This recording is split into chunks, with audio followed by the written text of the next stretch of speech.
Hello again, Struckwap. Welcome back to another evening for me, maybe day for you of streaming. I will be now probably switching in between all four heroes. I've got them all past the story stage, so I can now afford to, when I get bored of playing one hero, switch to another and so on. So I'm also free for co-op. If anyone wants to do co-op on Ridiculous, we can do some. If you want to do co-op that's not on Ridiculous, then let me know and I can switch to some of the other heroes. Either make a new Wobby or play with my level 20 Forge, but I've got level 30 plus heroes for Ridiculous post-story grinding. I'm wondering who to play on. I'm probably gonna play a little bit more on the Realm Master first, and eventually maybe switch to the sharpshooter or the mage. We'll see. I mean, I could play the mage as well, because I uploaded a build for it today. But I'm gonna just first play a little bit of Realm Master, just because I really liked that damage on it the other day, and I couldn't get enough of it, so a little bit more Realm Master would be fine. So now comes the boring part. Since there's no end game, we gotta farm kind of stuff that we might not want to. What I'm gonna do quickly is I'm gonna unbind this hammer so I don't lose it. I think it's worth it. At this point of the game, I'm getting a lot of unbinding scrolls, so might as well start using those on some of the items that are around our level. Eventually, once I gear up this guy, he should be able to be pretty strong with the right items. So right now comes the whole farming grinding setup. First, let's grab those unbinding scrolls. How many have I got? 4.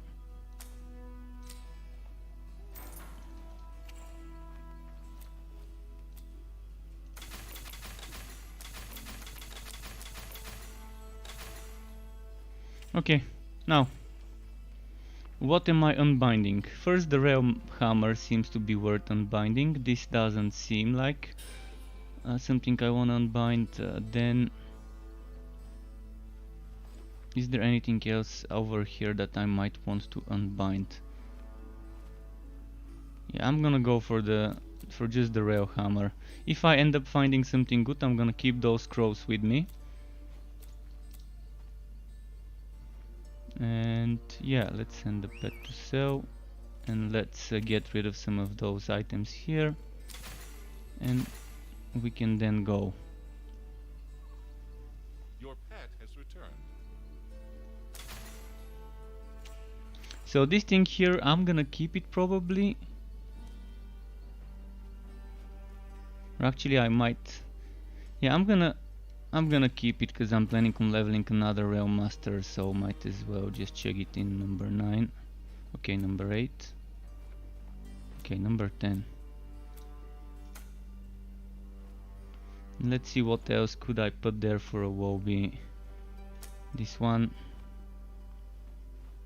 This one.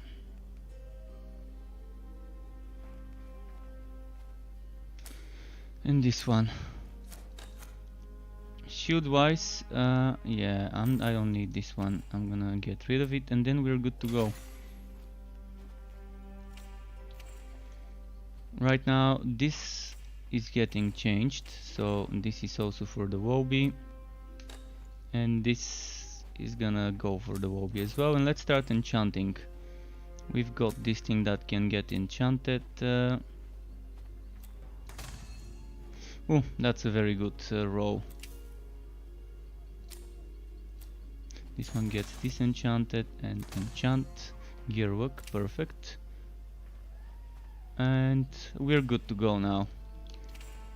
In the Legendarium, I'm using, as you see, the Egg of Wonder and the Blast Breaker, because I just don't have anything better right now. Eventually we'll get good stuff. Now, first things first, I'm gonna go to Hive Capital. Why Hive Capital? Because I don't think in the Twilight Depths I can spawn phasic beasts. And I want to see how strong the Realm Master would be after the changes from yesterday. Um, I've noticed both my Dusk Mage and my Forged are taking a lot more damage than I want them to, and that's due to them buffing the damage of the monsters on ridiculous. So I'm hoping they would reconsider this change, because it ends up being like you're ending up playing more of a, how do I say it, a bullet hell kind of playstyle right now.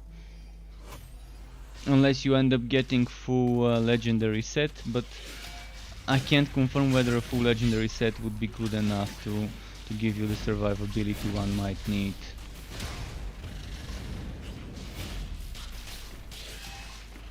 Alright, I forgot I need to use Lantern Flash as well.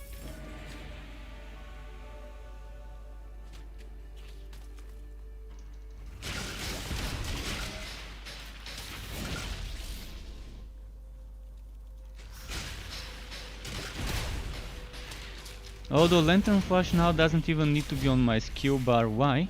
Before I was using it to proc that extra damage versus Stun Bind and Rooted, but now they changed it to such a way that I don't even need it, because I can just slow enemies with my Spike Drive. But I'd still rather use it to bind the enemies and then within that 1 second to use Spike Drive. Because I don't think I've got anything else that can slow other than Spike Drive, and this one that can stun. But okay, that's fine. Let's try and find the Phase Beast, maybe. Although right now I can probably go into the Twilight Depths, because I don't need Phase Beasts. And I can just level up there. But the XP I'm getting here and there probably would be the same. As long as they're within my level range, they should give XP. Let's see, do those give me XP? That's a 27 monster. It shouldn't give me XP. So let's teleport. Let's go and teleport into the next zone. I've just noticed I'm not level 31, I'm 32, so I shouldn't be in this zone anymore. I'm gonna be going to Twilight Depths until I outlevel it, but before I outlevel it I'm probably gonna switch to a different hero and do some farming on it before I get bored. I mean, we can see the AoE master damage is just amazing.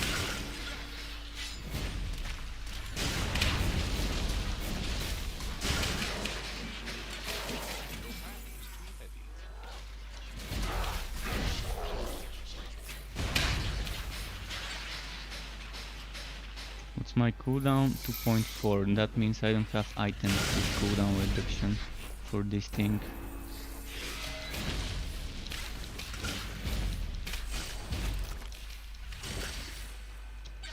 I hope I find the item that gives me Spike Drive and what was the name, and Found Charges, and the item that gives me Hammer Spin.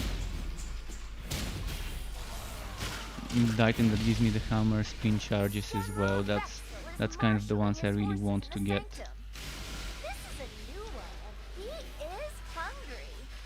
Seems like every time we reach across the ether, there's a new general in charge. I guess none of them have yet taken things. You have gained a level.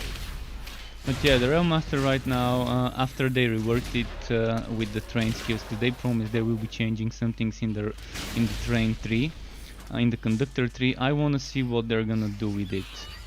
Hopefully before they do it I would have leveled up a new one, so I can have a separate hero for the train build without needing to level, without needing to respec all the time.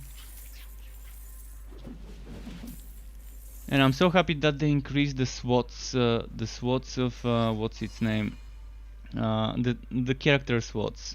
They increased it to 10 from 5, and that's a massive change for people that love people that love experimenting like me.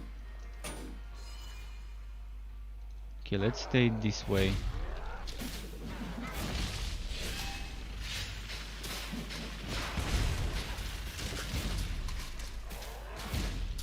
Need to stay away, so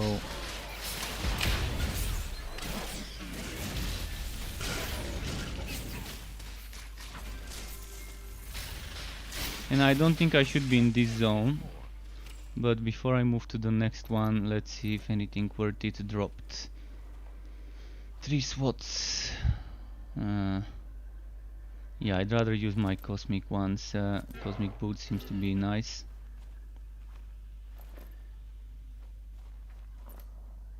Wait, do I have...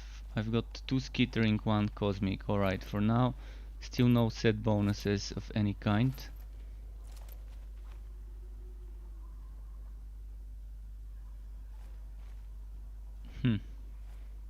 I'm gonna consider keeping this.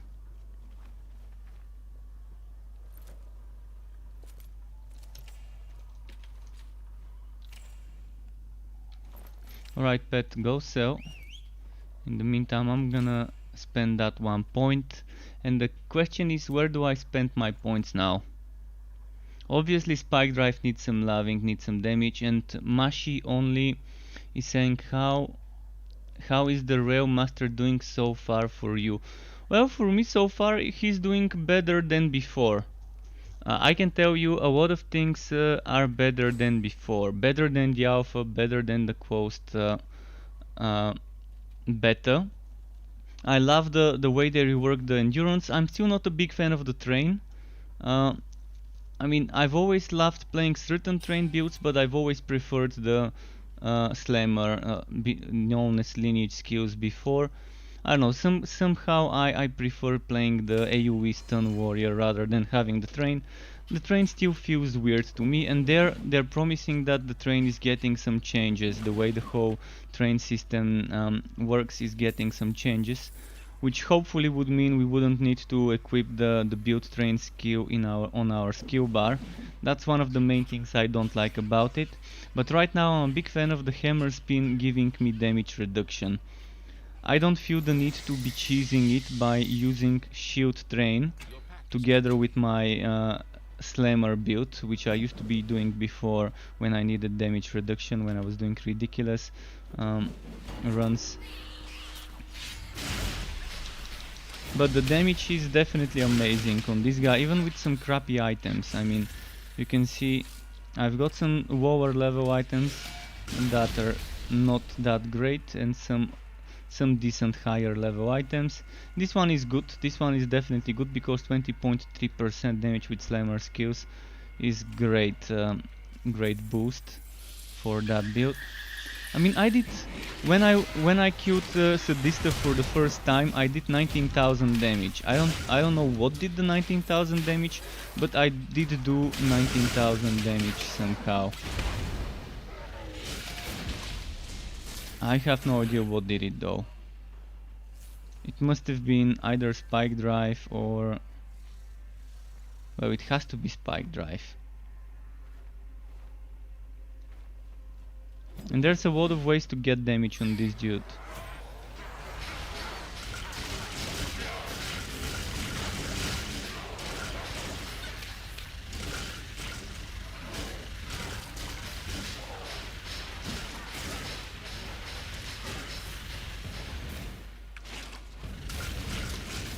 First of all, one of the major sources of damage is Lantern Flash tier 2 bonus, 65% damage to stunned, blinded and slow targets. This is a must-have for any build, regardless whether you're doing train or no train. I think you must have this in your build. It applies to any type of damage, train damage, slammer damage, relic skill damage, all sorts of damage you can do. Then when you get blasting charge and you upgrade it to tier 1, that's an amazing amount of extra vulnerability, 30% total vulnerability. It's 25 I think by default, and then you upgrade it with this 20% to make it 30. Because it's 20% of the 25, not 20% added to the 25. And those two by themselves are amazing. And if you're having trouble slowing enemies, you can always use Spike Drive. I gotta be honest, I didn't really enjoy Torque Swing, but I only used the basic version of it. I could try and maybe put it here and just play with it for a while, we'll see. But I'd much rather have Pound there instead of the Torque Swing. I guess it's up to the person to decide what they want to be using.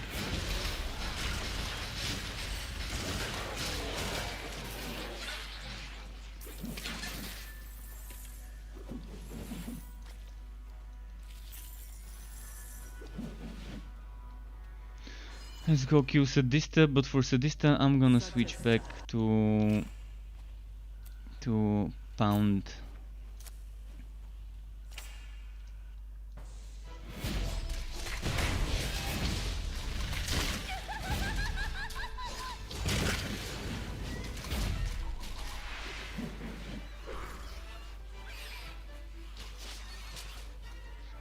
Where is she? Oh, there we go.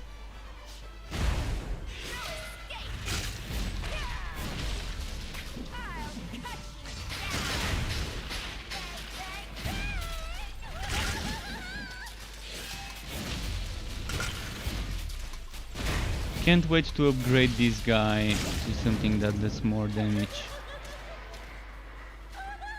To like get Spike Drive maxed out.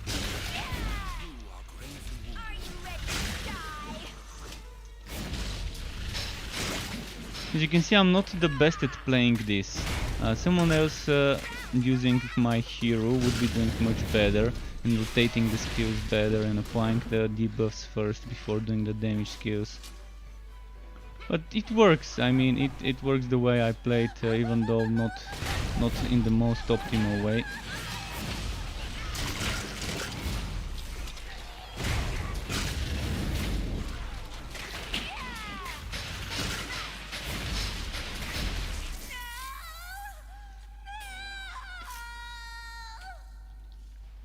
Alright, let's see what's here.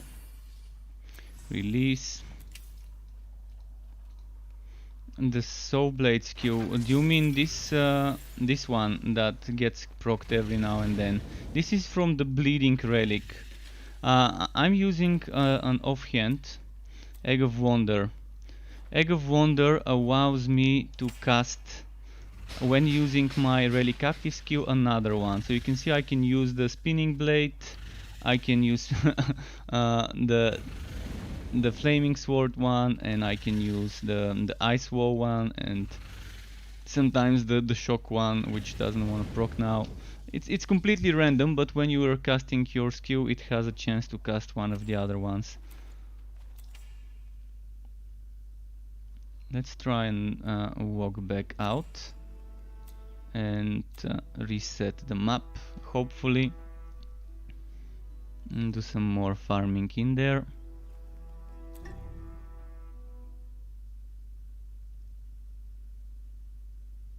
But yeah, right now, past level 37, 38, it becomes a nightmare to level up. If someone feels like doing them, yeah, it's kind of gonna be painful if someone feels like testing that one. I mean, someone else's fort, might as well give something to their work tree, help them grow.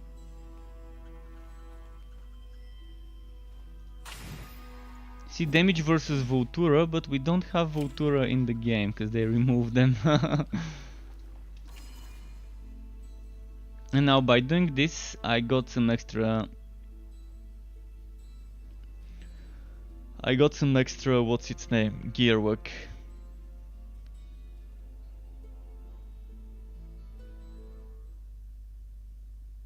And gear work is amazing. Stacking gear work is the one way you wanna be getting more items from. So if I reach Sadista, I'm not gonna go fight her again. I'm just gonna keep doing this zone. I know in this zone we cannot get the portals for, or at least I've never seen one of those portals, the Nether Beast portal spawn. So once I stop getting XP here, I'm gonna have to move to another one. I think I'm good to play until 35 in this map, because that's a level 30 enemies map.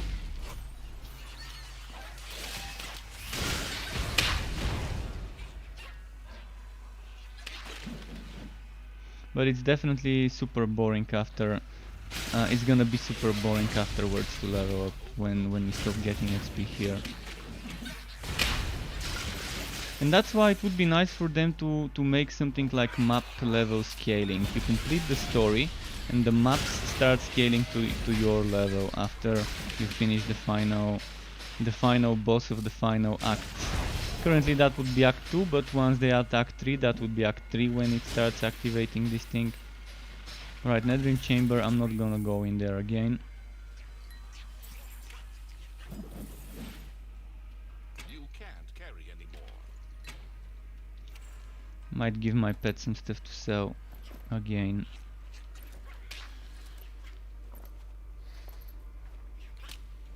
So right now, even if I have high level items, they're gonna get downscaled to this zone.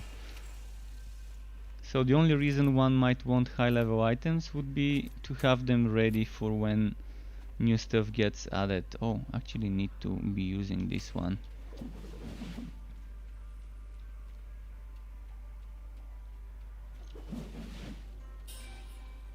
If anyone wants to see me play the other ones, let me know. I've got every hero up to level 32, 33, 34. So, you wanna see gameplay from one hero, don't be afraid to ask for it. I can deliver. I'm not a one trick pony.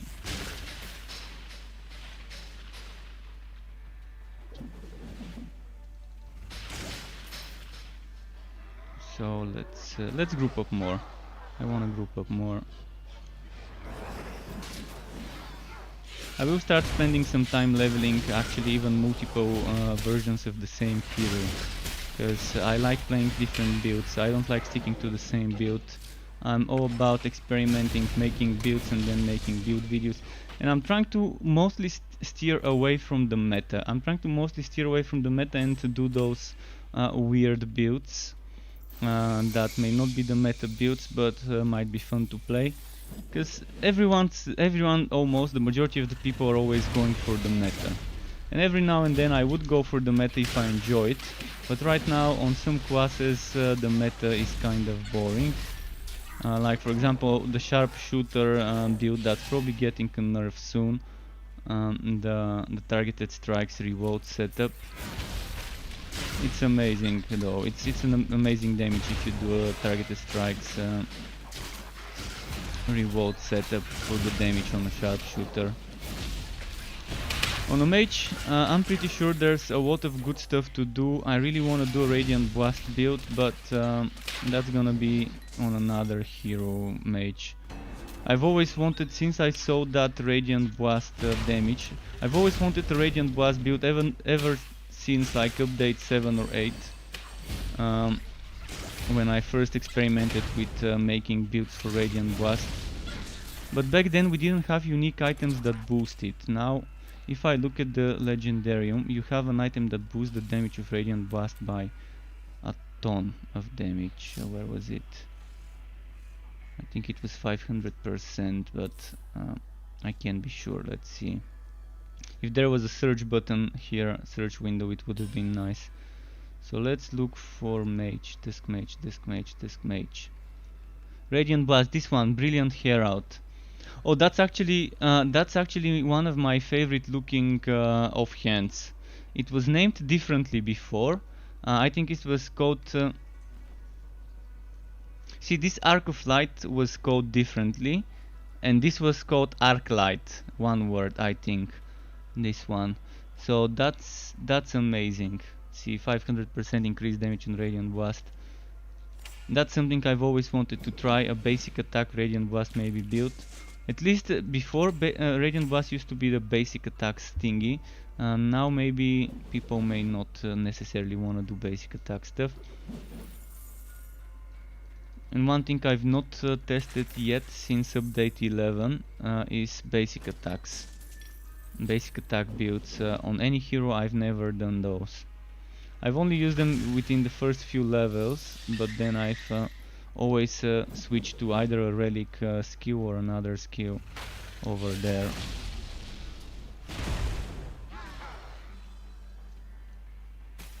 He just died from the dots. Was that it? We fully cleared this map.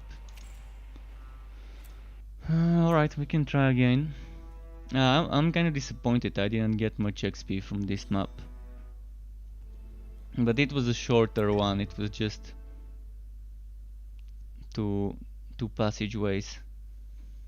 Two forks maybe is the better term to use. Let's do some gambling, by the way. If I'm not mistaken, the gambler should be giving me items around my level. Oh, chance to knock back, chance to immobilize, and a lot of defense. Yeah, I might actually keep that one. Crit damage bonus and defense. Okay, we're starting to get upgrades. See, that's 10 levels higher than what I was wearing. It was about time to start getting those upgrades.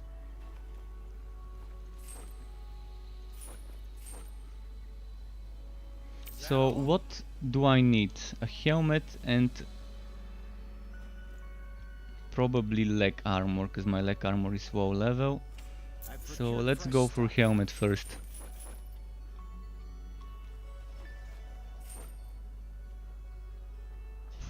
That's not bad for the poison thing. Okay, that's good as well. I need something with gearwork though. Whoa, what's happening?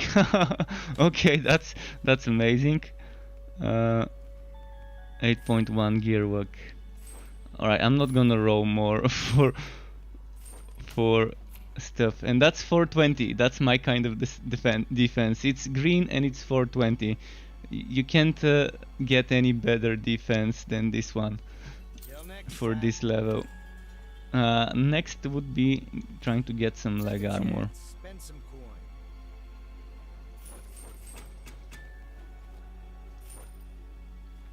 Ooh, that's a lot of HP.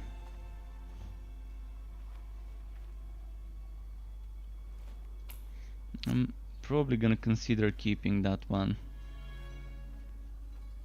This one can probably become stronger though. I'm gonna keep those for now. And let's go.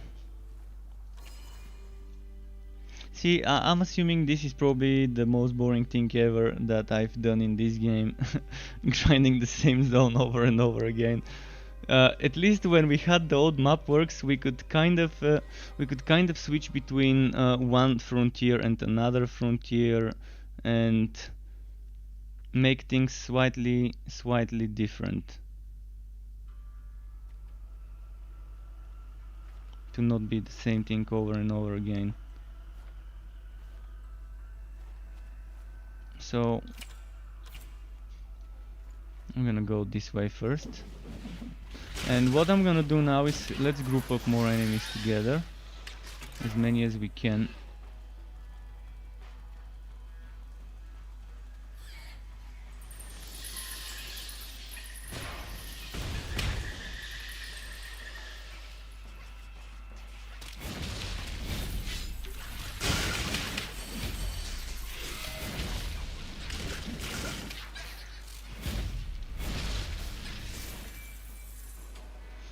Okay, not so bad.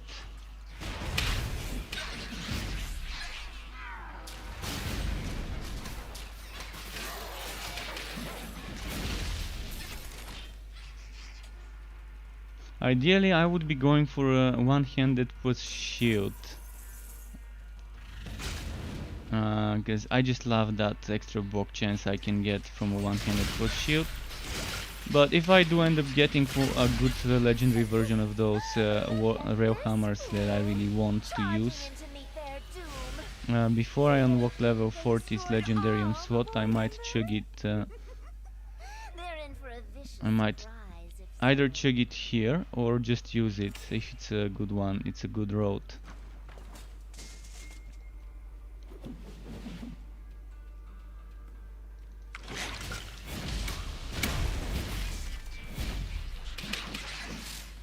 Okay.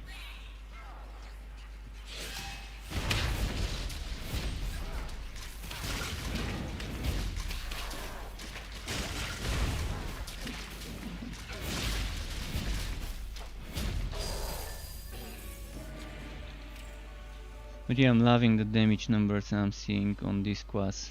How's my gear work, by the way? 39%, that's a very good number. It's not amazing, but it is decent. Oh, and I forgot to equip this. Or should I even equip it? I forgot to equip this one first. Now we're at 47, and with this one I get to 45, but I get a lot of defense. So 2% is not that terrible of a loss.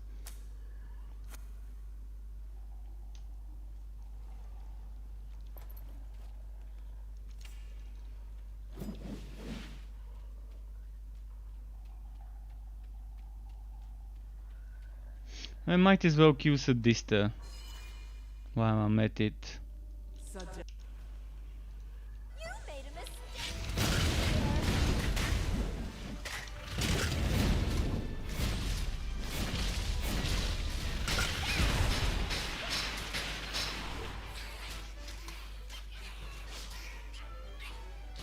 Where is she? Okay, here, one.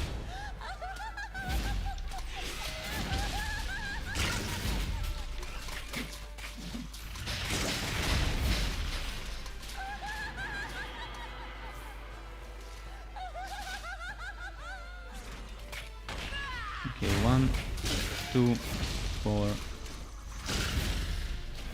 Where do you think you're going?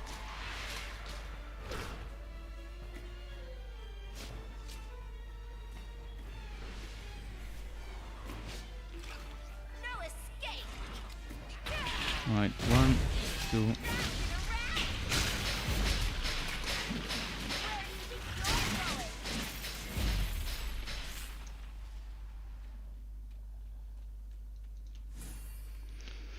Release. What level is it here? Level 31 in this zone. Yeah, I'm not gonna be getting amazing items, am I? See, this percent to poison damage only works if you actually have poison damage. I do have some, and that's gonna actually work for me. So, you see, I do get extra DPS. And that's only because my base damage, the damage over here, was poison. I'm losing crit damage though. So we'll see if it would be better. I'm losing block chance as well.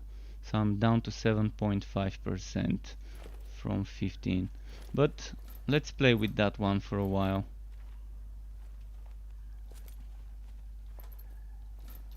Pet, go sell. While we go back to the map.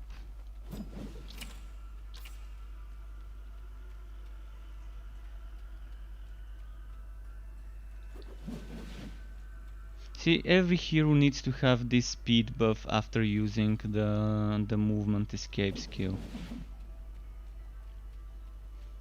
The mage used to have it on Luminous Run for a few seconds, and you could kind of keep that movement speed buff all the time with enough cooldown reduction for Luminous Run. But now they changed it. They made, first of all, they made the skill not a cooldown but a charge skill, and then the movement speed buff you get is super short. Cannot be compared to a Realm Master. Then with Ramming Robot on the Forged, they never had movement speed buff. It would be amazing if they add movement speed for like a few seconds, the same way you have it on this guy.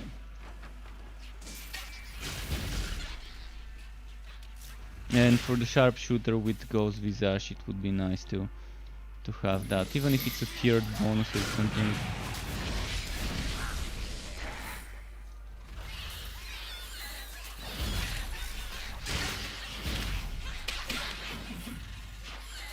Let's group up more. There's no point in fighting this little amount of enemies at the same time with this build. We've got the AoEs.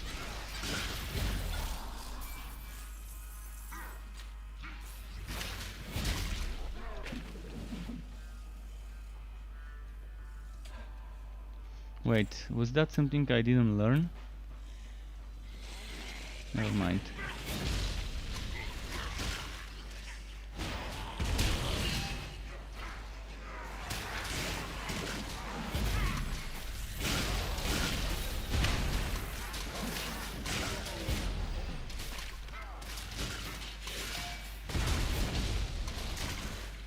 You are near death. Okay, he died from the poison.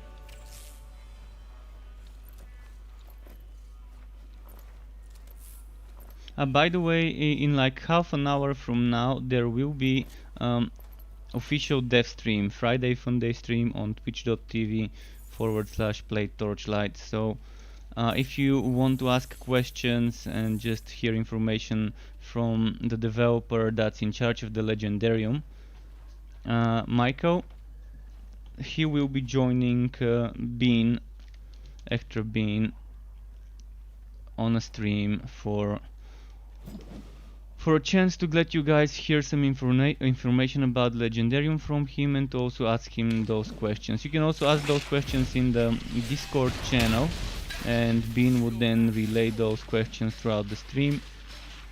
So if you are on discord.gg/play Torchlight, the official Discord link, you can go to the Bean stream channel and ask those questions there. Alright, should we switch characters? It's getting boring doing this on the same character. Let's go to my mage first. See, this is what I like. This is what I like when grinding, having different heroes to grind with. And it was totally worth it spending some time leveling all of those up. Quest complete. You look. So I'm gonna be testing how consecration works now with this build. I've been playing it with damnation. I've been playing this with damnation. Now I put 1 point into consecration just to check it out a little, see how it will work. I'm gonna go back to the Railmaster, so have no fear. If you want gameplay with the Railmaster again, let me know. Eventually I will switch. I've got time. I've got like another 4 hours or so of streaming, so I will be switching in between all of them. And hopefully people manage to see the different playstyles. Although this hero probably would seem pretty similar to my sharpshooter one, because they're both summoners.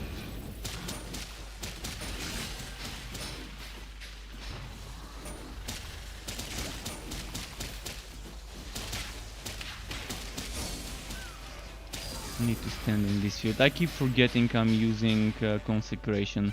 Still not used to it. In fact, that's the first time I've used consecration since I created this tool. So it's been a while since I've last played with this skill. But consecration used to be in almost every single one of my builds.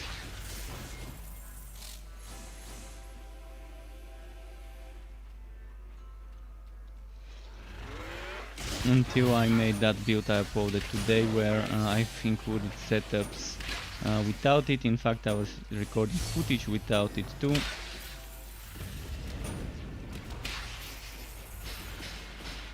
Alright, movement speed shrine. What level am I? 33 on this hero as well.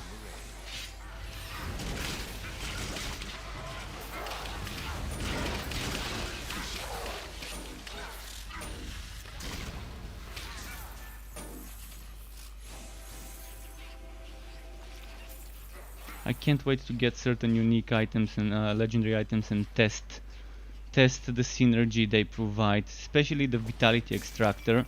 Vitality Extractor would be amazing for what I'm playing. Am I using a two-handed build right now? Yep, I am.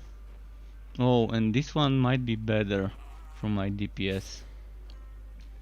Oh no, actually I was using a one-handed, so never you mind. If I want two-handed, I can always switch to that one. Oh, and Scrolls of Unbinding might be nice to use on this one. You can see I'm using level 16 item, level 23, 28, so level 4. Although this level 4 doesn't matter, because the stats it's giving me are not dependent on the level as much.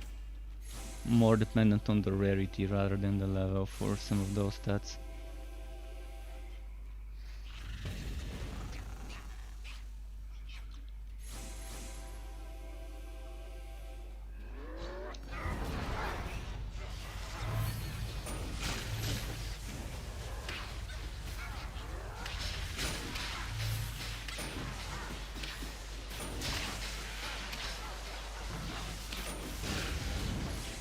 Okay.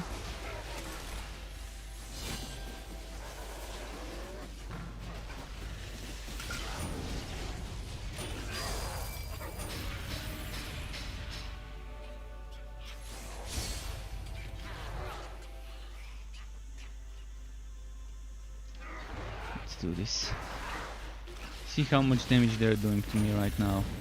And if I open my stats, you can see it says only 25. On my forged I had 48% there, 48% damage reduction, and I was still taking 1-2 shot hits and kills, which was weird.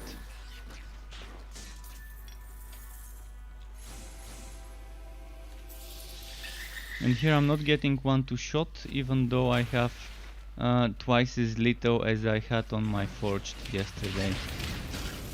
Pretty strange things are happening, and I don't have any cooldown, not cooldown, I don't have any bonuses for defense like my forge. My forge was stacking 50% defense increase and 20% damage reduction in melee. This one doesn't have either of those, yet can survive getting hit a little bit more than my forge. Zillion69, thank you for the YouTube sub, Zillion. Welcome to the Struck Club if you're watching. If you aren't still, eventually you might end up stumbling upon this. To anyone else who is watching and is new, welcome to you too. Nice to have you here.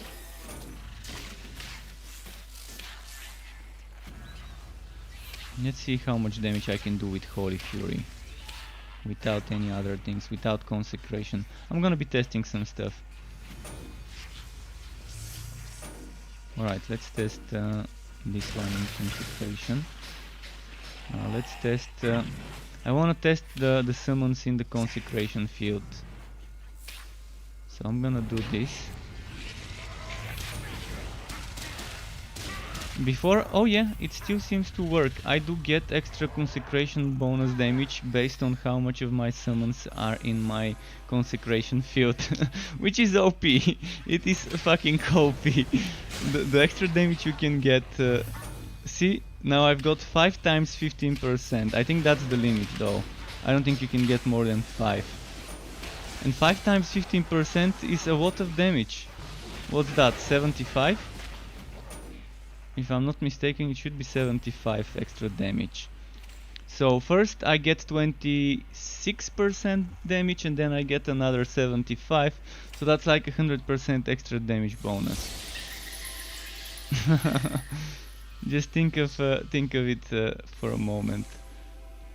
How OP this skill has always been. And that's why on most of my builds I've always used it.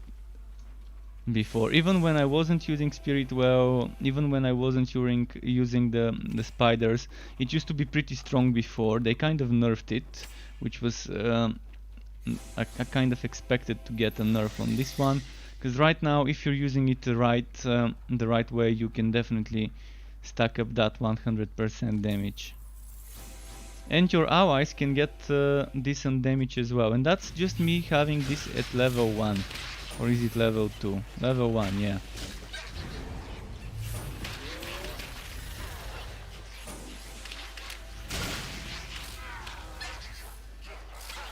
And right now I'm just testing stuff out, as you can see.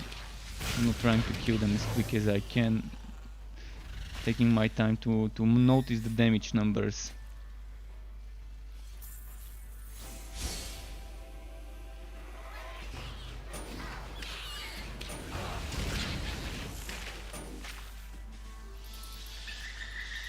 Let's see my pet damage.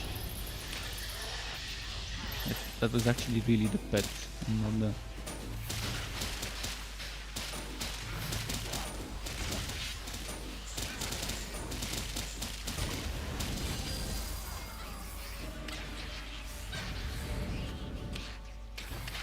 Alright, let's do this.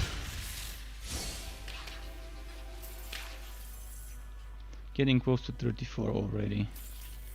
But I started pretty far on that skill anyways.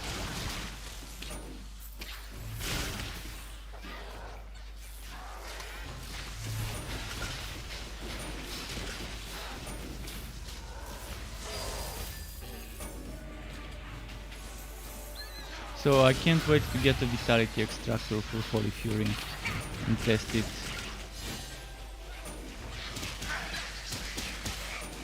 Or to test the big cooldown entropy. The big damage cooldown entropy, that's another thing I wanna be testing. Let's kill Sadista or die, we'll see. You made a mistake coming here.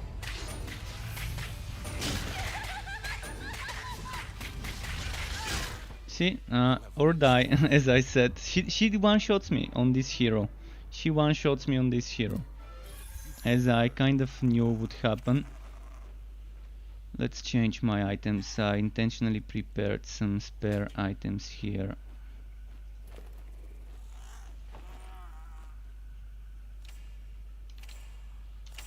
Never been a fan of one-shots.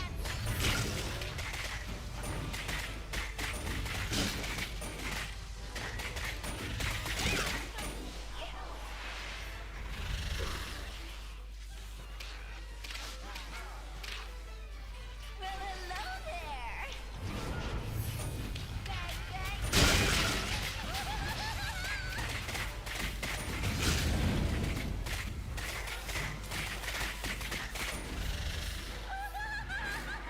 Bang, Okay.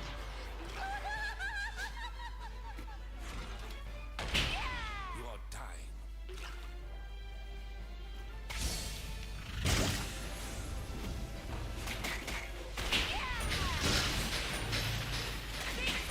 Come on, no.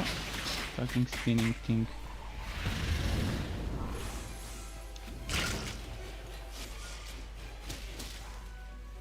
Where did she go? Ah, there she is. Are you ready to die?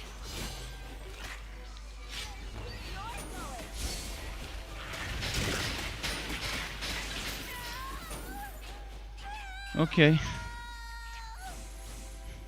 Took 2 tries though. At least I got a legendary item. Hopefully it's an upgrade of something. Gearlock. It's a wife bound though, meaning I need to put it in the storage before I end up dying. Alright, let's go to my fort.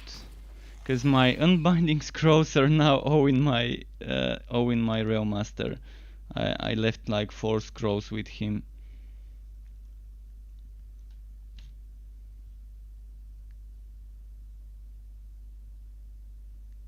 But yeah, that's a good drop.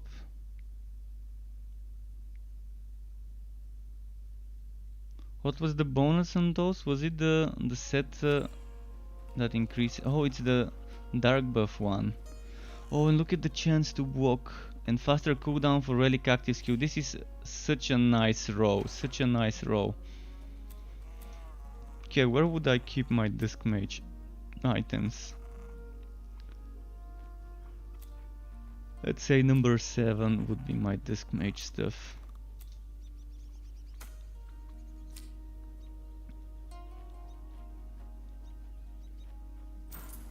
In the meantime, we might wanna spend some stuff here.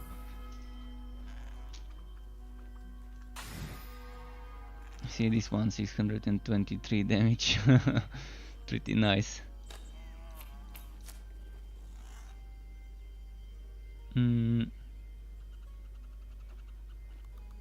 507 poison. I definitely need more HP and defense.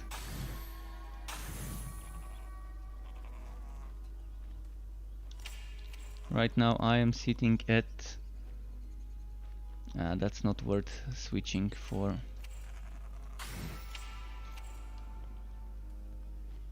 So I can get the triple celestial bonus with those legs I got.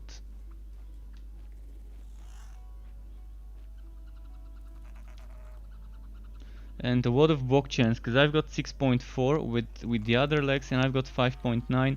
So right now I'm sitting at 12% chance to walk. 12%, that's gonna be 27 point something percent chance to walk out of 40 being the max. Once I unbind those. I'm pretty sure I don't have an unbinding scroll right now.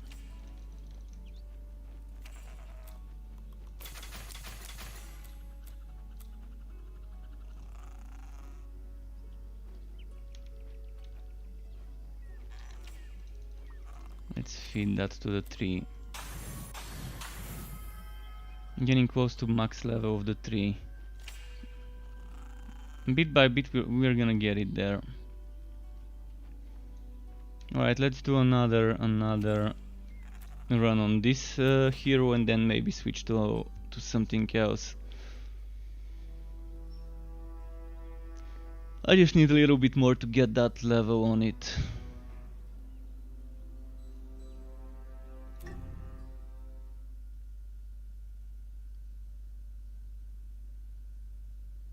And regarding the question for multiple relic skills, it's the Egg of Wonder. It's this thing.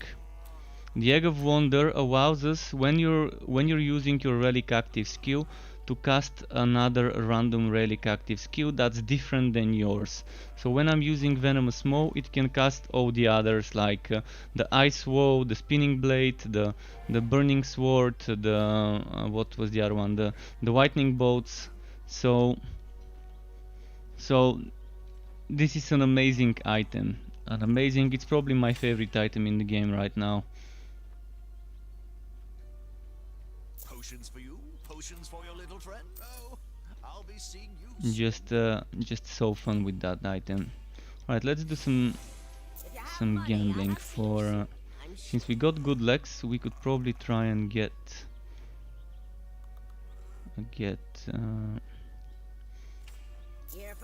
what do I want to get? Maybe a helmet.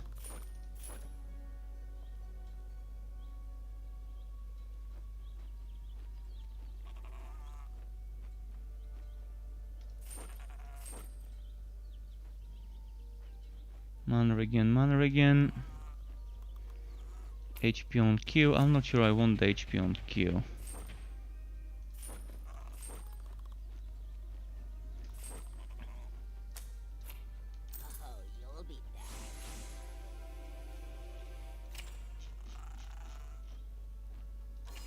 Back to Twilight Depths.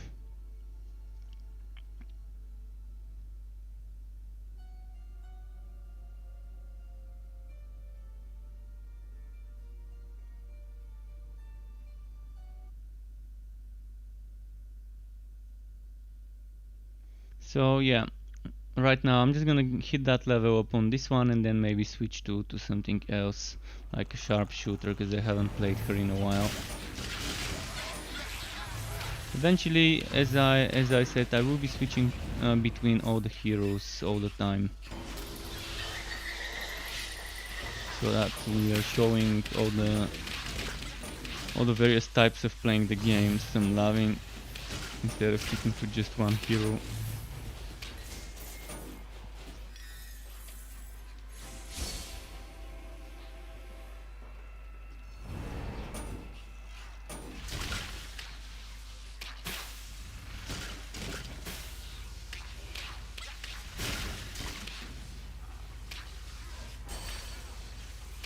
You can see the damage of Holy Fury is pretty bad right now, until I boost it, until I level it up. That's why mostly I'm not using it. Most of the time I'm just not using that one as my damage skill.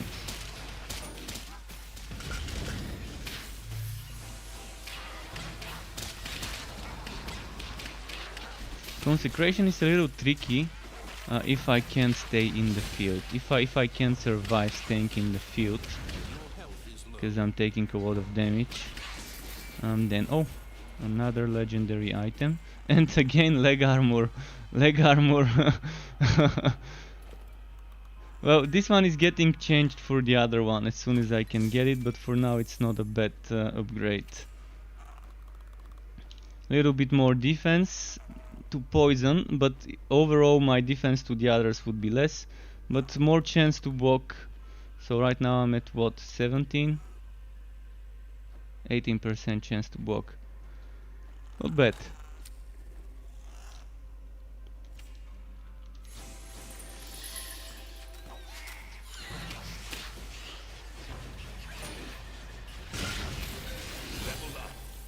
I wanted to see this damage with light skills, never mind. So we got that level up and I'm wondering what to boost.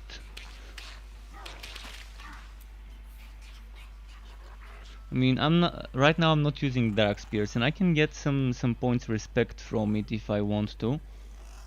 But eventually, I want that cooldown for Dusk Mage skills. I also want that increased mana regeneration. But I'm probably gonna go for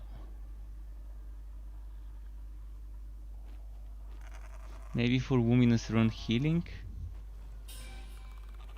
first, and Relic active skill damage. There's many things I want to get, but I gotta decide what's more important to me, and I'm gonna go for the Relic active skill damage. That's what I think is more important for me right now, because my main damage comes from there, from Entropy and from the Relic active skill, because it's a double Relic active skill cast anyways.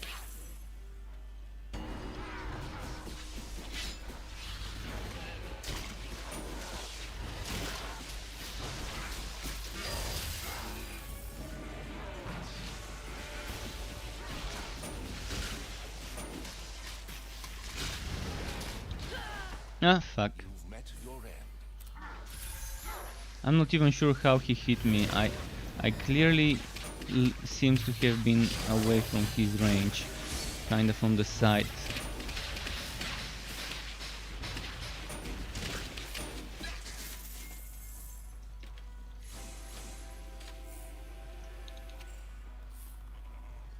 That electric defense, that's not gonna work until I reach the next frontier. That's a lot of ice damage though.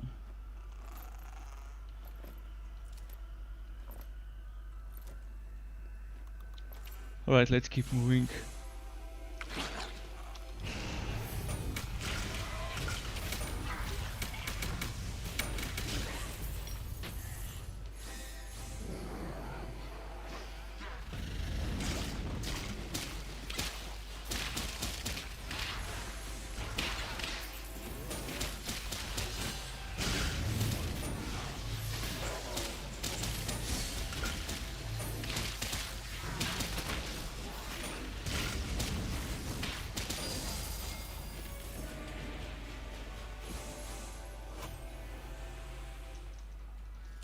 Two of those shrines, one after the other.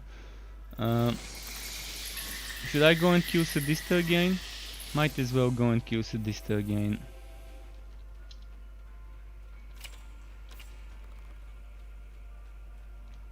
Frankian Pope, I'm all classes. Right now I'm Disc Mage Summoner, but I have all the classes leveled up already.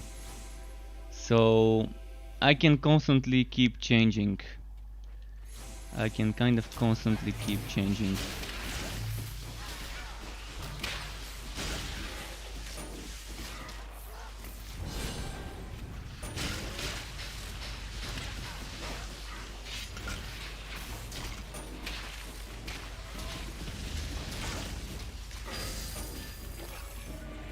Okay. But yeah, I like to play with all sorts of different builds and classes, so eventually I would have 8 heroes. Two for each archetype. 2 Dusk Mages, 2 Realm Masters, 2 Forged, 2 Sharpshooters, so I can play with different builds without that much respecking. Because otherwise I would have to farm Respectacles, and Respectacles, until they add the contract system, would be kind of boring and slow to farm.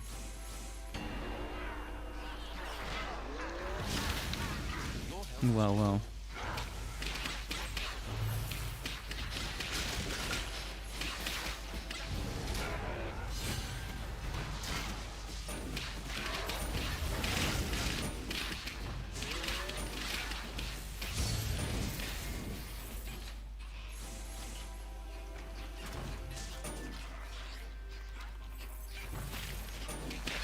Let's get this going.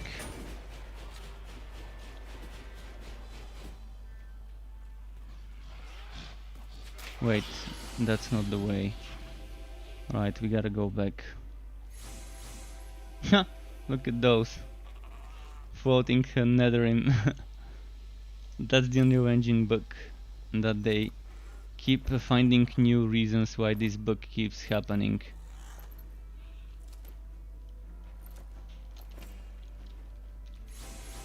They're saying that this bug is deeply rooted within the Unreal Engine and has numerous reasons why it's happening, and they keep finding new and new reasons why this bug exists, where the enemies kind of start floating or standing on the ground for in a static pose after they die until they start falling into the ground and disappear. Pretty funny story behind it, how it still exists and how it's Unreal Engine messing with it.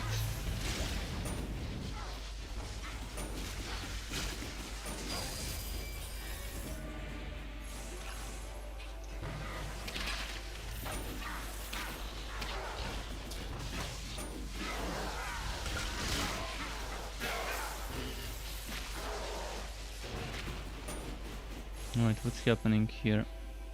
Can we get some more enemies?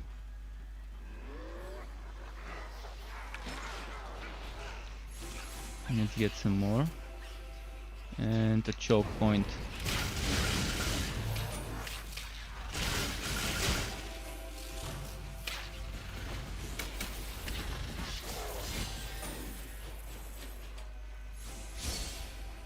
Okay. By the way, if anyone wants to team up and do co-op, let me know. We can just do some co-op as well. You made a mistake coming here.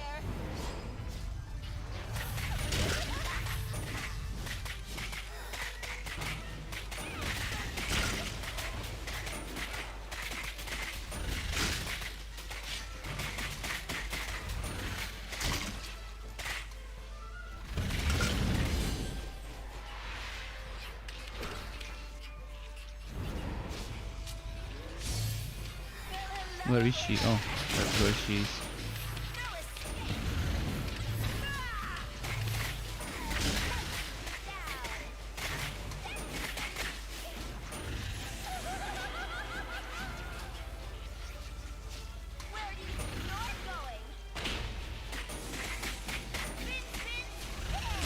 Your pet has run away.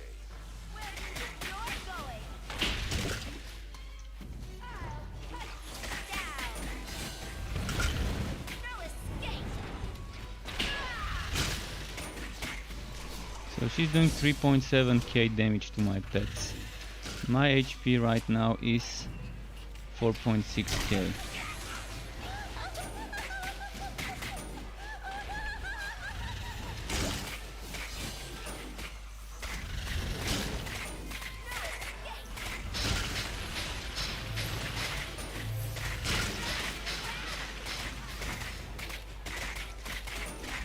I'm playing it so badly right now. I could have killed her 2 times already if I was bursting her properly. But in any case, let's see what the drops are. And then we can change to sharpshooter for a little bit of sharpshooter fun. Great blade, okay.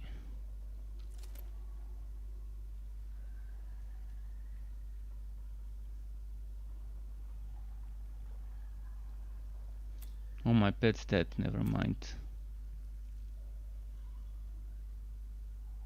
Still hard to find a better one-handed weapon than the one I'm using.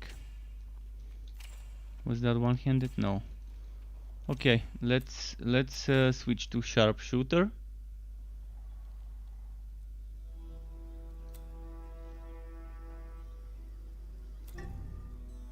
And do a couple of maps or 3 maps on the sharpshooter, and then we can switch to forged.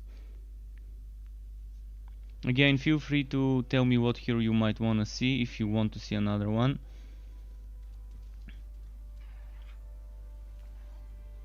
Protected trail to Murky Miasma. Basically, the way you reach the protected trail is you go to Lakeside Clearing. No, not Lakeside Clearing. You go to, where was it? Acrid Plains. So you go to Acrid Plains, and Acrid Plains normally around northwest has the protected trail. Of course it could be random, it could spawn on the south, but you have to look for the protected trail from Acrid Plains. It's kind of weird that it's showing the dotted line here. The way it should be, I think protected trail should be here, Bugswat Burrow should be here, and there should be a line that leads from Acrid Plains to Bugswat Burrow. That's how I think this should be, in a way.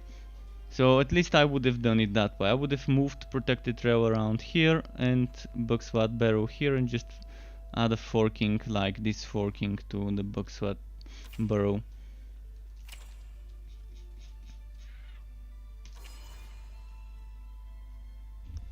So on the sharpshooter I'm playing a very similar build to my mage build. It's kind of stacking summons.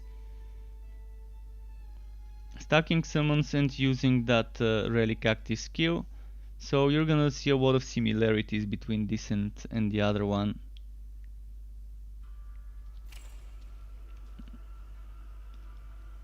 It might as well even feel like the same build. Of course it is slightly different, but still very, very similar.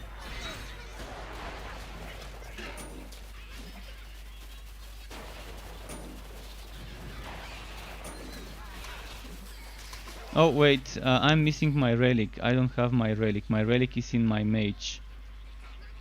That's bad. That's bad because I forgot to transfer it. I'm gonna start leveling a new relic. Might as well. Might as well start leveling a new relic.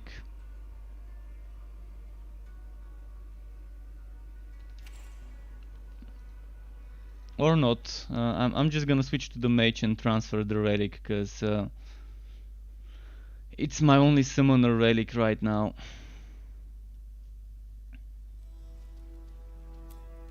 I totally forgot about this. I totally forgot that I need to be changing relics when switching between those two builds because they're using the same one.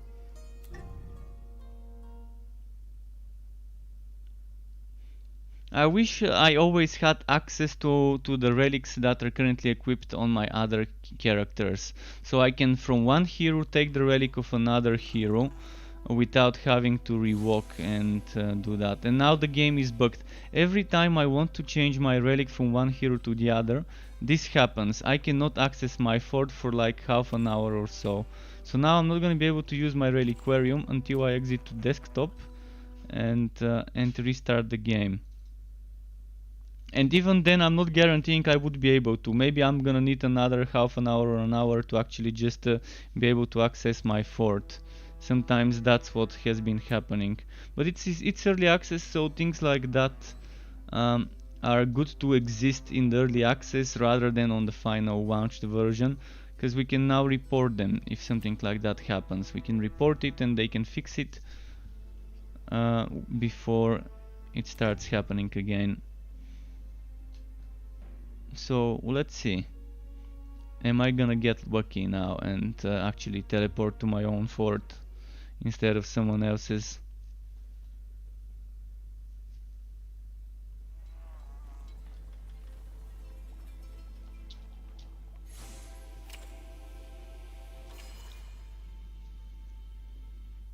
Can we? Can we?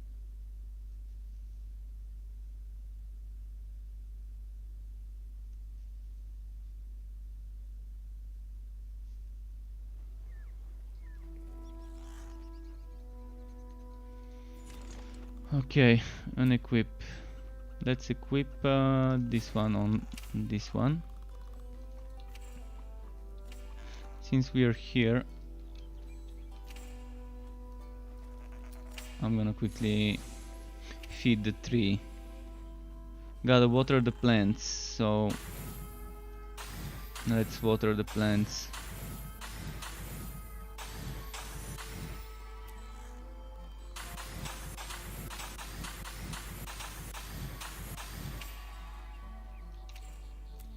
Now we go back to the other summoner.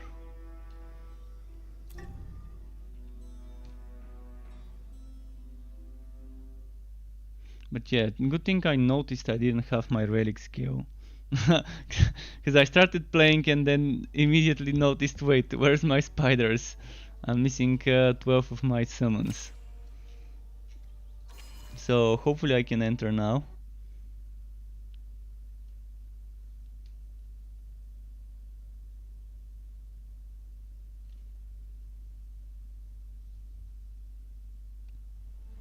Alright, nice.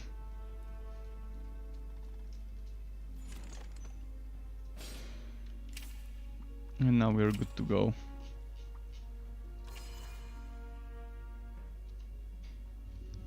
Eventually I will level this relic up and then start a new Bane to get leveled up, and then have a separate relic for each of those two heroes.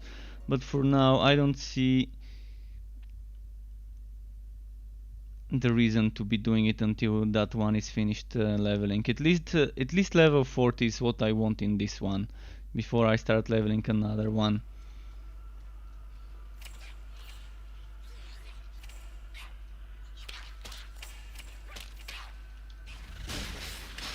Okay, let's group up some enemies. 1, 2, 3, 4. What's my cooldown? 1.4, okay. Not the worst, not the best.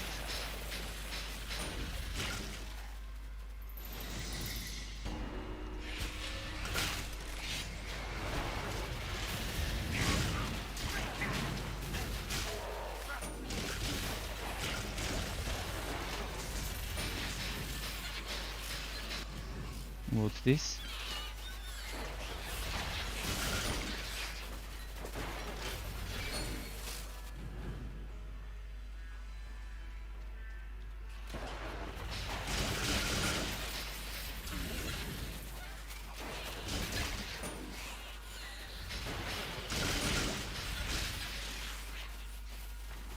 Well, we seem to be clearing them quick enough.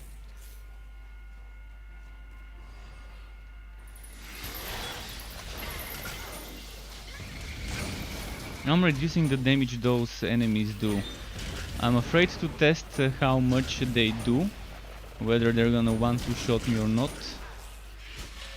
But I'm debuffing them to do 30% less damage.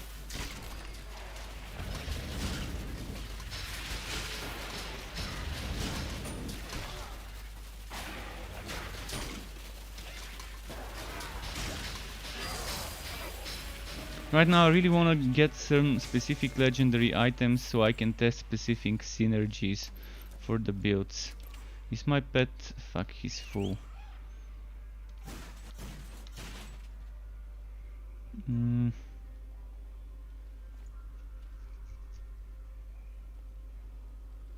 I got a lot of wife bound things, don't I? I'm wondering if I should unbind something. Let's see, what's my best weapon to unbind right now? Probably the one I'm wearing might be the best one. Until I get something stronger. Alright, let's use that scroll. Let's use it on this item. I mean, it's not great, it's just a green item.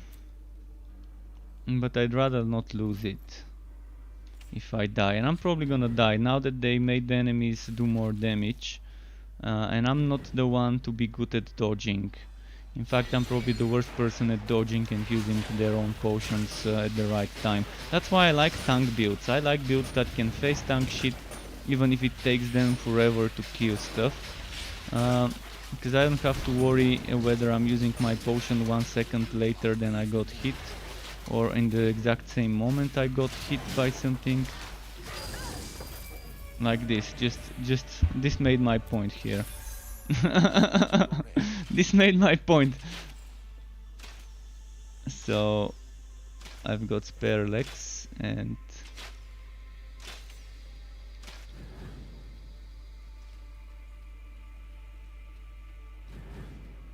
thankfully I kept that weapon.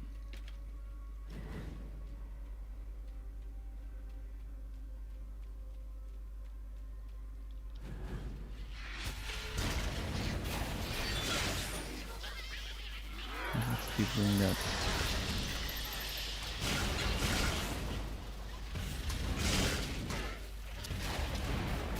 Your pet has returned. The pet is back, perfect, just when I needed him.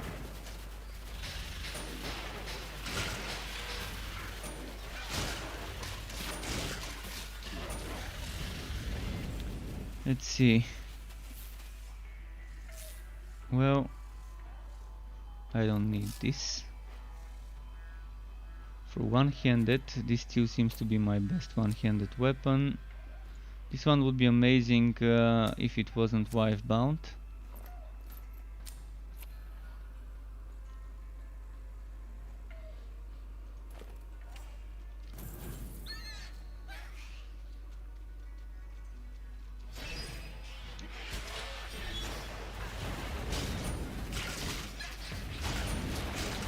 The taunt doesn't seem to be working, maybe, or am I just seeing things?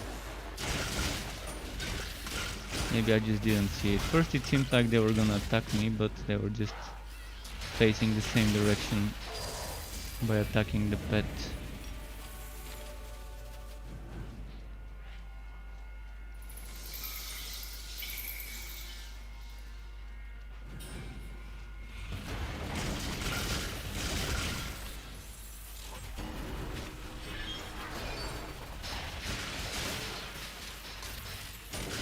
Come on.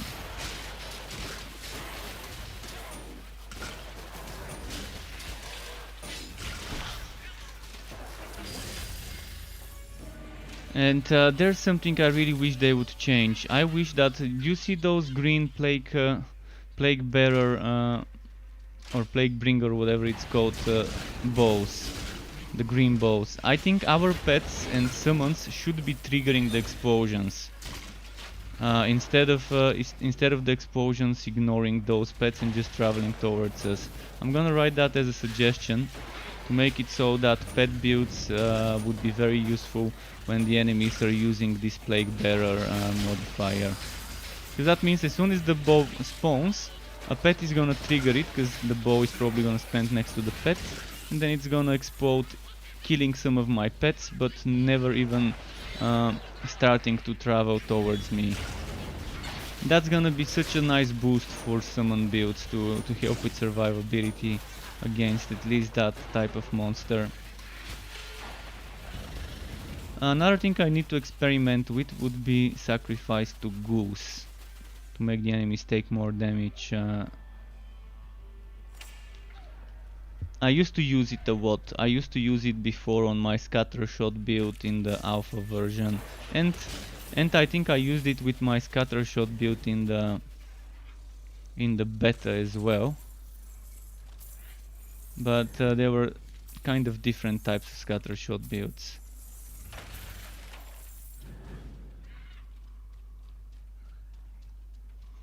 Because in the alpha, scatter shot didn't have a cooldown, in the beta it started having a cooldown.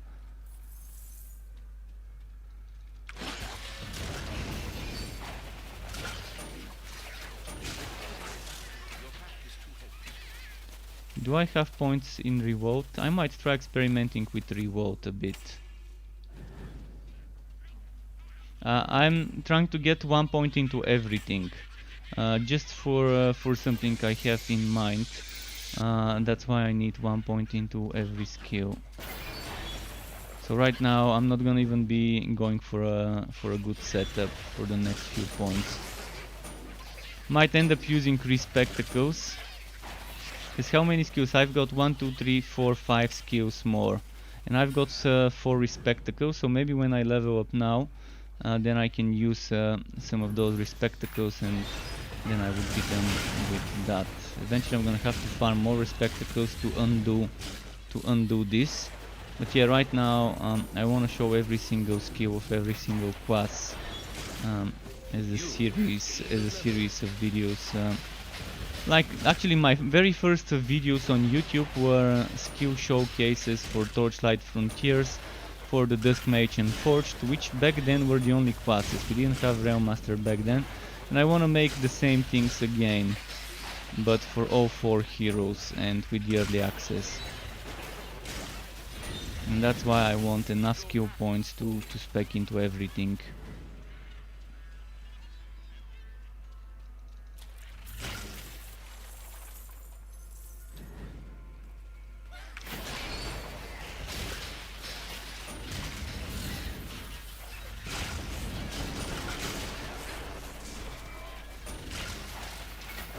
come on.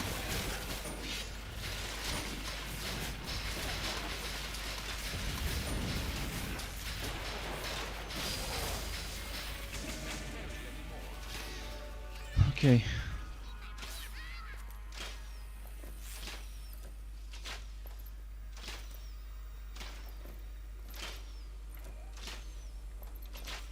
So what am I leveling up now? I've never tested explosive arrow. Never ever even once tested explosive arrow. So I might test it now. Alright, the damage is shit. The damage is definitely not there, but that's a level 1 explosive arrow and it's super slow. Your strength is returning.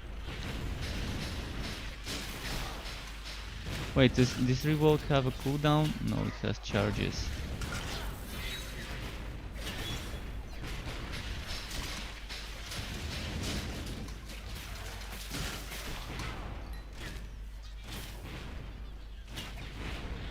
Oh, and the range of exploding arrow is terrible, apparently.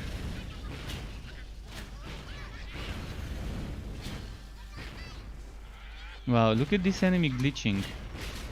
He was actually there, but I was seeing him next to me. So yeah, explosive arrow, very underwhelming, but again, that's a level 1 explosive arrow, but even then, what I'm seeing doesn't give me confidence it would be any better afterwards. But if you go for a fire build, maybe it might be not so bad. But the thing is, it doesn't burn, it just detonates for explosive damage. The animation should be a little bit faster. If I hold the button, I think it should be faster. I don't think it should be parabolic. Or I don't think the parabolic should be that bigger. Maybe something pew, pew, pew. Hit, hit, hit, hit, hit is what I would be seeing if I were to be tuning it. Should I try killing her with explosive arrow rather than my usual setup? It's definitely not gonna be easier than my other setup.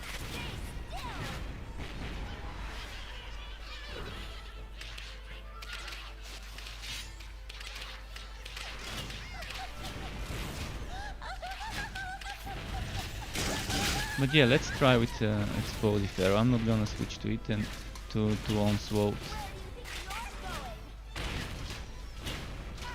I mean, with good items you can kill every enemy within seconds with every skill, without even with the trashiest build ever, would be able to kill enemies within seconds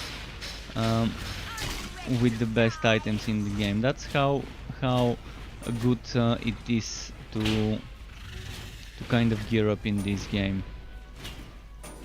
That's why you have so much build variety, because every build, even the shittiest build you can think of, would be able to complete the game. Not as fast as the best builds. There's gonna be best builds that they're gonna want to shot monsters or their phases, but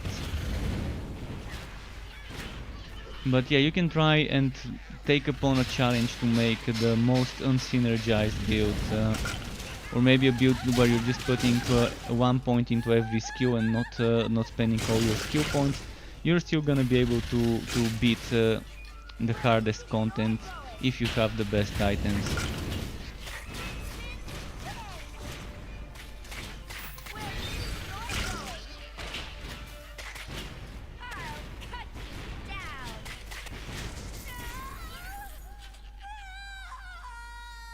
Right, let's switch back to onslaught. Actually, let's try precision targeted strikes again.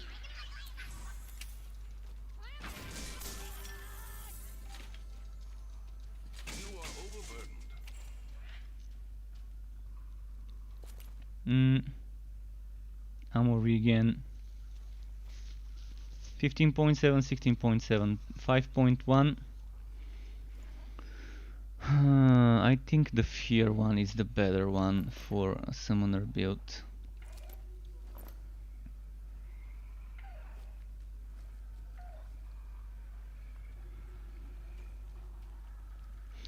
This sacrifice to Goose vulnerability is pretty nice, by the way.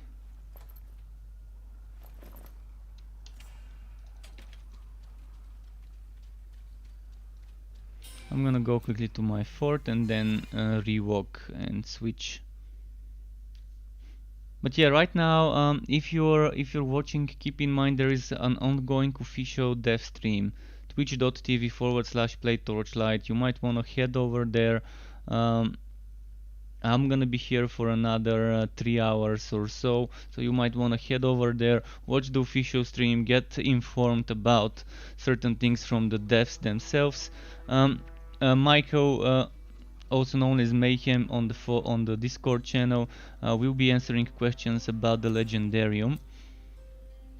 And yeah, that might be something some of you might wanna get as insider info from that stream. I do seem to need green essence, so I'm gonna start getting rid of all the green things this way.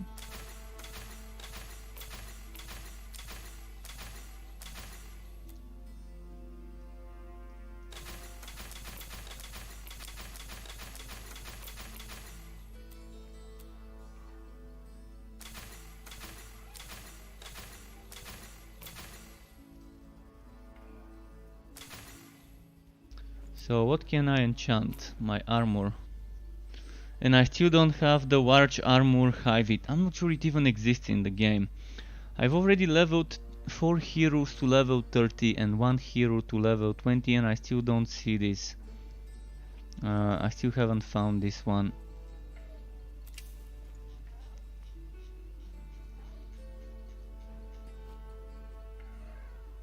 Might as well go goblin for it.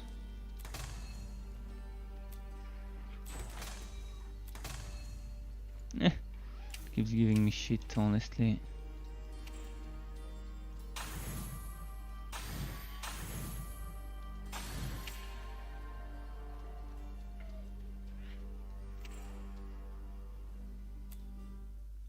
Let's do another map now, and then I'm gonna go on the forged afterwards.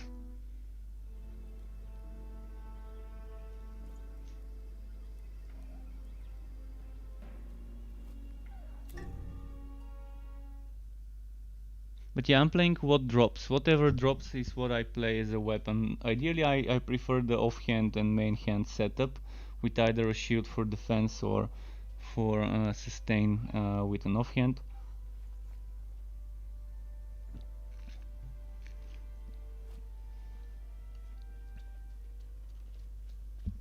Let's see. Potions for you, potions for your little friend. Oh, I'll be seeing you soon.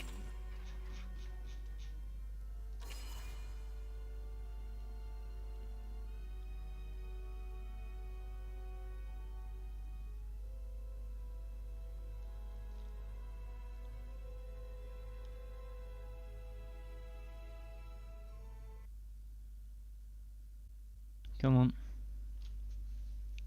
Load up, load up. Am I getting this kind? Oh no, I didn't. So let's try with this setup.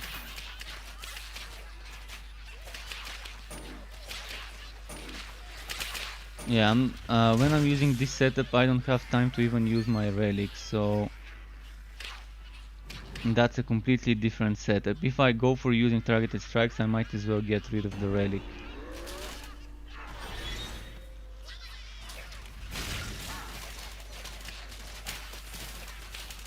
This is, yeah, this skill is definitely getting a nerf soon. I know the devs and I know what they're expecting from the game as regards to difficulty. So I can tell you this skill is most likely getting a severe nerf. But it's too overpowered. I think it was very weak and they buffed it. They did the same thing they did on the Bane, but in reverse. The Bane they nerfed from 400%, I think. Might have been from 400% to 100 if I'm not mistaken. Or maybe that 400 was the 4 seconds times 100 before. But anyways, the Bane got a buff and now it feels nice. From 100 to 150% per second, and when you buff it up you can see you can get it to 252. That's when you upgrade it to max it out from here and from a passive on a skill. But with targeted strikes this seems a bit too easy and too cheesy. And that's with just level 1 targeted strikes.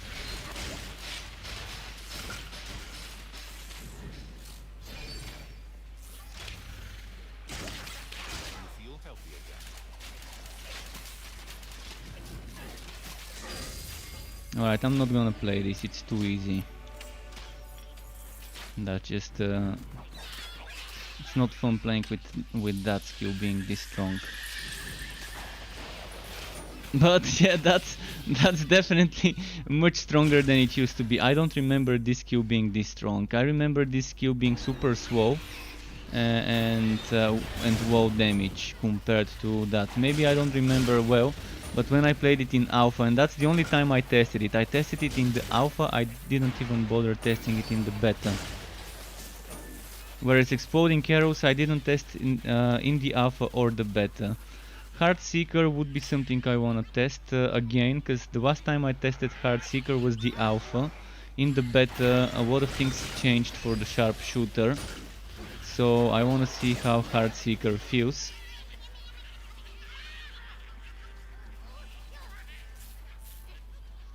You find legendary items too easy to get from the first levels. I actually barely got any legendary items until level 27 on some of my playthroughs, if you've seen. So I'm not sure why you're getting so lucky.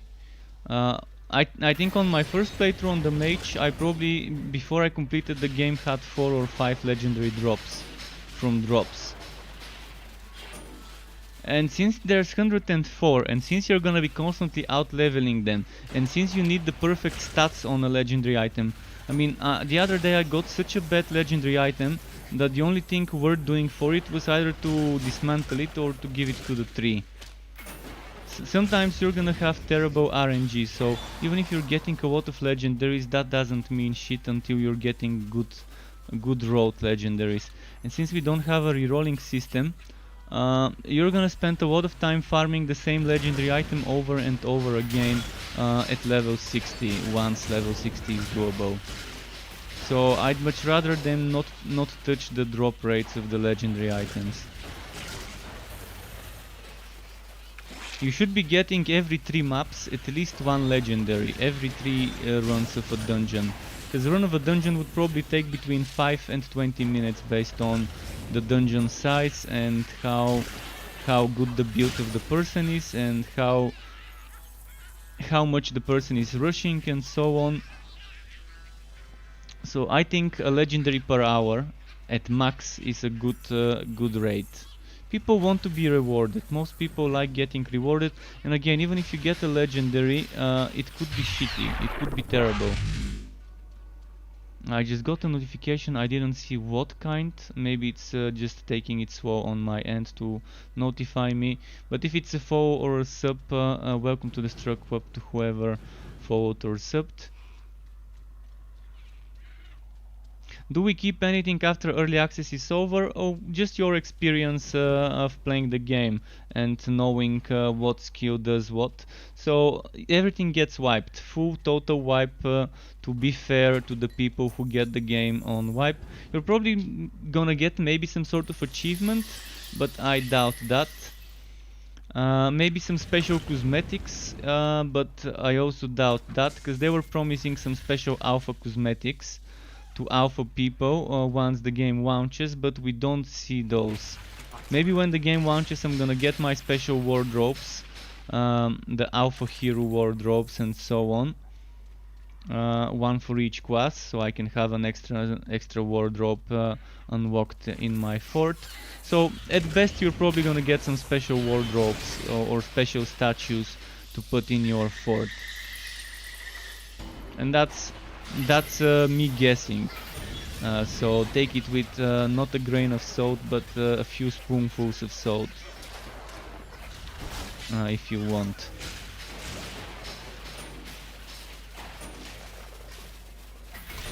It's not a waste of time because you get experience in in regards to, you know, which skill works, which skill doesn't work well, you know which item you want to be going for, which item you don't want to be going for. You're not starting over and learning everything, so you have knowledge. And knowledge is precious in games like those, because if you have the knowledge, when you start playing, you're probably gonna know what to do with the missions and complete the missions much quicker. And you also get the game cheaper. You buy the game cheaper. The game's gonna be more expensive when it launches. I'm assuming 10 or 20 bucks more expensive. Based on region, of course, it's gonna be different, but let's say I buy it for 30 euro. Well, on launch, I'm probably gonna have to pay 50 or 40 euro.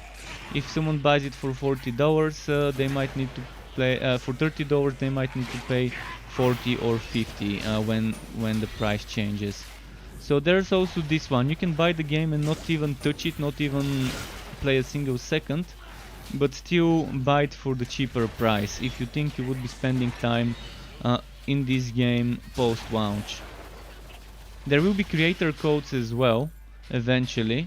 They are working on such a system. I don't know whether a small streamer like me would get a creator code, even though I've spent a lot of time making content and streaming this game over the past 14 months.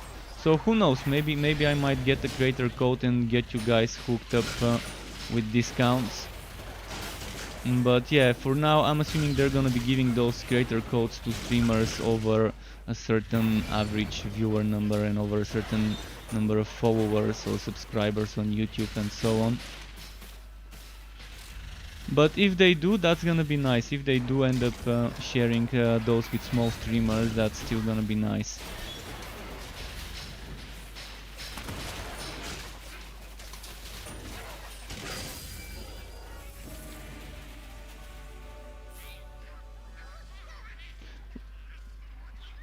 Well, unique drops and legendaries, I mean, legendaries are the uniques of this game. Legendaries used to be just orange gear.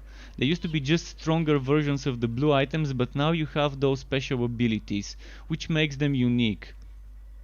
Whether they're calling it legendary or unique is just a word. It's just a name. I mean, for all it's worth, they can call it unique and it could be still the same thing. Basically, that's what it is. Legendary gear here is actually unique gear. It's gear that gives you special ability that other items cannot give you. I'm not sure what you mean by using both words as a different thing. The old way of legendaries was shitty. The old way legendaries were handled was just a stronger version of the blue items, which was kind of boring. And now by adding all those different weird abilities and specials and making them build opening is definitely providing for some nice things.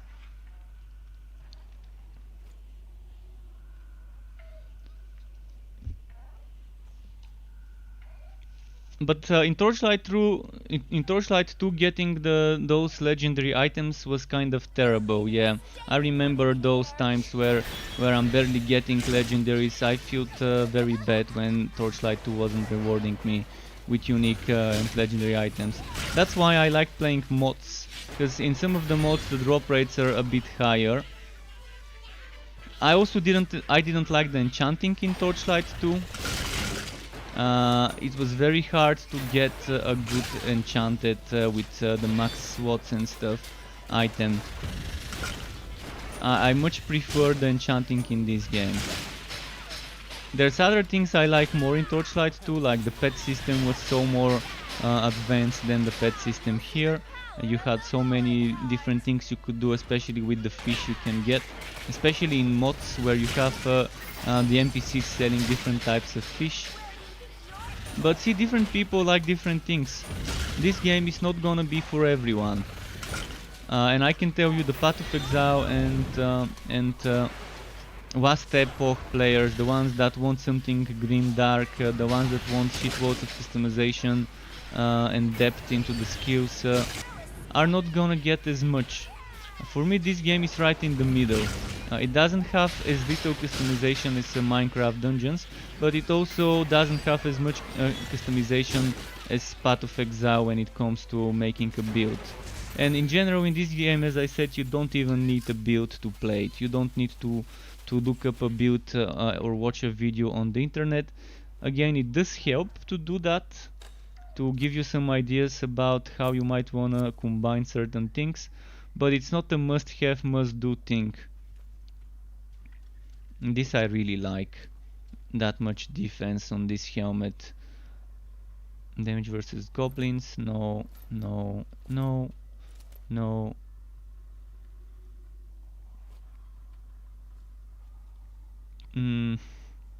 No. Duration for Rizzi's fate. Well, probably no.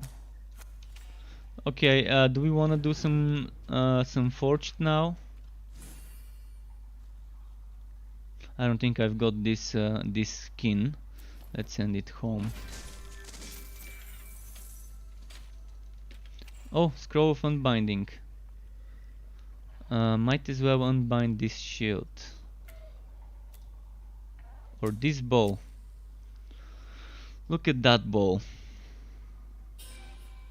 It's not gonna give me as much damage as my other, but I could add more damage to it. And it's more crit chance and more crit damage. Yeah, I'm unbinding this shit. I'm unbinding this. Definitely losing some damage. I'm losing roughly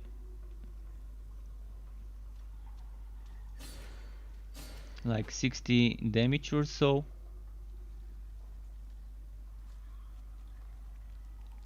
But yeah, it's a little bit more crit damage, a little bit more crit chance, and I can add flat damage to it if I'm lucky with enchanting. So might be better. Okay, let's go to the forged now. Do some leveling up on the forged. But again, yeah, different people want to see things from other games into this one, and the majority of the Torchlight 2 players want to see all of the things that Torchlight 2 had into this game. But I like how they're trying to be different than Torchlight 2. They're not trying to just copy paste everything from Torchlight 2. They're trying to make up unique things that that are new to Torchlight 3.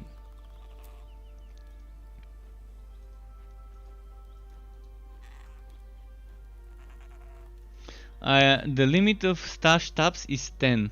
This is something I've just found out. You cannot have more than 10 stash tabs. So can I destroy this? I cannot destroy this. This is just taking space here.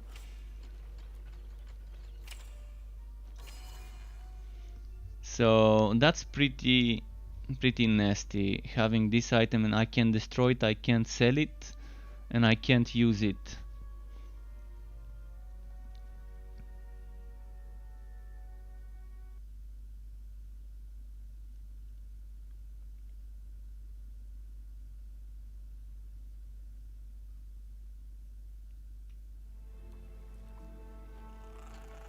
The Kappa Godin Holds. Yeah, the new God of War. I'm not even sure. I've never played any of the God of War games, cause yeah, not my type of game. I play mostly co-op games. But I was impressed by the footage I've seen of others playing the Vikings God of War game, the latest edition. But again, I'm also not a console player, and I think before the latest one, if I'm not mistaken, the other ones took a while before they launched on PC. This one seems like something I might wanna unbind. Look at all the poison defense. I'm gonna unbind this shit. Let's unbind it. Now let's enchant some stuff.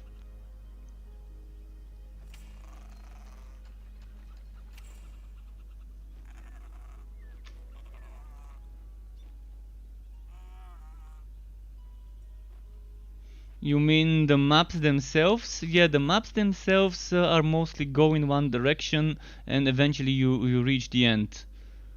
So they could probably improvise with some U-turn maps like Path of Exile. Path of Exile is again linear maps, which are either gonna be one big circle or some sort of a Z-shaped map, or like a U-turn, or like a serpent or something like that. But you do have in Path of Exile and Diablo, you do have that big one square or rectangular map where you can kind of go from one end of the diagonal to the other end of the diagonal and kind of reach the exit. So I can kind of understand what you mean, but by this being linear, and yeah.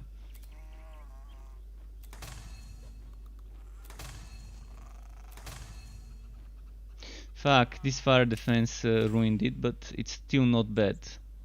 Still better than what I was wearing. Okay, let's try getting gear work on this one. 1.1% because it's a green, because it's a white item. Only because it's a white item, 1.1%. That was the best gear work stat I've seen ever. So what can we do with that one? It's still a little bit better. I'm losing a little bit of gear work, but still better than what I had. Now let's compare. I definitely don't want to wear this. I definitely don't want this right now. Nor this.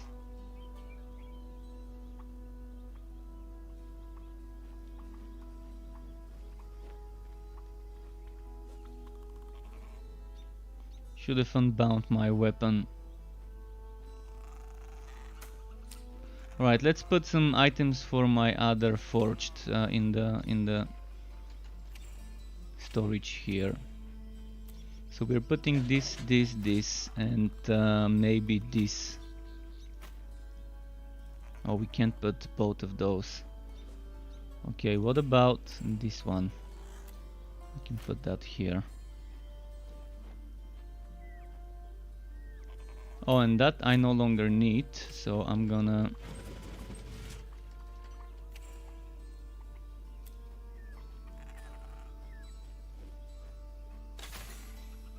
do this with it.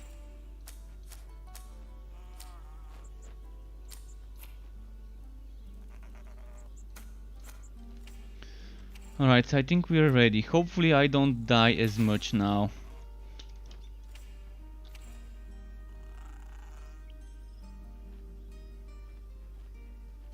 I've got mostly poison defense, so let's go to the poison zone and see how much my defense there is. And I've got some more HP, so that also should mean I shouldn't get two shot all the time. Or one shot as well from a distance, stuff like that.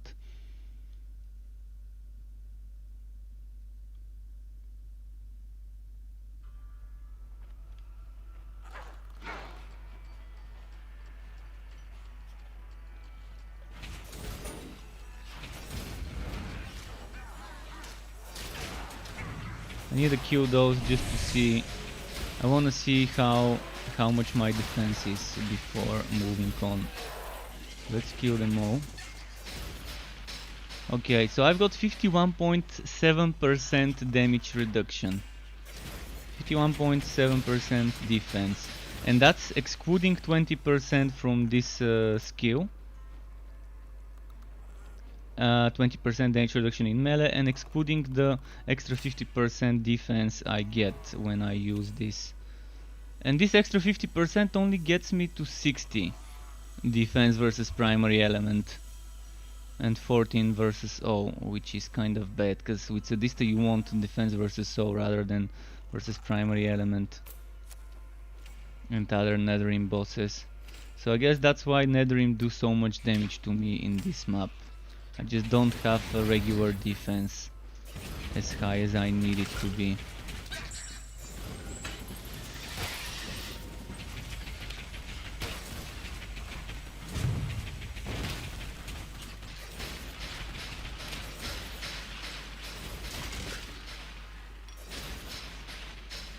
Okay.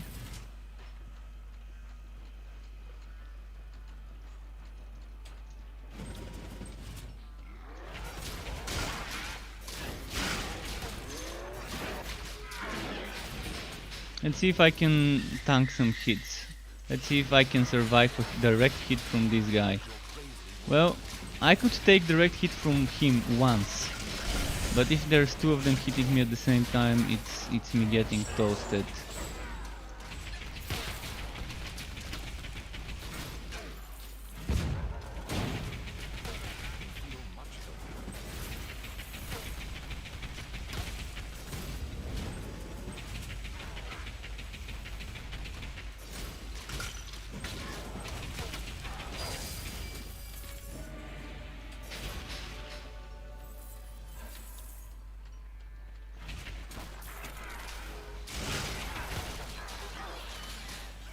Still feels like the weaker of the classes based on the items I've got, but I want to get good items for every class, and then I can say, hey, this one is weaker, this one is stronger, because gear is super dependent when it comes to builds here, especially knowing that you have the Legendarium as a layer of extra procs and stats and boosts for certain skills.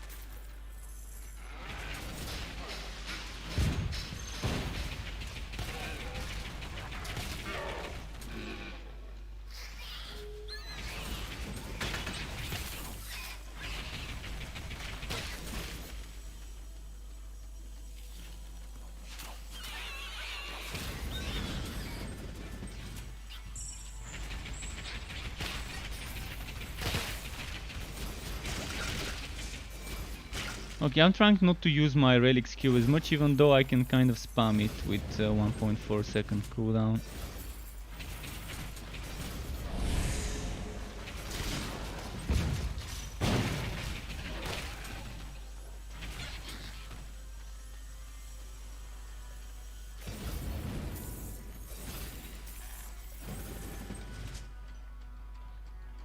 Is that Sadista? Let's see if we can kill her.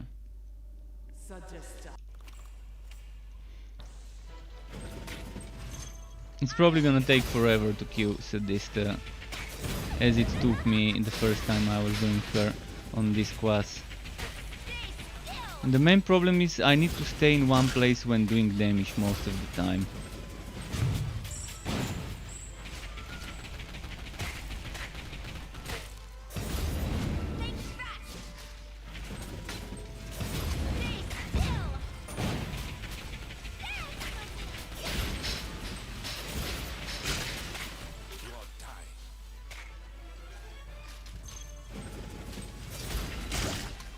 Definitely not the best hero right now, or build of a hero to be playing against her.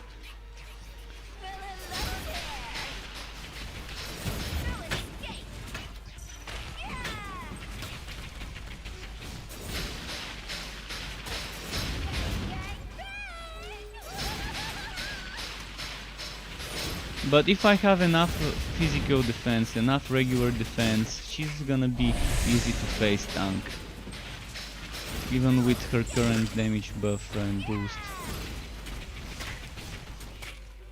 But if I have enough damage, I wouldn't even need to face tank her.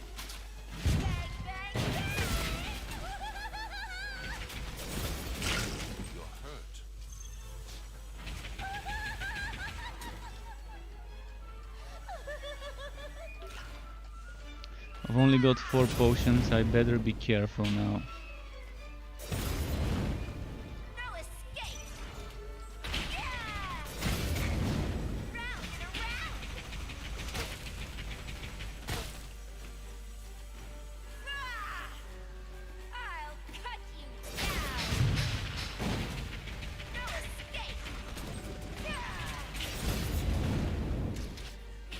Okay.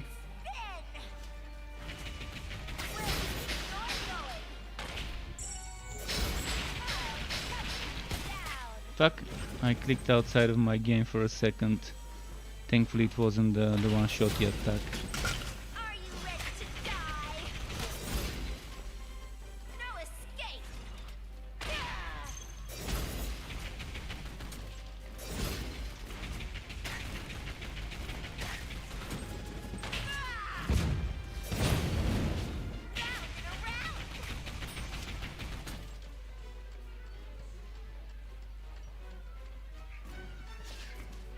Where is she? Well, hello there. No escape.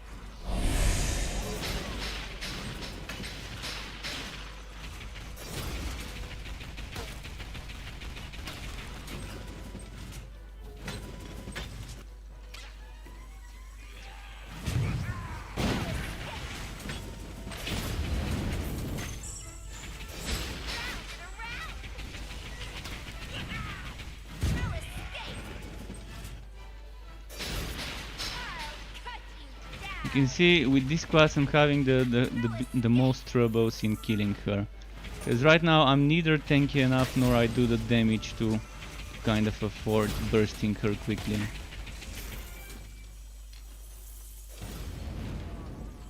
I mean, she's still killable. But yeah, gear is a big factor for her.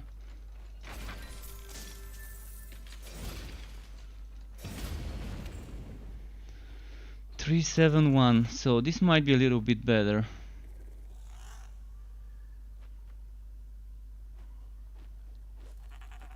Losing crit chance and stuff, but I can enchant it. This one, when enchanted, might be better as well. And it's not wife bound. Oh, those are one-handed as well. So yeah, I'm starting to get the good stuff. Minus hit from rapid fire.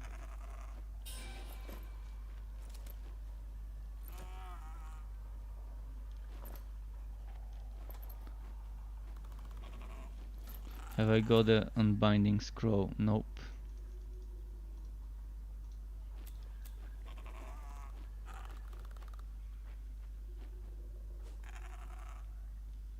I'm thinking of enchanting this to see what we can make from it. It looks like a nice option. To use a shield with 40% block chance, some physical defense.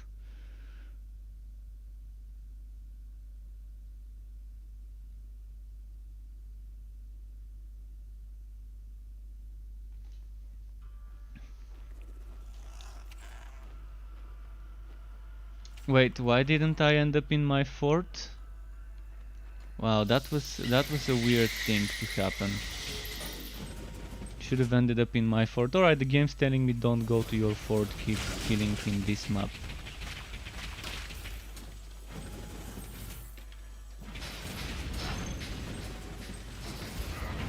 Oh, it ported me into someone else's game on practice. Wow, this guy is playing on the easiest difficulty. He's definitely going for the fastest possible way to level up. Which I'm probably gonna be doing as well on some of my other heroes. So I'm in his game. Yeah, when this happens, the best thing to do is exit to desktop and restart the game. Because otherwise it might end up constantly putting me to other people's matches.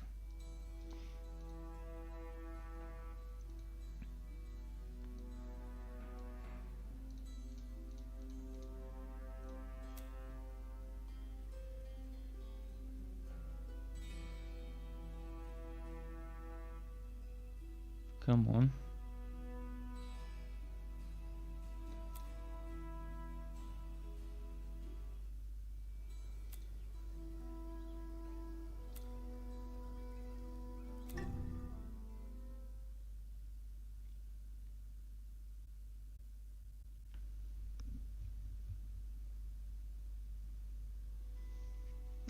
If I get good defensive items, melee damage, melee build for the forge would be very fun. I mean, I saw the spin to win being amazing. Oh yes, potions. I've got those. Oh, I'll be I'm gonna Look, sell some stuff for money. can I offer you a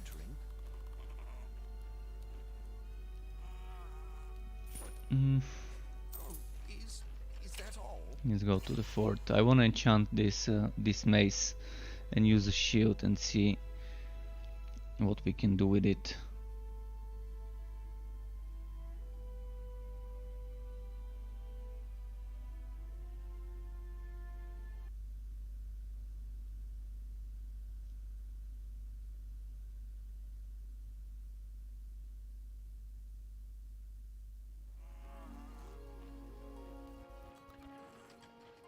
Okay, now enchant.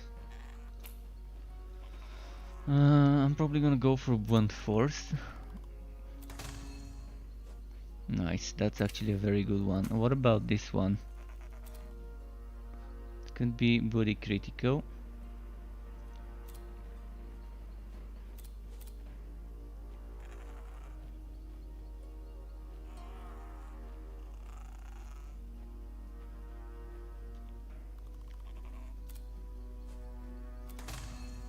Physical damage, wow, that's actually very nice. I'm gonna keep it for when I have a unbinding scroll.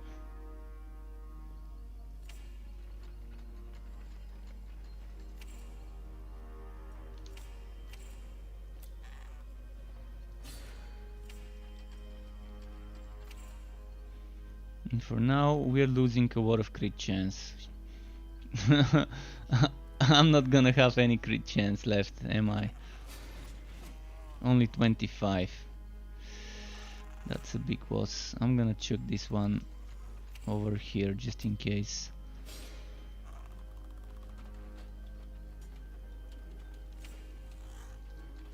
And this one we no longer need. Although I did give extra rapid fire stuff. This shield I'm also gonna chug in here for when I can unbind it.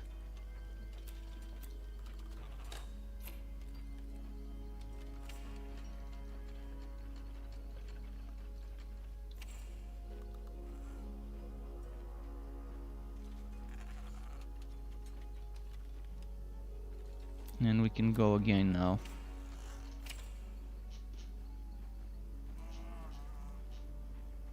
I actually want to do something. I wanna get a phase beast. I wanna do some portal hunting. And portals are very good to hunt into the goblin frontier in the open zones.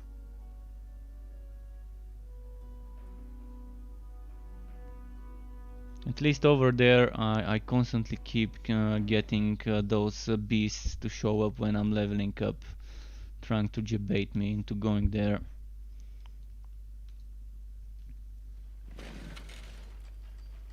Oh, that's not the map I wanted. I want the other Firebelly village. But I think the main reason the maps look like this so linear is probably the engine being heavy on the loading. If you go for a huge map like Diablo 2 style huge map, it's gonna be such a long loading time.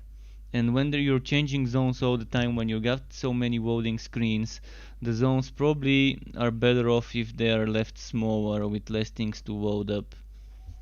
At least that's what I'm thinking, why they decided to go for such a kind of disconnected design, linear disconnected zone design. And see, another reason is I don't understand, if we are scaling down to the difficulty of the monsters, why can't we get XP from them if our gear scales down? So it would be better to just make it again, as I keep saying, after finishing the story, to start scaling the enemies up to your level in those public zones. And if you're playing with others, to take the host's story progression, the party leader story progression. Okay, I'm trying to look for a phase beast. That's gonna take forever though. Without movement speed buffs and stuff.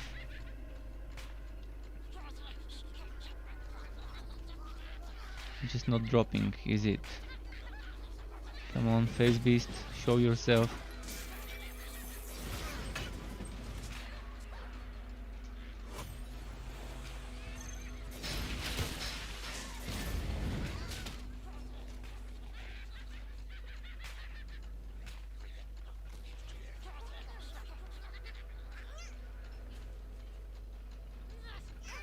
But they definitely didn't intend us to be level 60 in this stage of the game. They wanted us to test the low level stuff more rather than the high level stuff.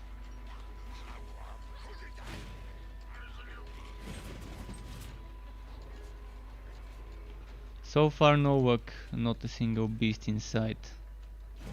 And when I'm doing the quests, they're all over the place. When I'm doing the quests, sometimes I would see 3 of them one after the other.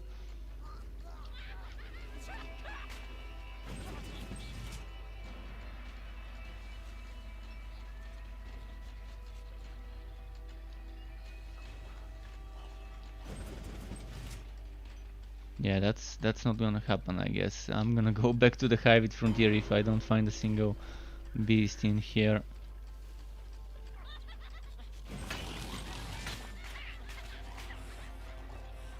I could kill those for easy farming of Legendarium powers though.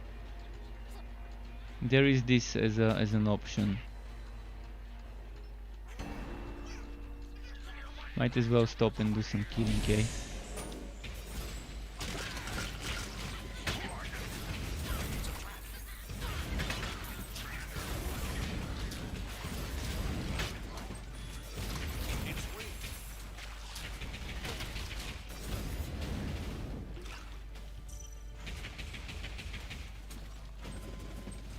Let's get them from this side.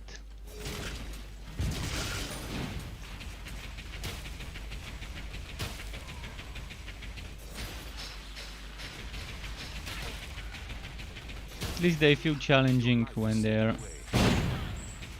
scaling down my items.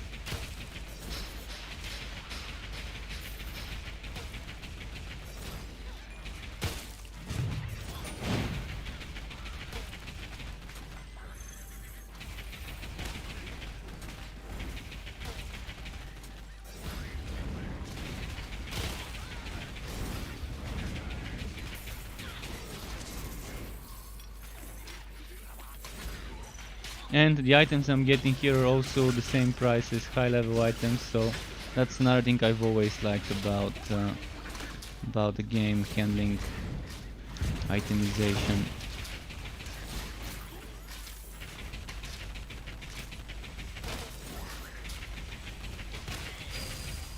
Oh wow. Alright, well, yeah, I'm not seeing a phase beast. I'm gonna go until the end of this map, and if I don't see a beast, I'm just gonna go back to the level 30 something zone. But normally in this zone is the place I've seen the most beasts throughout my playthroughs.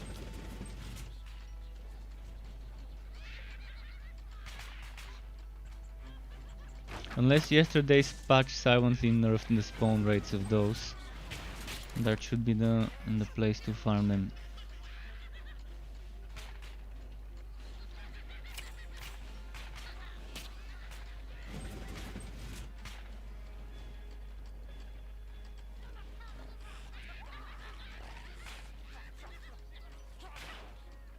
Not a single one. Well,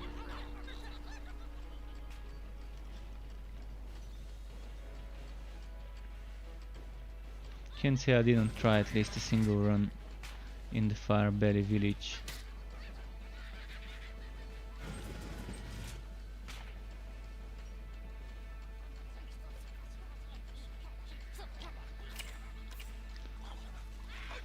Alright, let's go back. I wish from my portal I could open the map and teleport to any place I want. Can I do it like this? So we should have been able to teleport like that. Open the map, click on the place you want to teleport, and opening a portal that leads you there. That would have been amazing, because right now you can see I can't. I'm gonna go to my fort.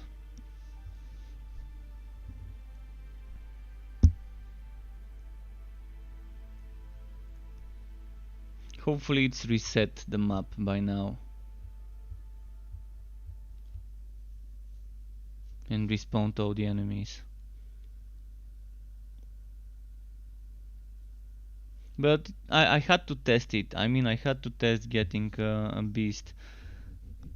So right now I'm definitely not gonna even bother attempting to level past the soft cap. It's just gonna be so boring trying to farm phase beasts, especially on characters like the Forged. On Realm Master at least I can zoom through the map. On Mage I can use Blink and Luminous run together. On Sharpshooter I can try and stack Revolt with Ghost Visage if Revolt fills up the Ghost Visage like it used to do before. Maybe it doesn't, I need to check. Oh, the game even disconnected me.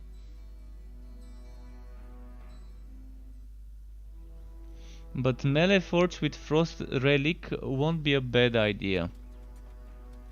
The problem is you're not doing that much damage with the Frost Relic. The Frost Relic is more of a crowd control relic, and it's nice for a melee Forged if you stack a lot of freezing, and if you do a spin to win setup, it is pretty fun. But I would still go for a bleeding or poison build or a fire build on the melee Forged. Even a shock build is a lot of damage. Shock build on the spin to win would be proccing those shocks a lot, and it will be proccing shock bolts, and if you stack bolts on shock you can get like 6, 7, 8 bolts on shock, and that's gonna be nice. Oh, Jon Snow is here. I wonder I wonder if he saw me. He should be on my friends list. Yeah.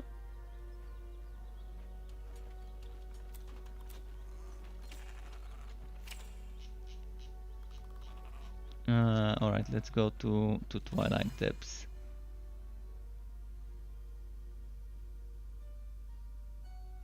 But yeah, the way I like playing spin to win Forged, if you're talking spin to win, not the other melee setups, I like to play them with things that can proc.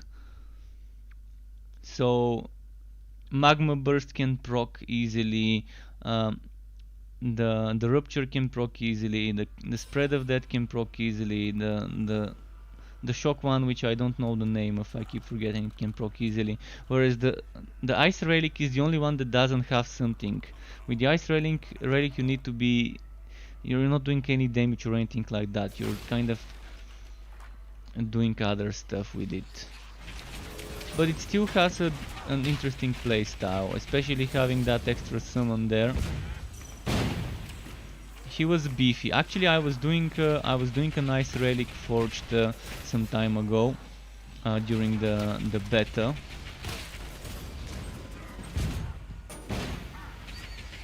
And it felt weird, but nice at the same time. But definitely not a strong setup compared to some of the other ones for the damage. It's more really for the crowd control.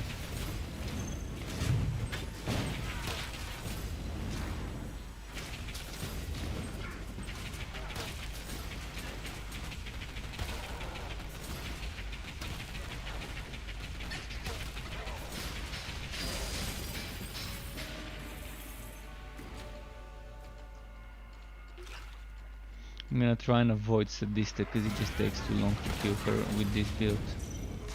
Until I get better items maybe. I need a better cannon first of all.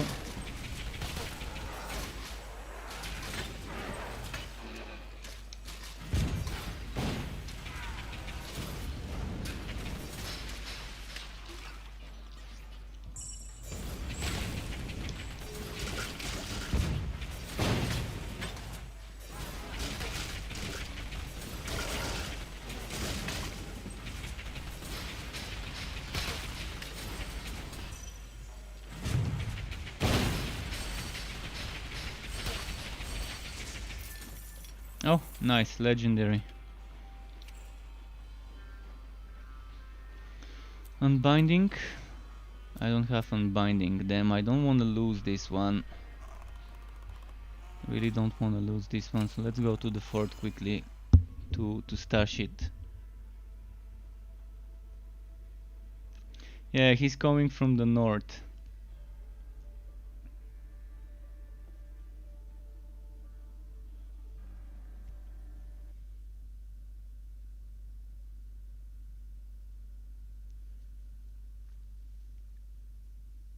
He left the wall and now he's here.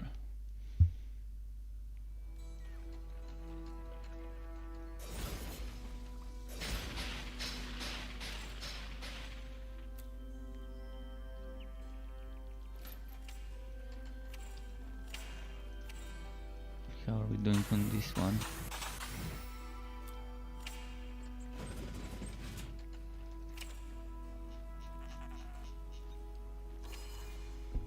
So yeah, that was kind of necessary. Getting this legendary, I didn't want to lose it.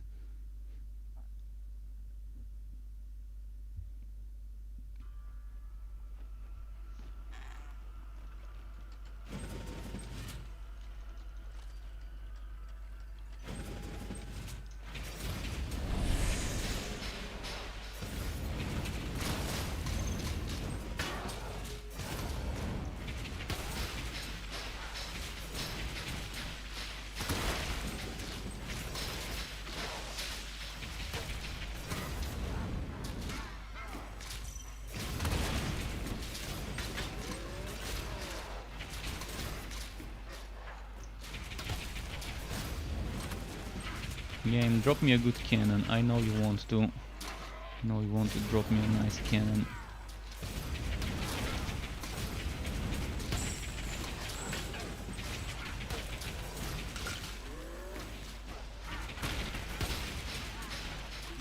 Oh wow, oh wow.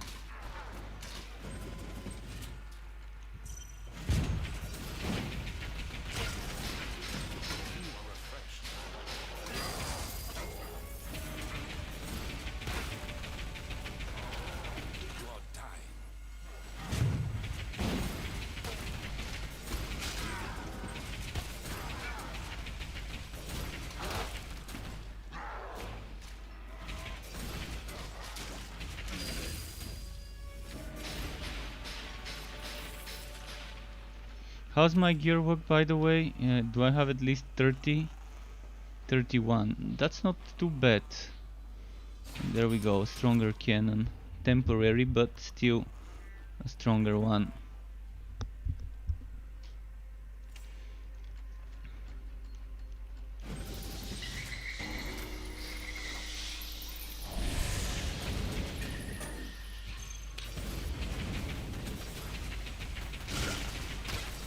But yeah, if anyone wants to see me play a different hero, don't be afraid to ask. I've got them all around level 30 something. So if you want Dusk Mage, Sharpshooter or Realm Master, just ask for it. I'm switching all the time, doing a few runs, a few maps on one hero, few maps on the other one, just to avoid the staleness of this boring goalless grind that we currently have post story.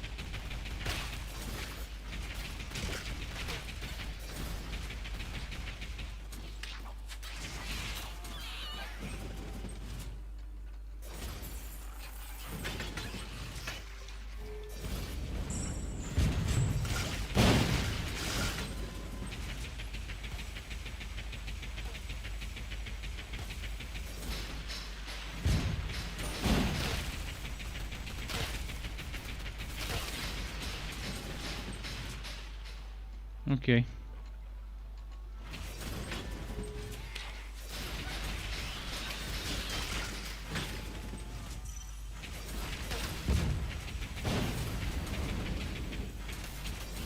Wow, when did he teleport next to me?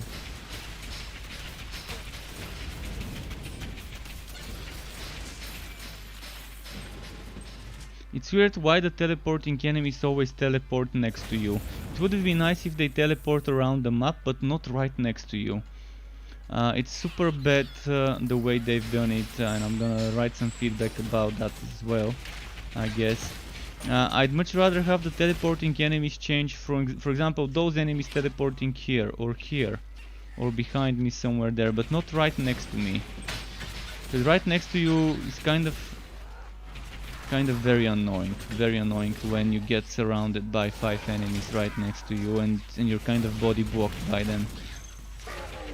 I think they've removed at least the packs of 8 and 12 size. I don't think I've even seen a bigger pack than 4 or 5. Maybe they've removed all those big packs. But there were times where you could get 8 or 12 enemies in a single pack. And that was a lot of them. Believe me. Thankfully back then we didn't have teleporting on those.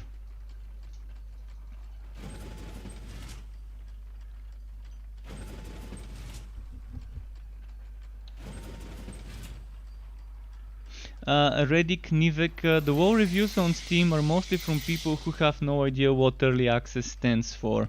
People who are butthurt because the game was disconnecting in the first 2 days and it was super hard to connect to the servers because the servers were getting kind of broken and flooded with more people than they simulated with their bots. And it was on the first couple of days of early access. After that, things became a little bit more stable.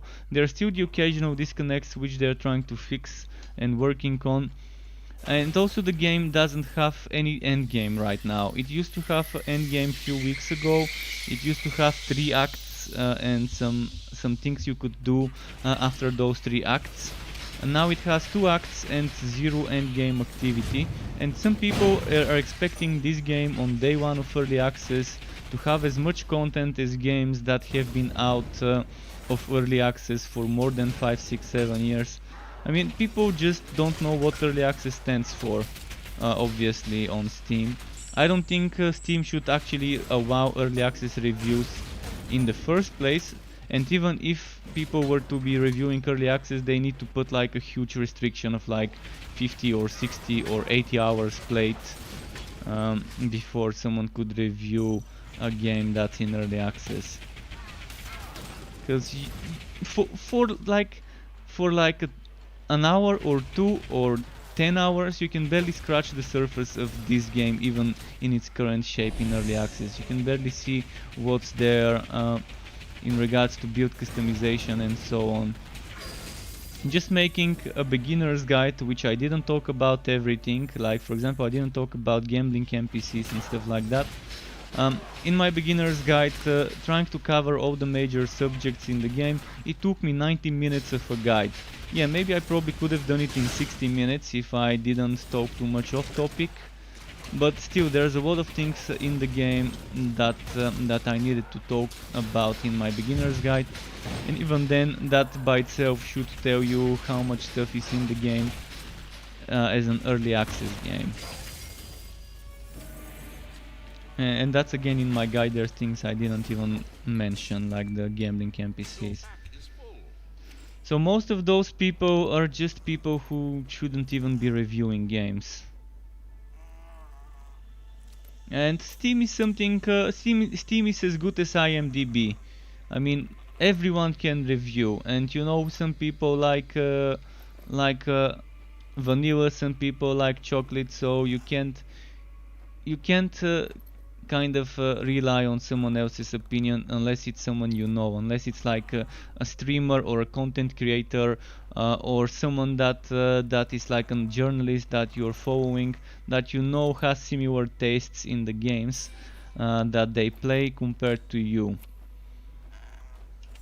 So yeah, I definitely never pay attention to the reviews. Yeah, I kind of always note that there's bad reviews in the game, but I try to watch at least some content like gameplay footage or a stream or some videos that are like introductions or guides or whatever to a game before making my opinion whether I want to get the game myself or not. Steam reviews, some of them are good and can be trusted because people spend their time actually explaining some of the things that are bad and good and why they're bad and why they're good. But if you see, the majority of the Steam reviews are pretty shallow. People who barely even spend time playing the game and don't know what an early access is supposed to be. There's also people comparing it to games like Torchlight 2, which is only natural, but Torchlight 2 has been out for so many years and has had so much more content added, like mods, community created content to it. So again, I think it's kind of wrong to compare it right now, even to Torchlight 2.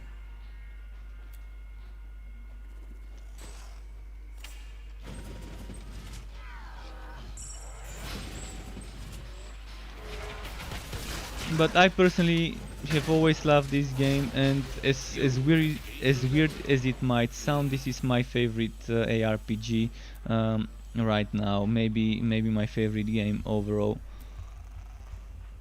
So Furnace Blast is nice, but I really don't think I wanna go for it. Not maybe until I get the Furnace Blast size increase, but again, I don't like how they rework Furnace Blast. I like the older version of the skill way more than the current one. So what do I max out now? I'm going for a bleeding, not a burning build, so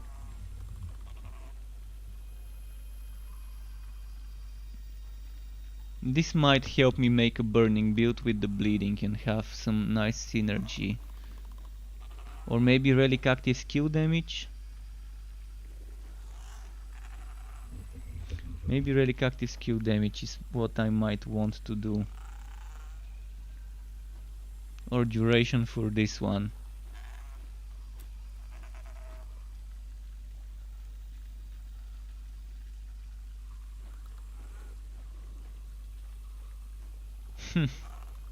Yeah, that's what I'm gonna do. I'm gonna go for relic active skill damage. So I'm gonna have to spend some points there. I'm not gonna be getting all those points unless I spend a lot of time grinding. In the current state of the game, it's just not gonna be fun grinding past level 37, 8. And there's already people past level 40 who, yeah, I feel bad for them having to go through this grind. Having to farm phase beast portals. This is just one of the worst possible things you can farm in the game. Your health is low.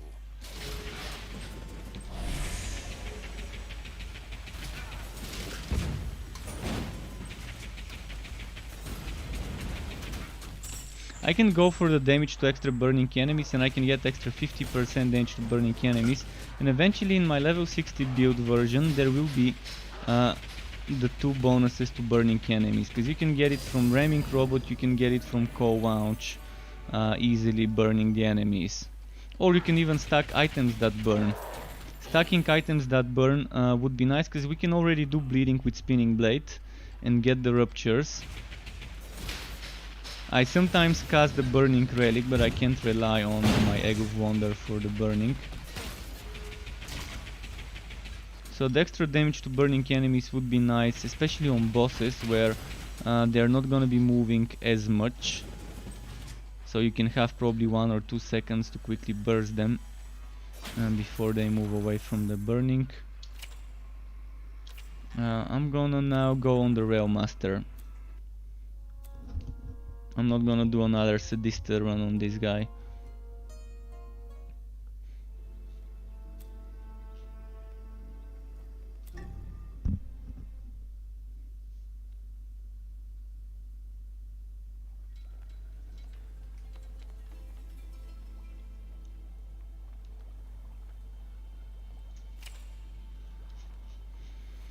First, items. Anything wife bound that I need to be careful with. I mean, it's nice. It definitely is nice, this one item. Especially against things like Sadista. Do I wanna unbind it is the question though. I'm gonna enchant it and see if I get some good bonuses with the enchanting. I might end up keeping it. The problem is right now the game doesn't wanna drop me. I think it might be bugged and the recipe might not exist. For chest pieces for high vid bonuses, it doesn't seem to exist. I mean, completing the game on 4 heroes and getting a 5th hero to level 20 and not getting this recipe is very dodgy.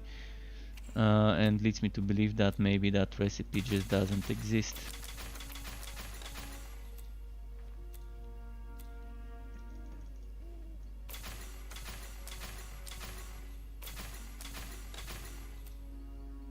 Okay, let's try enchanting this item twice, or once at least.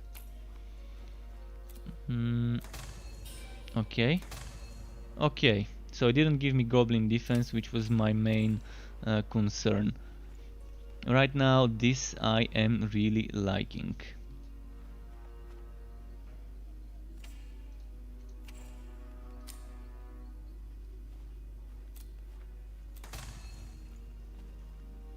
Amazing. So I'm losing some gear work, but I got the gear work I'm losing back. And I'm back to 40 something percent, 46%.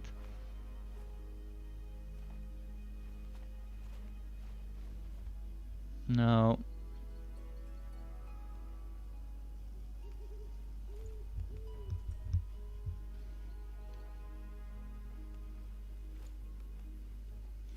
I'm gonna do something. I need to craft Railmaster storage.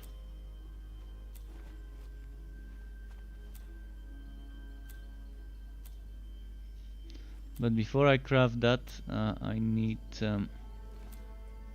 damn, I don't have the wood for it. Alright.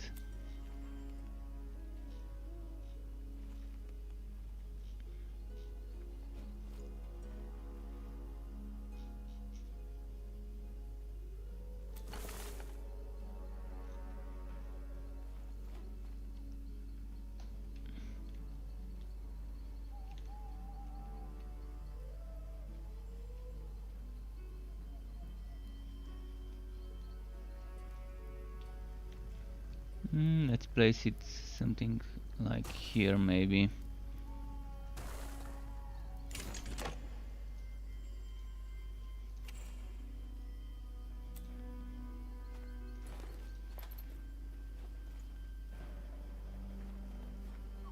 So those legs, I'm probably not gonna be changing my legs with those, because I know I'm not gonna get as much on a white item. I kind of checked.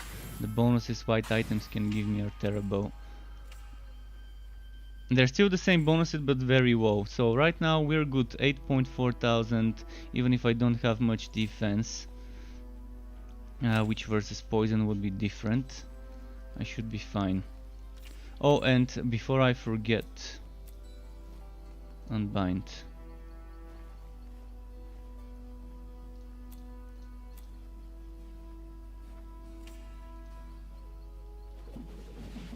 Let's unbind some more things. I can't access my forged items right now.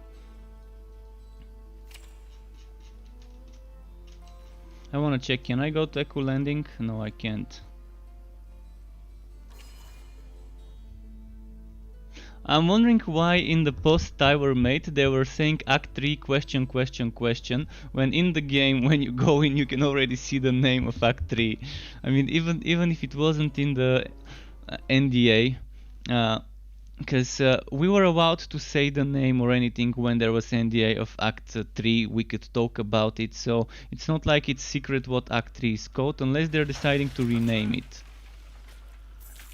But yeah, right now we can see the name of Act 3, so it kind of seemed weird why the name was question marks in the state of the game post from Tower.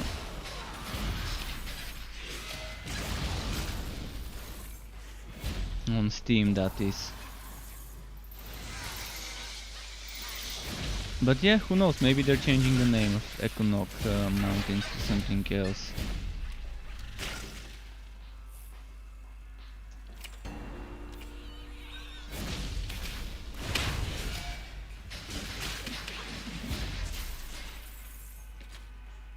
So this is the no train Railmaster, my kind of Railmaster.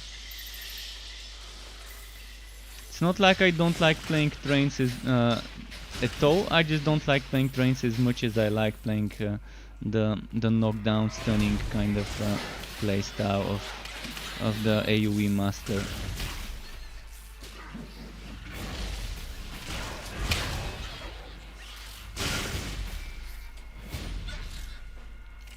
What's my defense right now? 37% reduction, and from 8,000 something this went down to 7 because this is downgraded 2 levels and this is downscaled by 2 levels, meaning less defense and HP. At least my defense versus O is very high, which is what I need, especially for Sadista, which we're gonna be killing in a moment.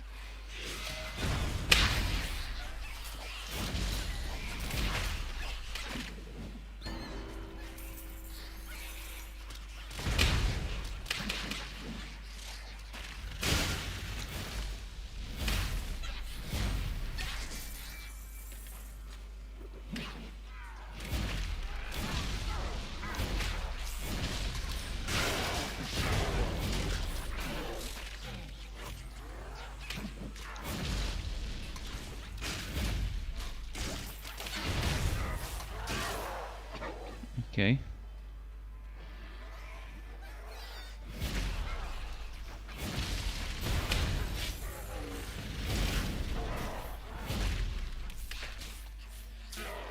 What's happening? I couldn't do anything for a moment there. Alright, so this here we come. Suggesta, you are finished. Sometimes I can skip this immediately, sometimes I need to wait a few seconds before I can skip it.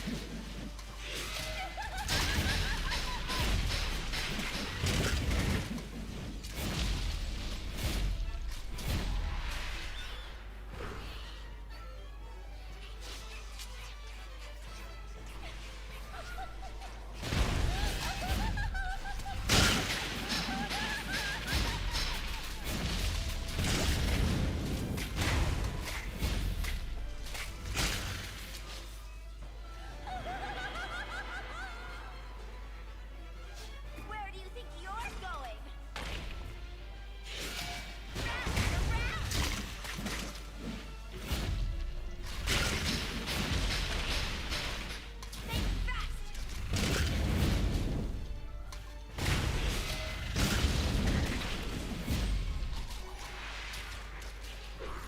Come on.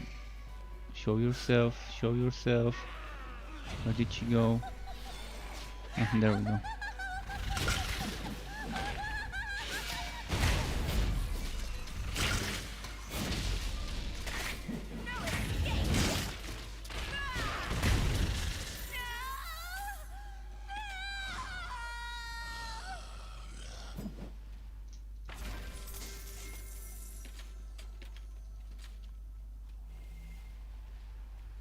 Wait, no pet cage? I guess it doesn't always spawn a pet cage.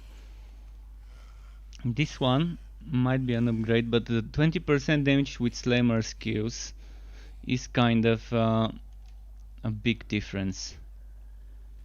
And it's not worth it for just a little bit more crit chance. But damage with Pound is not bad, but it's only with Pound.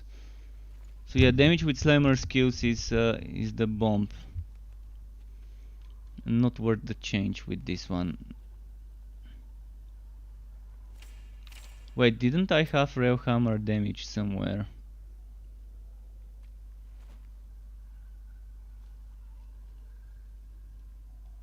And that Slammer skill damage would stack with this one once I get it.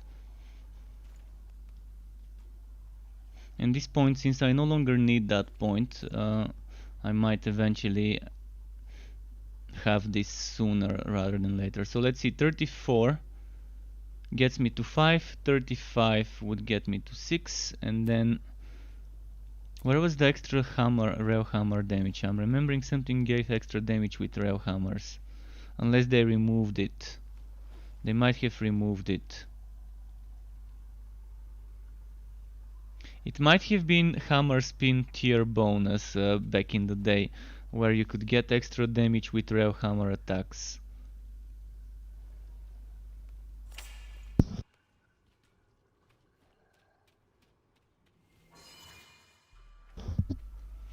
Okay,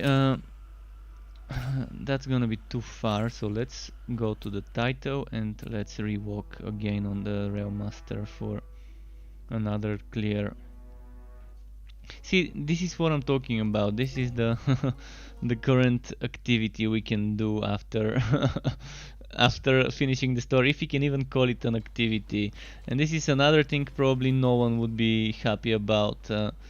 But again, I don't think in general early access games need a review at all. It's just like reviewing a half-cooked chicken. You can't review a half-cooked chicken. Like reviewing a chicken dish while the chef is still cooking it. Kind of sampling the food in a restaurant while the chef is kind of cooking it in the back. And that's what I think reviewing early access games is like.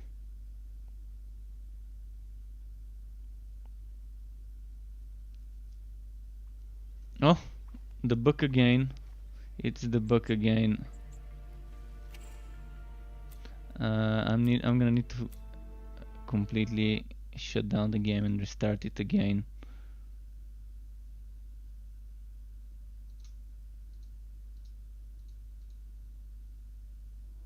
Come on, game, restart. Wait, there we go. We've got image.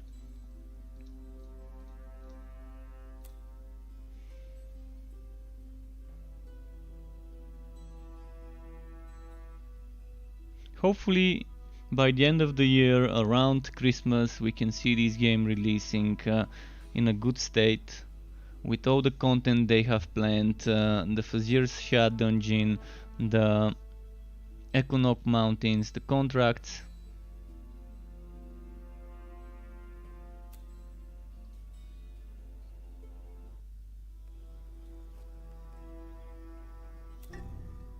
I'm loving some of the designs of rail hammers, by the way. One of my favorite looking weapons are the rail hammers. Even when I don't play one, I still think they look amazing. Fuck how? What the fuck? What's that even supposed to mean? Like cacao, but yeah. Speaking of cacao, man, Cacao Games, one of the worst and greediest companies. Cacao Games. So glad I didn't spend too much time and money on on Black Desert online before I stopped playing it. Hey, this bug is happening again. I can't access my fort. It keeps putting me into someone else's game.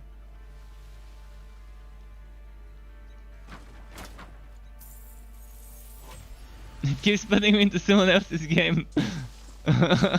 Should I help the newbie? Should I help him?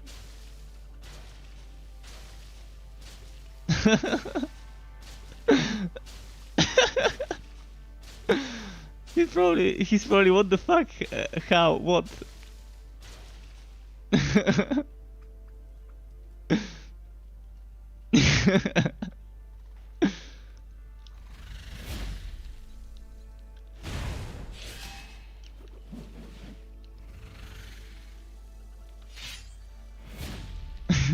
He wants single player, he's not getting single player. Alright, enough trolling the lobby. Let's try and probably fix that that bug. Let's have him solo. He's probably wondering what's happening there. If the game allows me to, though, I mean, if the game doesn't allow me to continue, not much I can do about it. I know what I should do. I should probably go to Edgewood Bluff and try to go to my fort from there. So that way it's not gonna port me into Edgewood Bluff when I try to go to my fort. Hopefully, hopefully. Last time I tried something like this, I ended up bugging the game even more, and I ended up getting disconnected when I tried to access my fort, because I guess the game had too much on it. We'll see if I can work around this bug. I mean, if restarting the game didn't fix, I'm not sure what else can help me. Let's try.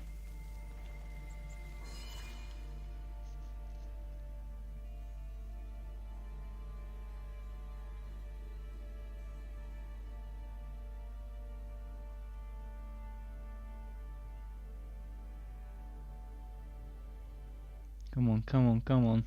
Vote, vote, vote. We're seeing the right voting screen. This is the fourth voting screen, so hopefully that's fine.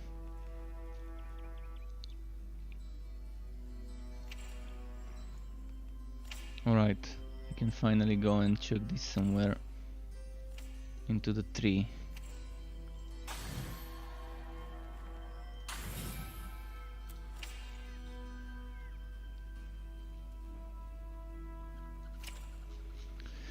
Okay, another Twilight Depths run, or should I start from the capital?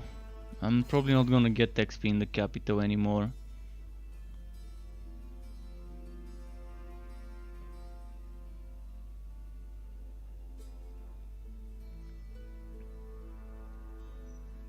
It would be nice to see an upgraded version of this map, showing us which act is located where on this map.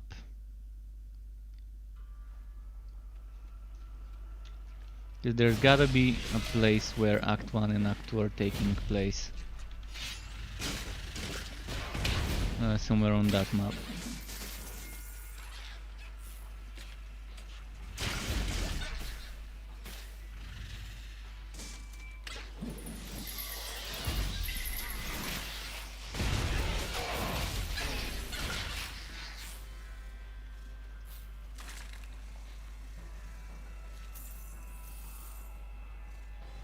One of the things, little things that I like is all the different types of lootables you can click on and do different things like those I just used.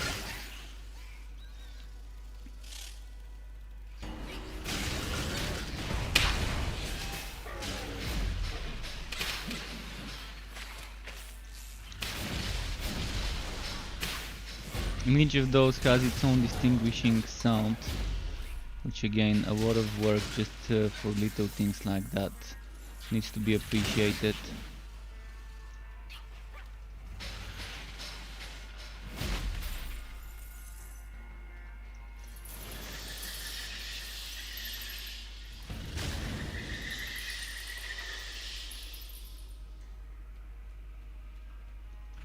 Hi Terry, welcome back Terry, nice to see you again. How's Chaos Bane going? Have you been playing a lot of it recently? Some of my viewers have been sending me messages telling me they're enjoying on console the Chaos Bane update and enjoying the builds that I made a few weeks ago. I'm probably gonna make some more builds. I mean, there's some more builds on Chaos Bane I wanna make. I'm just kind of enjoying Torchlight 3 right now a lot, and I'm probably gonna make a build video for each class for Torchlight 3 before I go back to making Chaos Bane stuff. But there are some things that I still haven't forgotten. For example, the Ut1 bunker build that I've got. The Ut1 Bunker 2.0 that I've got on my website, I still haven't made a video for, nor have I made the Binding Fortress 2.0 as a video. And there's some more I need to make.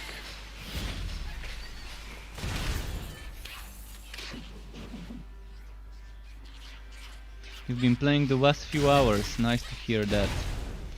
Have you been getting lucky? Are you playing on the same class or did you try a different class in Chaos Bane?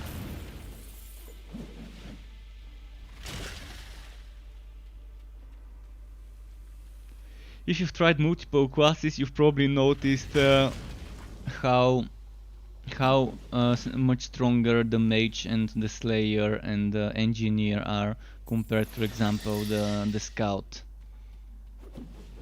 The Soldier is also strong, but kind of, I don't know, it's a little bit boring playing a Justice build, someone's Justice build.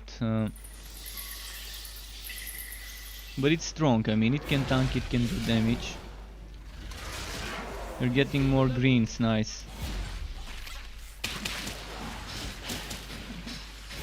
Well, now with the Tower of Chaos update, console players would finally be enjoying those nice drop rates of green items.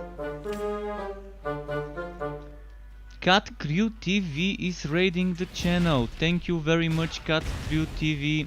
Welcome to everyone from his channel to my channel to the Struck Club. Enjoy your stay and feel free to request if you want to see me playing a different hero. I've got all 4 heroes at level 33 or 34, so if you want to see gameplay of one compared to another, I would be happy to oblige. Feel free to ask me questions. I've played this game for a long time. 14 months I think is already how much I spent playing this game. Also, if you've missed it, there should have been a stream earlier today on twitch.tv/play Torchlight official dev stream. Every Friday normally there is one around 7 p.m. UK time, 11 in the morning Pacific. So you might want to catch the replay, which I will myself, on the official Torchlight channel, where Michael, the developer who is in charge of the legendary items and legendarium, he would have been answering some questions from the community, and there would have been people discussing different builds and things like that from the community that have been submitted. So just that quick reminder of that. As you can see, I'm not playing something like a meta build or anything, or even if I do play a meta build, that doesn't mean I'm gonna play it at the best, but I'm playing what I enjoy. I really love the no train build on the Realm Master. I've played different builds. I've played hybrid builds, I've played train only builds, I've played melee only builds, but the melee only build feels great with the current changes to Realm Master. It feels amazing.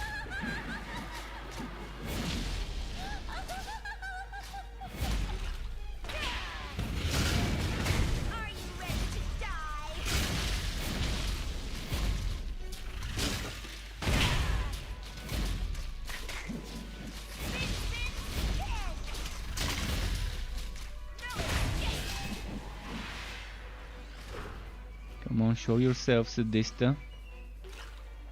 Show yourself. Where is she? Oh, there we go.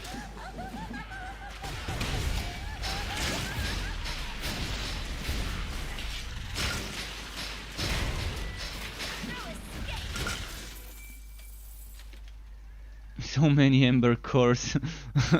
How am I doing with the Ember cores right now? Oh, I've got a level up as well. 133 Ember cores, that's a lot of Ember cores. Let's see if anything worth unbinding dropped.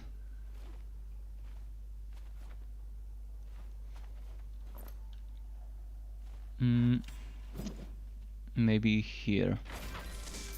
Oh, this time there's a pet cage.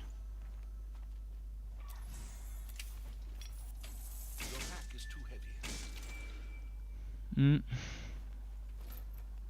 So nothing too fancy is dropping so far, but I guess I've kind of squeezed as much as I can squeeze from this level of items. It's gonna be hard to find an upgrade right now.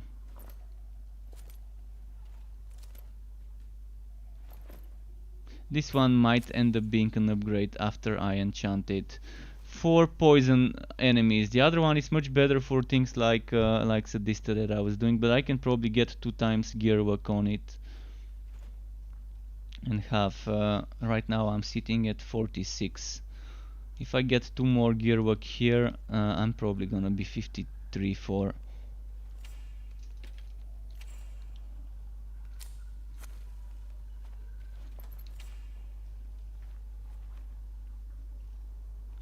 Boss runs? What do you mean by boss runs? Are you talking about Torchlight?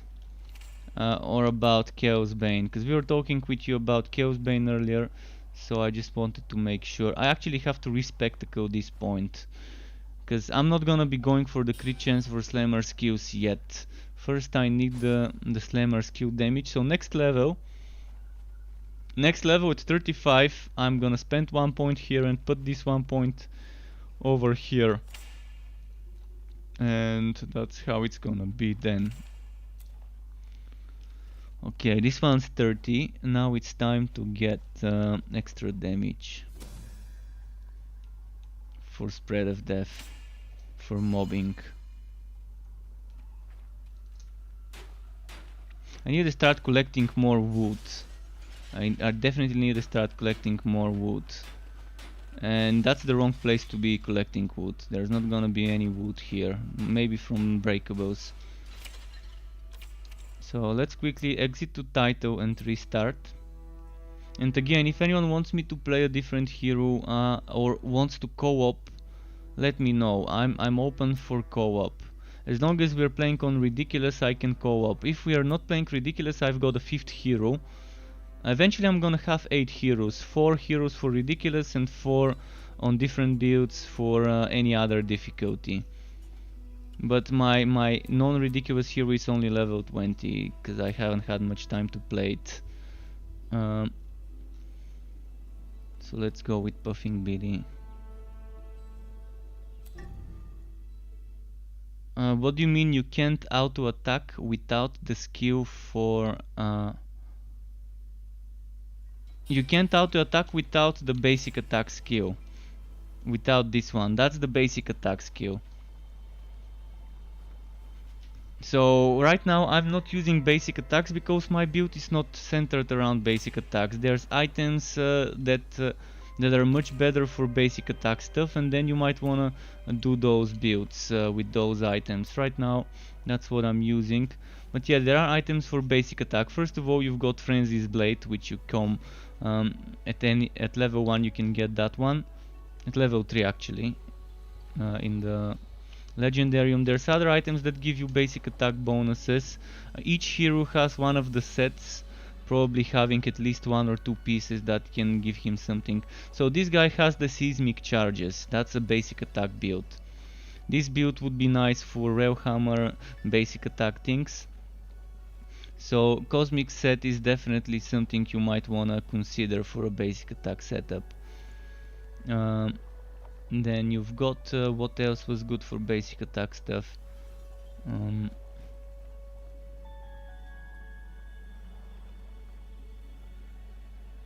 not sure which one it was. There was something out there else. But those are two things that you really want. Some of the cosmic items and the Frenzy Blade. Oh, this one with attack speed increase, that's gonna work well.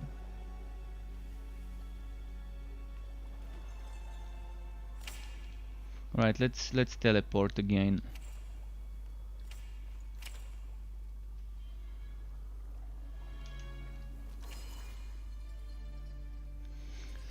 So that's why I'm always, when I'm not using basic attack, I always change this SWAT. I always change it to either a relic weapon skill or another skill. So if I'm not using relic active, I'm obviously gonna put something else there from my other skills.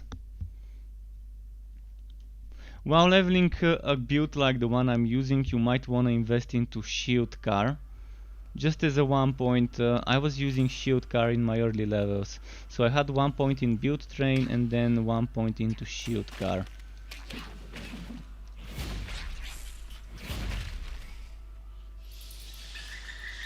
And then I removed them eventually when I got this 50% damage reduction for level 10 Hammer Swing. That's when I got rid of Shield Car, because I needed that damage reduction early on, because I've only played on Ridiculous with this hero.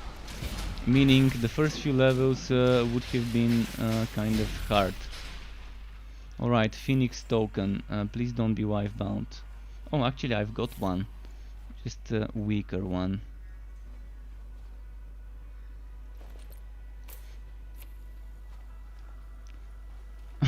Well, I don't think I can stack 2 of them. I don't think I can stack 2 of them, and I don't think I should stack 2 of them.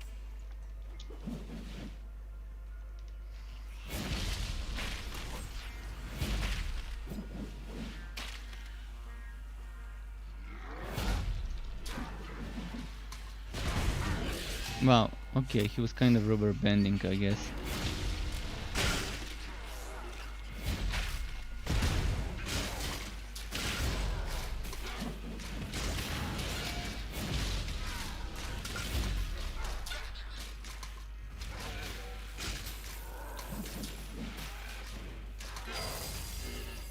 Another thing, as I said earlier, this exploding green ball should be actually triggering when it's next to our pet or summon.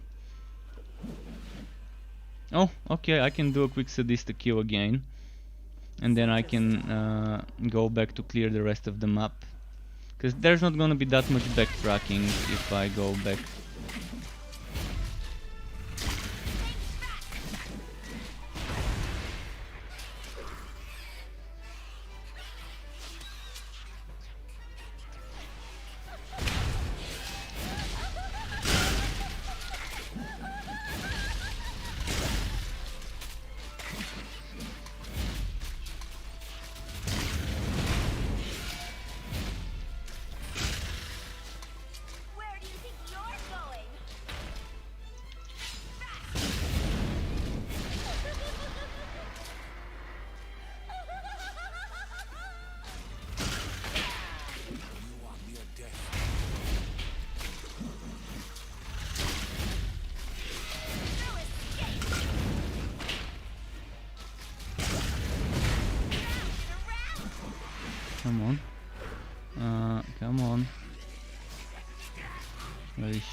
Am I blind? Oh, there we go.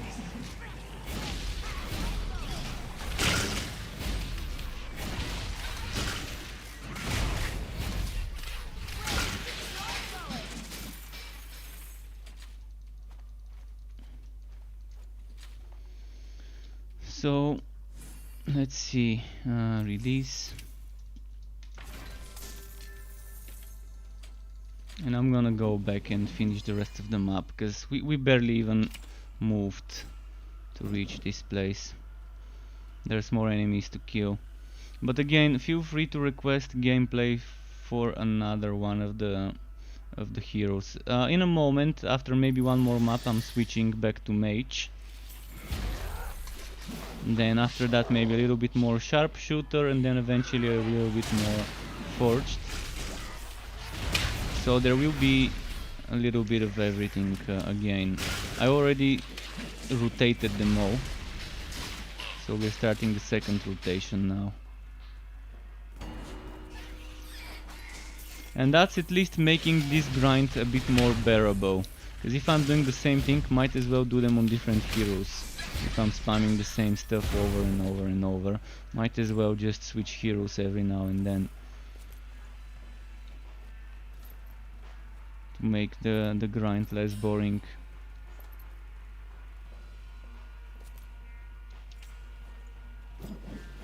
Because even getting 3 heroes to level 100 when the XP rates were terrible and level 100 was the max, was still better because you had map works, and map works was kind of okay. Even if I needed 20 maps or 30 maps per level, it would have still been more bearable than doing what we're doing right now. And what would be happening afterwards, where we would just have to hunt phase beasts. So even then, getting my mage, realm master and forge to level 100 felt fun.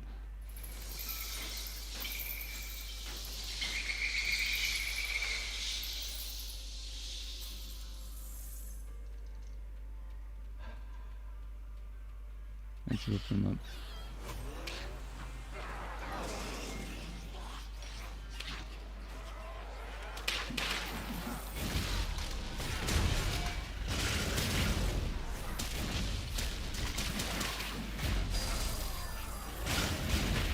Boom.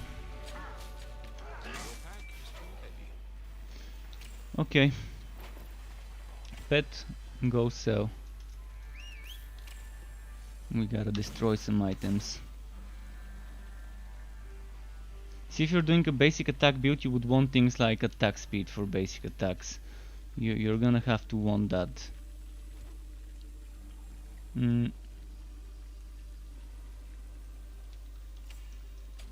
There's things like the fire starter as well.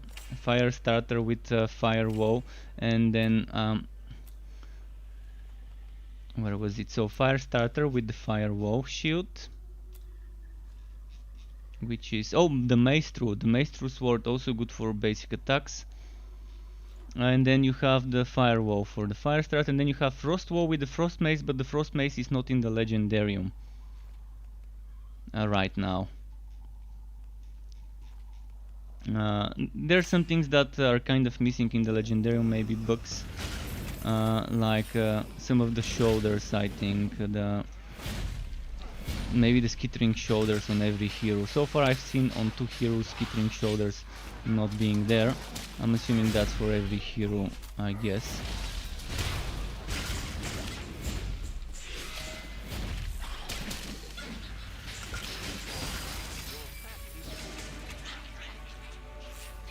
Pet needs 40 seconds. Right, we're gonna leave some items on the ground for now.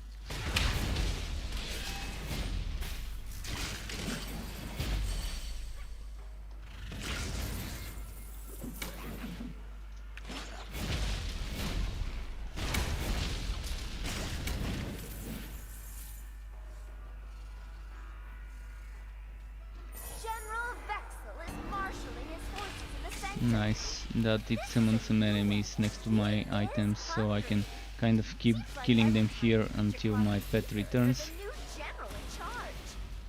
I guess none of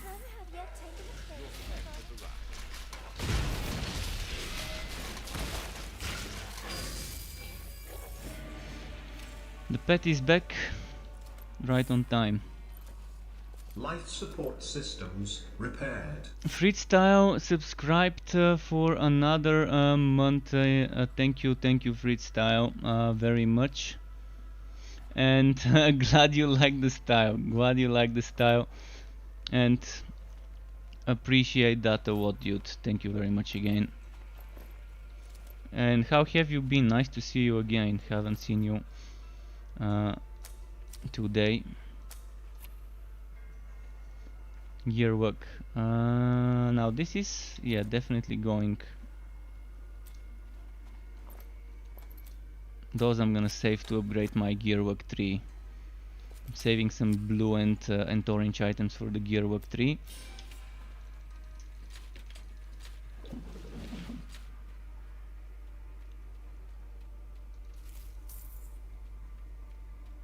The haha bow. I'm actually loving that emote, the haha bow. You were very busy with work. Tomorrow you've got big test day for Torchlight 3.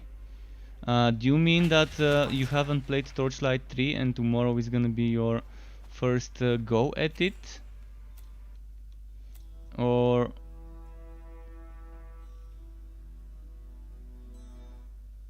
do you mean that you have a big test day, that's why you don't have time to play Torchlight 3?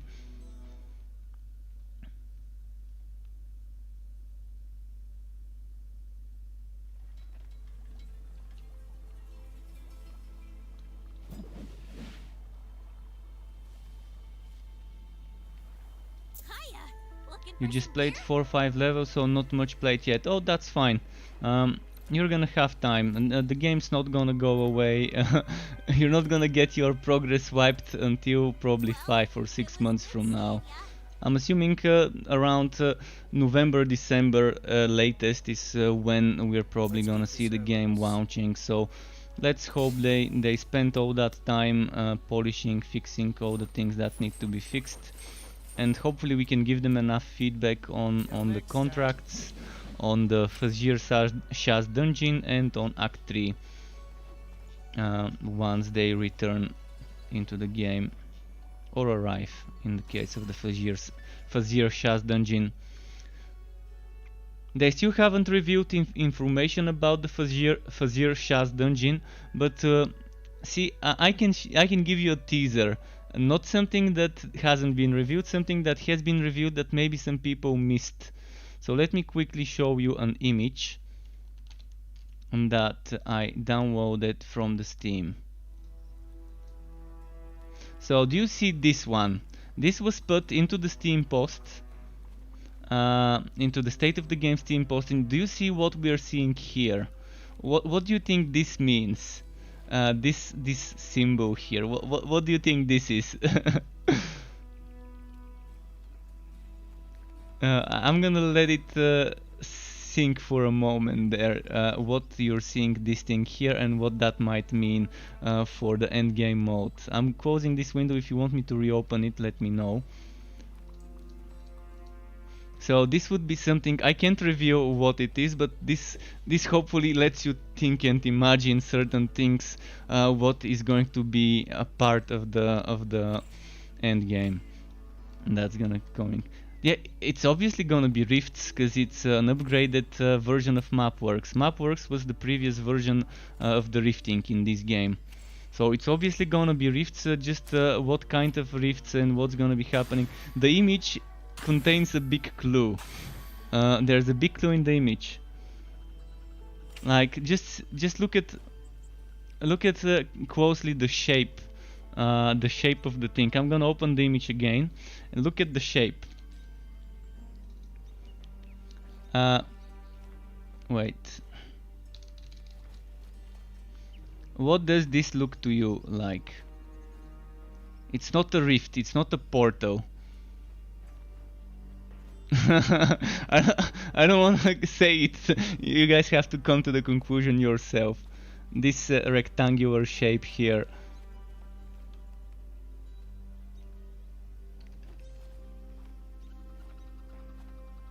But yeah, hopefully you're kind of guessing the idea of what's gonna be a part of the Well, it's not what's inside. It's the whole rectangle. What it represents. The whole rectangle. What does it look? Yeah, yeah, you got it. Mitrasen kind of got it. That's what it looks like to me, at least. To me, it looks like a playing card, and that's the clue. That's the only thing that they've given us over there as a clue. So that's the clue. It's a playing card. I cannot say what the playing card has to do with it, but it's a clue, so you can let your imagination go wild. You can let your imagination go wild regarding what that could represent. But see, they're intentionally leaving those little teasers there for people to kind of imagine what could be happening. But it's definitely gonna be some sort of a rifting system, because it's replacing the old rifting system, and it's gonna be nice. I know that many of you would like it. If you're playing Vast Epoch, you're gonna find it familiar to Vast Epoch system, but yet still different in many ways. It's gonna be exactly like the rifting system games like Wosen, Vast Epoch, Diablo, and so on have. And Grim Dawn, but it's gonna be definitely in its own take. They're not trying to discover the hot water or America. They're just kind of taking their own spin on the rifting, on the end game activity that these games are famous for.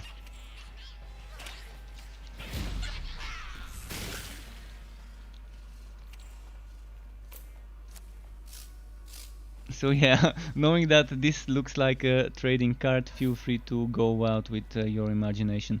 So this one's nice, but I'm gonna lose a lot of DPS. Look at my DPS from... Wait, why did I lose some DPS? It was 1000 earlier. Why did it... See, do you know why I'm wearing those legs? I'm only wearing those legs because it's 7.9% poison damage, and my damage here is poison. If my damage was anything other than poison, those legs would be useless to me. I mean, the crit chance is still nice. So right now, I've got a question. I've got a choice to make. Do I wanna lose some DPS and get cooldown? And with this cooldown, this is to 1.6 seconds. Without this cooldown, this one is at 2.4 seconds. And I'm probably gonna go for that extra damage right now, because I don't want this to be all about the relic skill. I want the relic skill to be part of the build, but to not be the center point of this build, unlike my summoner builds where I'm relying on the relic for the damage. But yeah, stats like this percent X damage, X type damage, percent poison, percent ice, etc.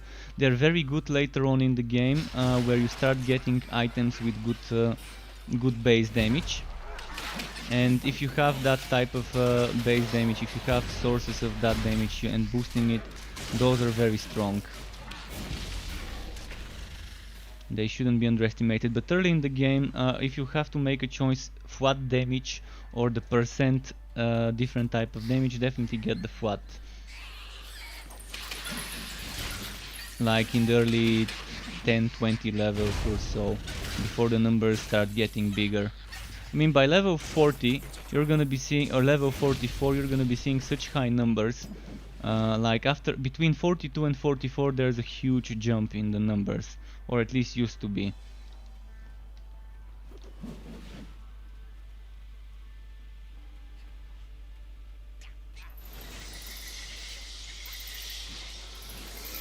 Basically, DPS is not linked to the level that much.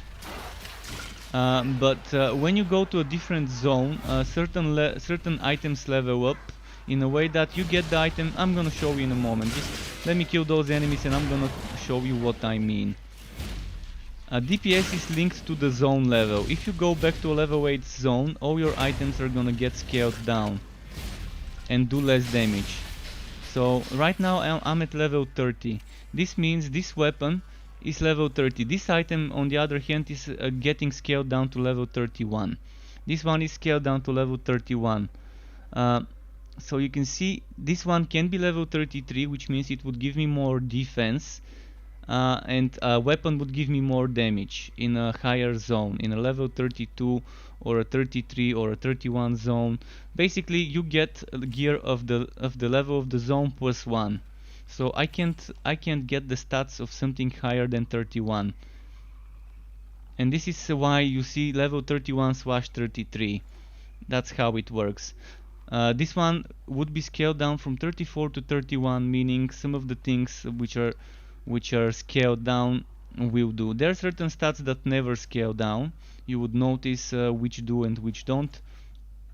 In general, bonuses like defense and damage do scale down. HP also scales down. There used to be a time when we used to have percent HP rather than flat HP as a stat. And if you find a level 1 item with 30% HP or etc. percent HP, you could just keep it and use it at level 50 and still give you the same bonuses. It was super strong. They of course thought that this was not something they want in the game, to be able to find an item at level 10 and that item being viable at the max level. Because you could roll at the base there where I have 1181 HP, that could be X% HP, and at the bottom I could have another 2 or 3 times X% HP, and that would have been super OP of an item.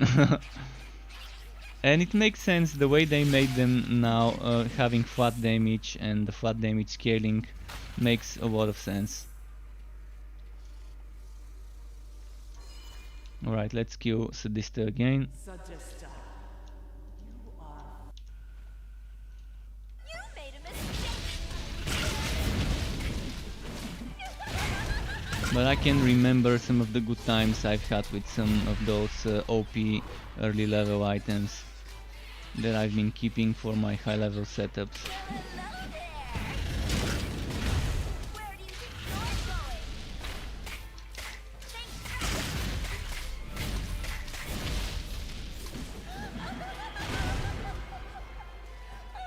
She didn't take the vulnerability.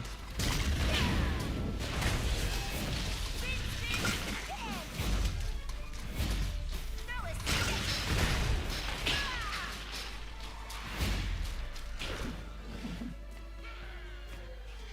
Show yourself. I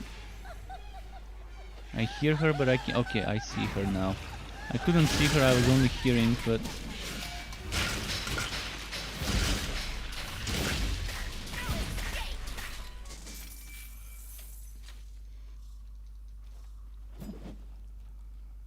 Let's check the pet.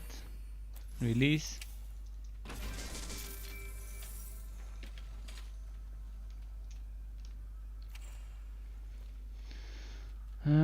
Okay.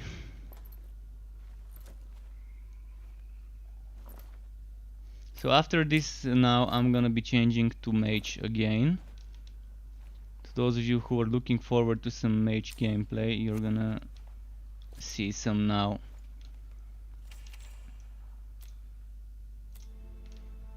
If you want more Realm Master, feel free to ask for it and I can switch back.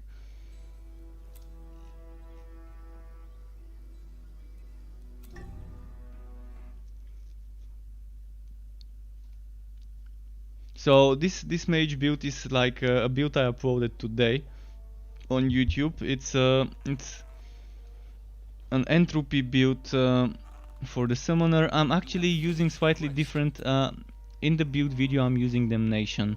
Now I'm kind of experimenting with some Consecration in the mix.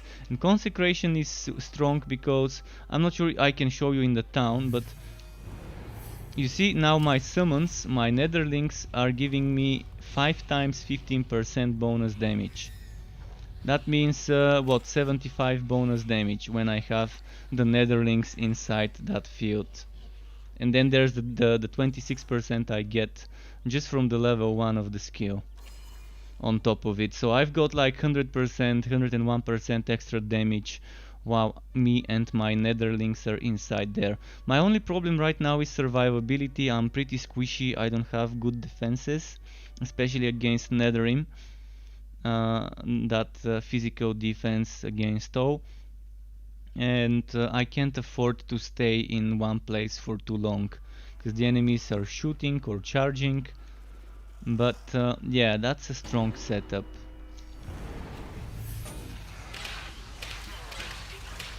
Fuck. Your health is low. Oh, I'm missing my relic. I'm missing my relic. It's in my sharpshooter. My bad.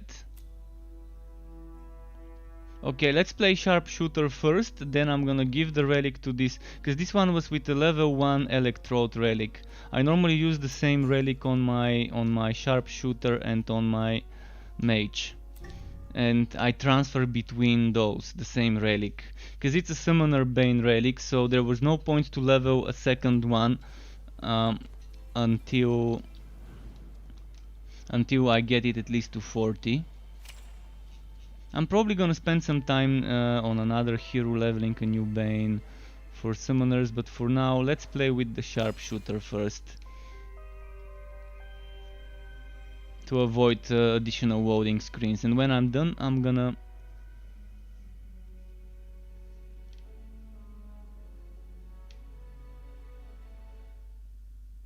kind of transfer it. I have to remember when I do a few maps with this one to transfer it. But yeah, as for the cards, I can't again reveal what the cards could be, but yeah, your imagination could go wild.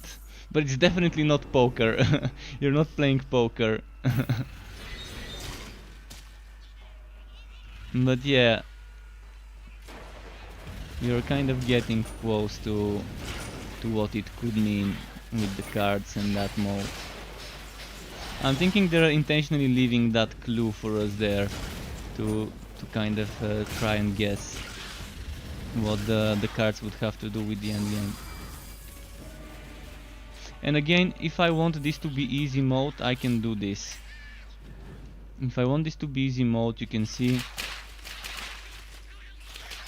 even on level 1 this is pretty nice with my items, which are not the best. But I don't want this to be easy mode,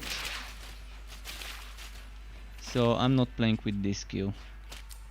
Right now, if you're wondering why my skills are all over the place, I'm planning on doing videos for every character showcasing every single skill, which means I need 1 point in every skill. I need 1 point here, 1 point here, 1 point here and here. I'm probably gonna remove some points with respectacles. This hero has 4. Meaning I need 1 more level. Oh no, actually I can do it right now. I can go and respect 4 points. So I'm probably gonna do it tomorrow and record some footage of me playing every single skill for this one. I've got a level 20 forged that I leveled specifically for that reason, so I wouldn't have to respectacle my other forged. But I wanna kind of show people who might be interested in seeing every skill in action, a little bit of it.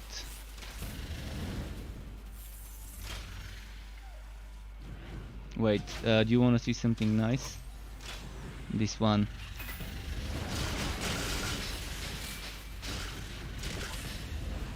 Come on, show me enemies. The 0 cooldown with the shrine.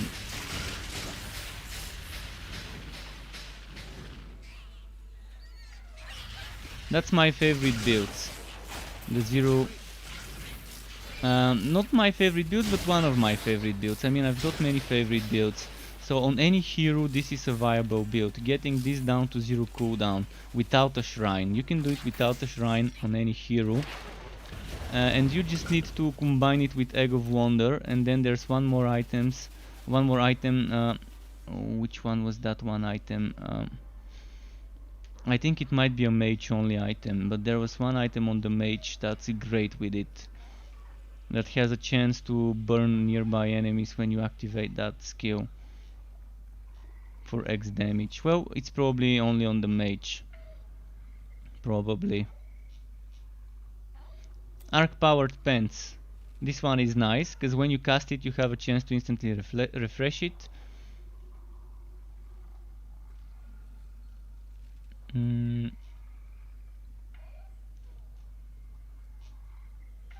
I think the other item is not here.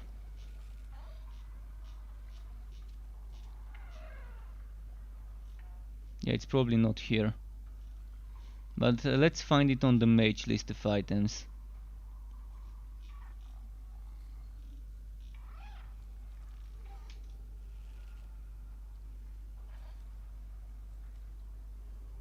Anyways, I'm gonna stop looking for it. Let's just keep playing. But there was one item where it deals like an explosion around you, hitting enemies once you activate that skill. So Terry is asking what hero to play next on Chaos Bane. Something different from mage skills, please. Different from mage skills, I'm gonna tell you play the dwarf. Either of the two dwarves is nice. The jumpy dwarf is fun. The spin to win dwarf is amazing as well.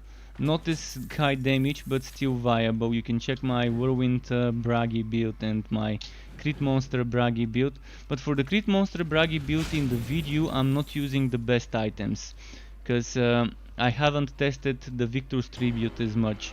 So if you go for the jumpy Bragi build, for the Crit Monster 3.0, you might wanna consider using Victor's Tribute and Grudge Holder as access in your slots. But those are definitely super different to the mage playstyle. The engineer as well, a melee engineer, would be very different to the mage playstyle in Chaos Bane. So those you would probably enjoy a lot. But if you are playing a ranged, if you're playing a melee mage, you might wanna try and use something that's not melee. And then Alessa is the thing, but Alessa is not a meta hero. She's just, regardless what build you do on her, she's not gonna be a meta hero. And no, I haven't watched the stream today because I was streaming. I will watch the replay. Most of the time when those streams are happening, I'm either streaming or editing something. If I'm editing something, I might just make a break and watch the stream. But most of the time those streams happen at 9 in the evening my time. So when they're doing the 11 AM streams, it's 9 in the evening my time. So I either should have streamed earlier in the day and stop and watch the stream, or I need to kind of wait until the stream ends and then start streaming. And I normally stream until midnight, so that doesn't leave me with much time to stream myself. Oh, I can actually upgrade this item to be stronger. I will catch the replay. I always watch the replays. I did send a question though. I did send a question. If anyone watched the stream and can tell me whether they answered that question. My question was, for example, I've got a Musketeer Powdron and a Musketeer Gauntlet. And that's 2 pieces of the set. And I've got that Musketeer robe here and it doesn't give me the bonus. It doesn't give me the triple piece bonus. That was just me experimenting. I normally don't keep this there. I actually use something like God's Beard, or actually I just noticed I forgot to switch back.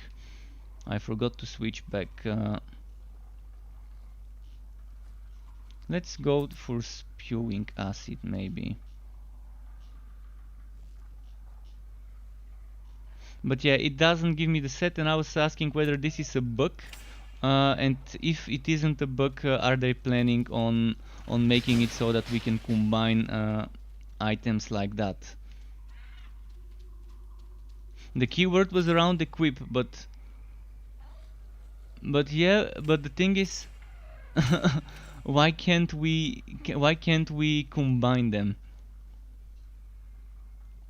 Because it doesn't say equip. It doesn't say Musketeer set requires 1 more Musketeer items equipped. So there is no keyword in the game. And again, it's gonna be a great feature to allow us that freedom of combining items that are equipped with items that aren't equipped. That would mean you can have a set bonus of 3 different sets. 1 set equipped of 3 pieces, another set equipped with 3 pieces, and then having a 3rd set in the Legendarium. Of course, that's gonna be weird builds, Not everyone would want to have 3 different sets with 3 pieces, but at best people would be making combos of 2 sets and combining them. That way we can get weird stuff like on a mage you can get the goblin hounds from the what's it called, from the woods beast set, which requires shoulders, and then you can get the netherlings to summon, which is from the celestial shoulders. Again, I don't see a reason why they wouldn't allow this. It's not like we're gonna instantly become super overpowered and break the game if this is a thing.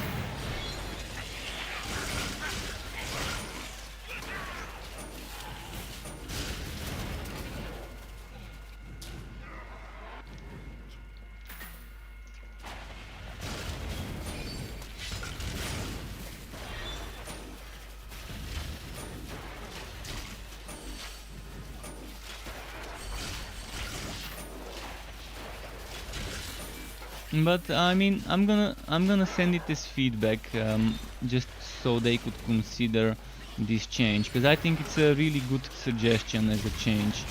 I think many people would approve of this, and that there's gonna be a huge amount of additional build combos that can be achieved by just making this one simple. But maybe it's not simple, but still this one change. Sadista, you are finished. Varus will take over your assignment. Return to the Aether immediately. No, I'm done taking orders. Now I can't skip this, really? Only for you to reap the reward. That's the first time. Okay, see how long it took until it allowed me to skip. But again, I think this would be a great change if they consider making it a feature.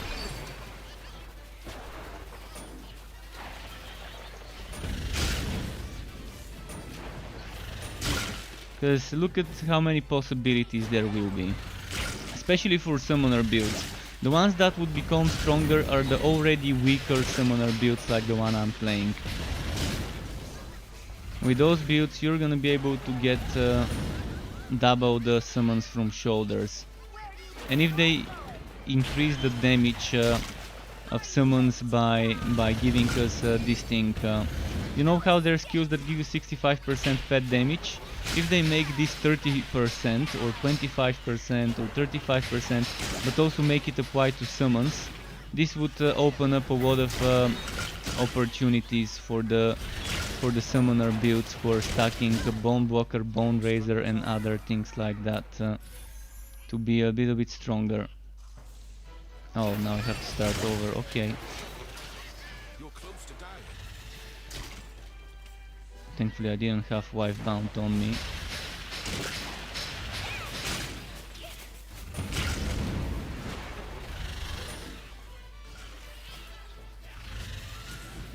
Where is she?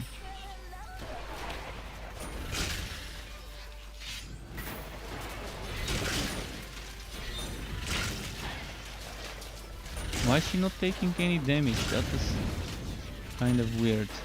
It's like she had some damage reduction applied on her while she was shooting with the pistols. So right now I understand, that's her face changing, this is her invulnerability phase.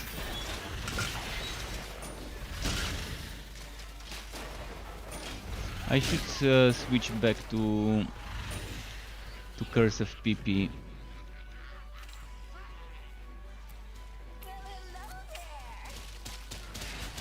It allows me for more survivability, this curse, when I apply it to her.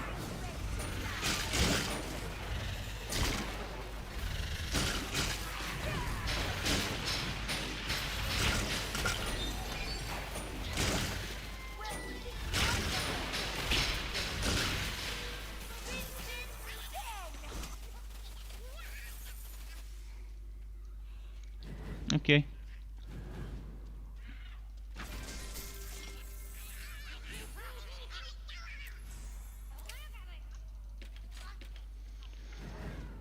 Alright, let's go to the fort quickly and transfer this to the mage. the Bane. And then I can go on the Mage and do a couple of maps or 3 maps. And thanks for this. I'm not sure what it was, a follow or a sub. Sometimes my notifications are a little bit slower on the uptake, but thank you and welcome to the Struck Club to anyone if they're watching.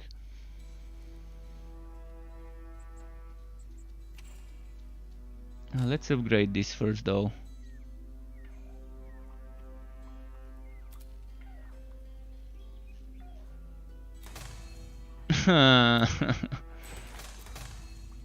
Seriously? Man, this kind of didn't like me this time.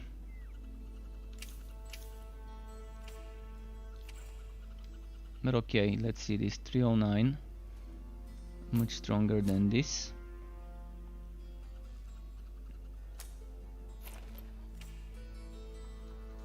Getting close to maxing that 3.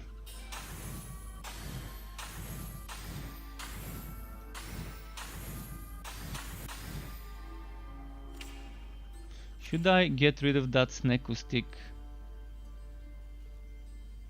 I mean, it's pretty low level and I've already got it in my Legendarium. Yeah, let's get rid of it.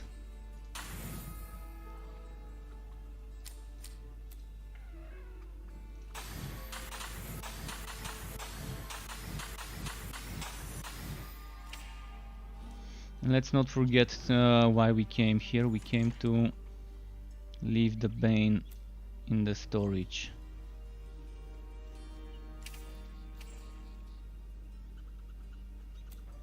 Now let's go for the Mage.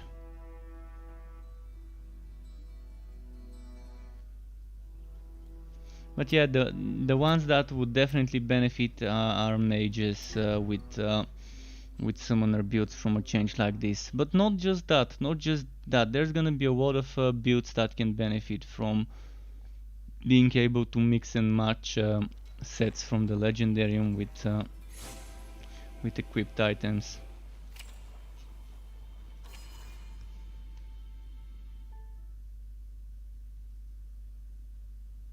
And thank you again for telling me that they answered that question.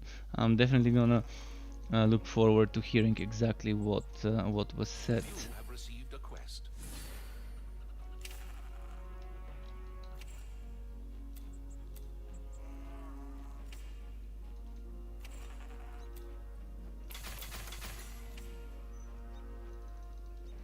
Okay, moving on. You wanna see mage? There we go. Some disc mage summoner setup. Still kind of on the squishy side.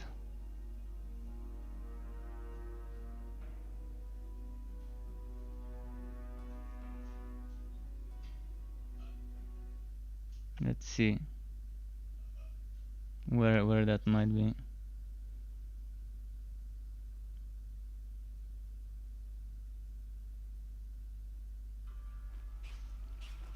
Alright, here.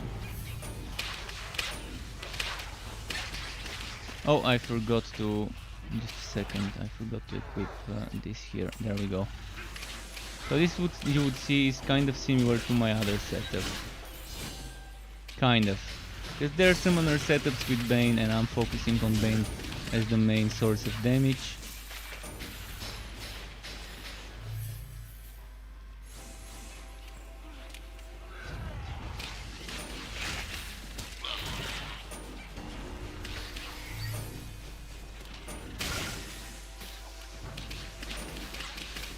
But I do have entropy. Entropy and my venomous maw are the two main sources of damage. Of course, if I don't move and try to stay in the consecration circle, this happens. And that's exactly what I said earlier, that with consecration right now I probably shouldn't be playing it until I get more defenses. It's keeping me in one place for too long and I can't survive if I do that. And that's why I was playing this. That's why I was playing this. First I make them do less damage, so I can survive more. Because you can see my damage right now, just not damage, my defense. You can see my defense is only 35% damage reduction versus poison, and 13 versus the Netherim, which is terribly bad, and I don't have anything else helping me survive other than those defenses there. Meaning I'm gonna have to change some items like level 16 and 23 really.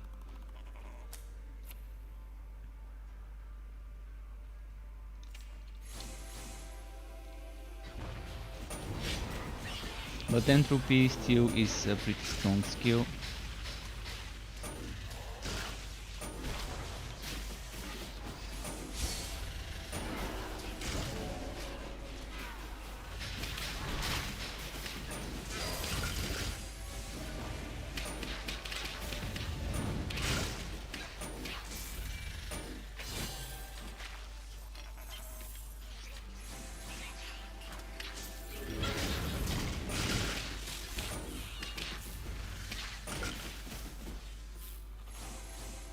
Let's pick up this.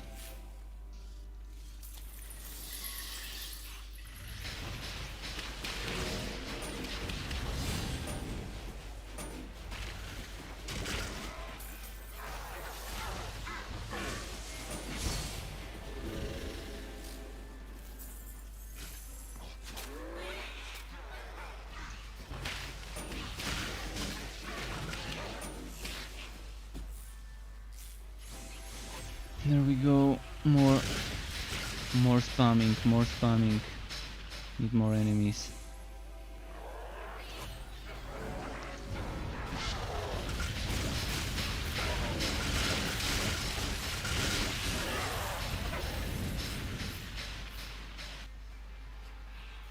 Kind of over spammed. Got a rubber band. Should have used it on that one too.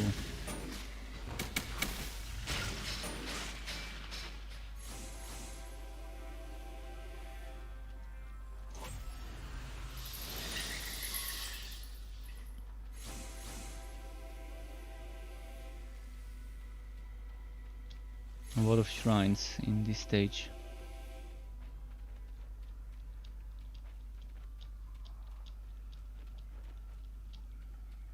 Come on, there we go. I'm gonna go this way first. I'm pretty sure the boss is somewhere that way, so I'm gonna go that way first.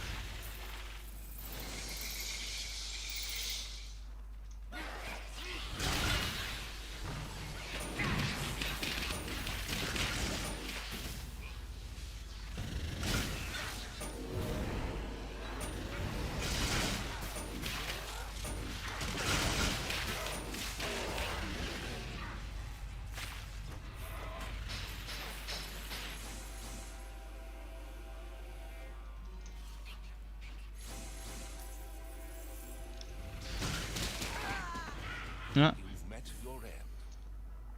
right here. Did I have any wife bound? I guess I didn't. Have equipped once, only looted once. See, again, another suggestion, as I said multiple times in my stream today, is those exploding green balls should trigger when they're nearby our pets and summons. Oh, upgraded celestial gauntlets and wife bound, meaning I need to go to the fort quickly. I don't want to lose those, especially if it's gauntlets. Or was it the shoulders that were the important ones for me? Oh, gauntlets are actually important as well. Those ones are kind of shitty. I mean, gold work and health regen, not a big fan of those, because health regen won't help you against 2 quick hits. You're not gonna regenerate in between 2 hits, that would two-shot you. But 350 defense and 325, that's a huge number.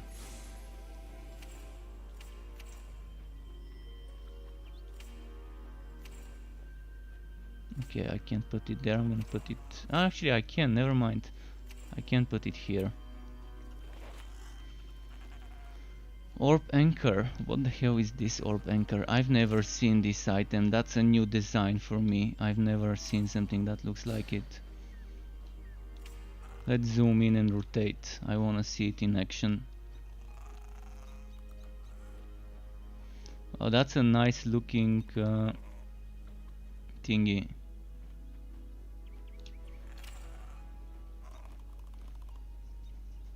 But it's for the third frontier. See, we've got damage versus Voltura, but we don't have Voltura in the game right now. They probably should have removed those temporarily, so that we don't roll them.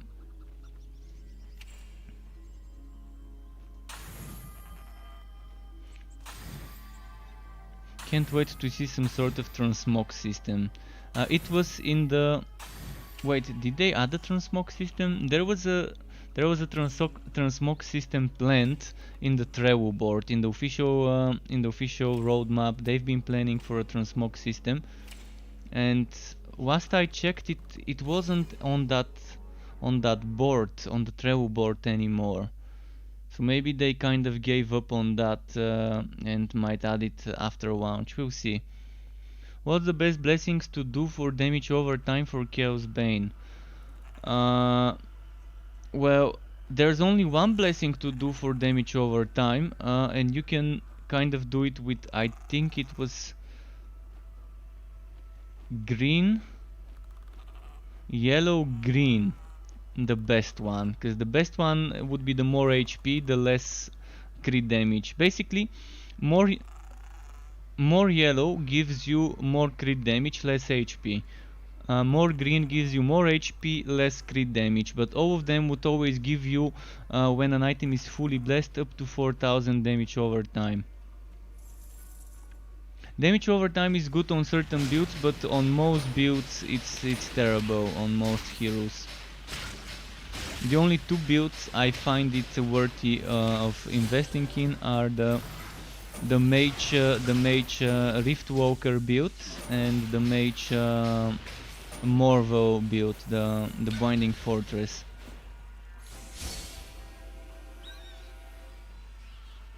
So yeah, basically what you want is green, yellow, green on both sides with the God token and links in between them, and then you've got yourself the 8000 HP, up to 8000 HP, up to 4000 what's it called, damage over time, and I think 8% crit damage per piece.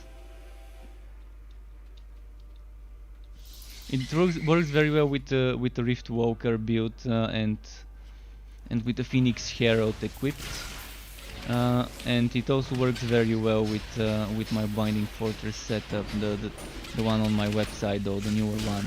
It works with the old one too, but the newer one is the one you would want in the current version. I still haven't made a video for the Binding Fortress 2.0 though. Your inventory is full.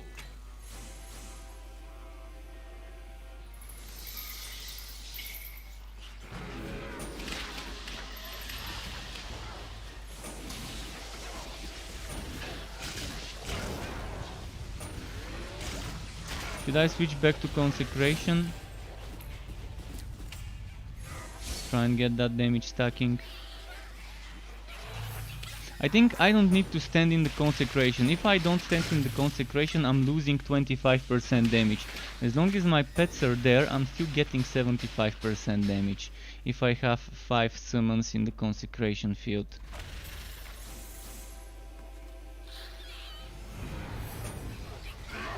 The problem is keeping them inside, means keeping the enemies inside as well, if my pets are where the enemies are, or vice versa, I guess.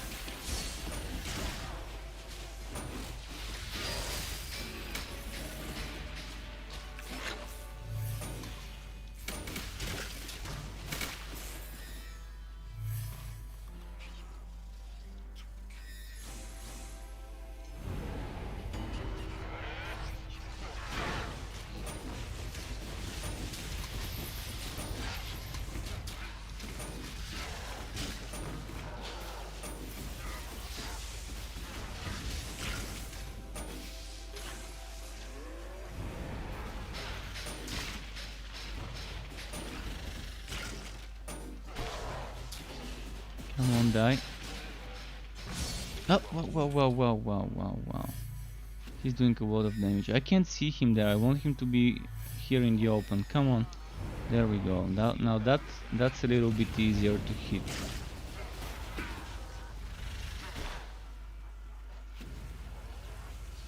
See how bad the damage of Holy Fury is until I have that leveled up and focus on a wide skills build.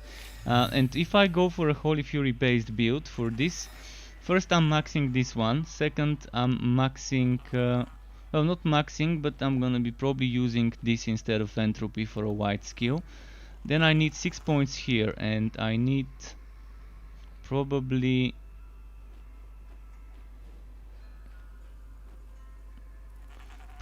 max points here, so here 10, here 10, here would be 6, here would be probably 3 points, and that means I can heal with Holy Fury and Consecration if I have the Vitality Extractor, and then with the White Spear I can keep healing with charges instead of entropy.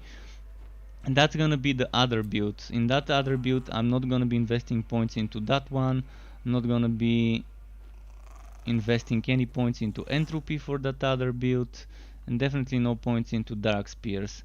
Eventually, for the build I'm doing right now, I want Dark Spears at 6 points, and I want probably this one at 0, and I want this one at 6 points as well. Right now I'm kind of keeping it mixed for different reasons. How am I doing with the Respectacles? 0. I'm gonna have to transfer some from the other heroes. I think I've got 4 or 5 Respectacles in my stash, so I can still do that video for the mage as well. Alright, are we done with this? Let's do another run before... Alright, actually let's go to the Forged, and maybe that might be the final run on the Forged. It's getting close to midnight. Maybe instead of going to half past midnight today, I can stop at midnight. We'll see. Steam Funk.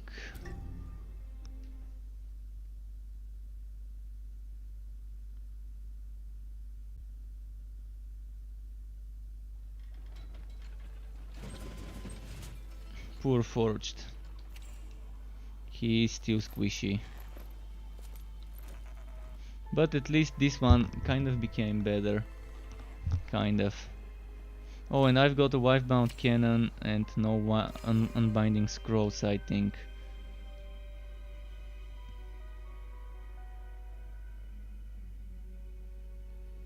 I think the only Wifebound Scrolls I had left were in the Railmaster.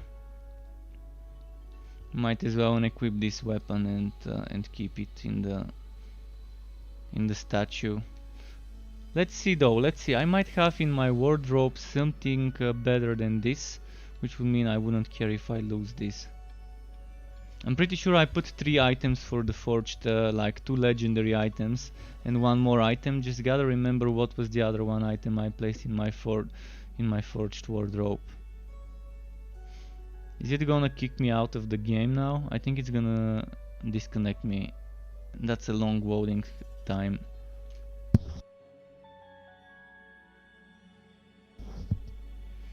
Yeah, probably getting disconnected.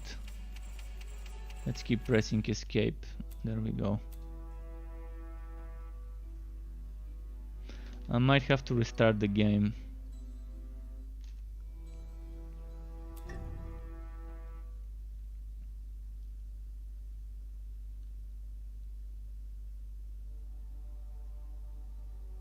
Now it's gonna put me in Travel Point. Yeah. Immanuel Kant. I remember writing essays about the Sublime and Immanuel Kant. It was fucking annoying having to write that essay, because one of my teachers was pregnant, and in the last year the subject I picked for her class kind of got cancelled, and then the only viable option that didn't seem too bad was some sort of philosophical class I had to pick for those last 30 credits. It was weird. It was definitely weird. It was like, what was it called? It is called Love and Cruelty, the tragedy of drama or something like that. I don't know, or drama, Love and Cruelty, the tragedy of theater, maybe something like that. It was weird, weird class, and having to study the sublime was kind of yeah, a bit too much.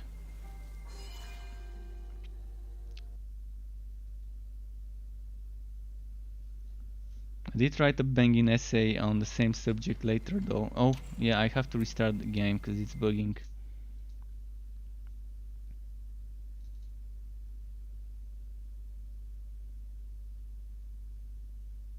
But yeah, that's the weirdest name I've seen in a game. Someone to name themselves after Kant.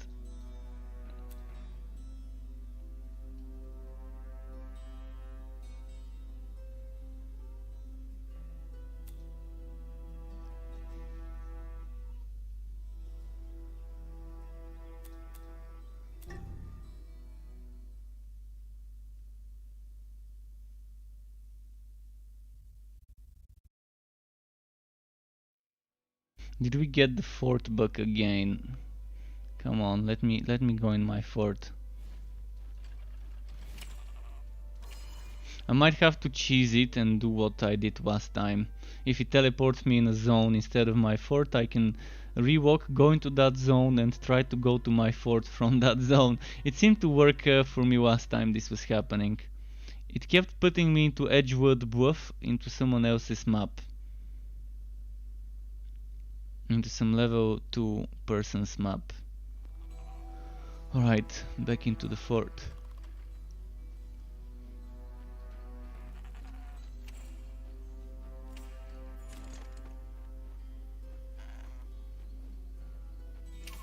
What did I want to do here? Oh yeah, the unbinding thing.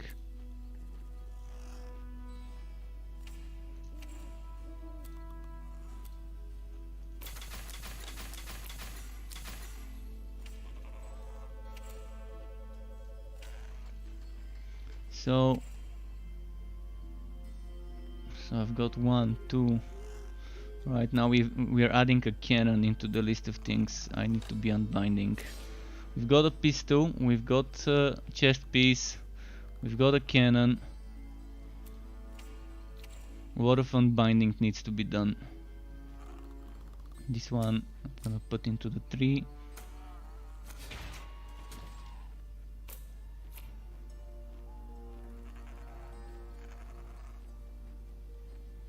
This one again probably better into the tree. Alright tree, we're feeding you what today? Eat those. Eat that green, blue, orange nutrition. Grow to be a nice tree of work. And my pet wants to be fed, so hopefully they don't end up killing me on spawn. Let's see. If they don't kill me now, I can go quickly feed the pet, or otherwise I'm gonna have to do the first battle and then feed him. Come on.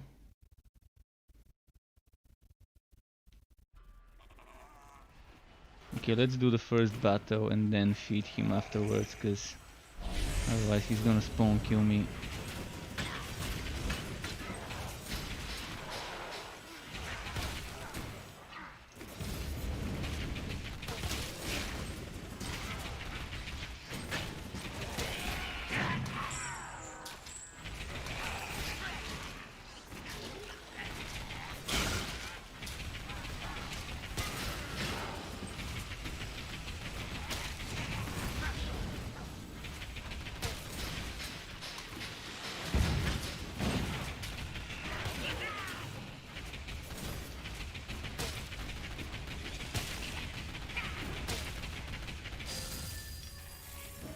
Okay, I think I'm safe here. Let's go feed Sky. Sky, come here.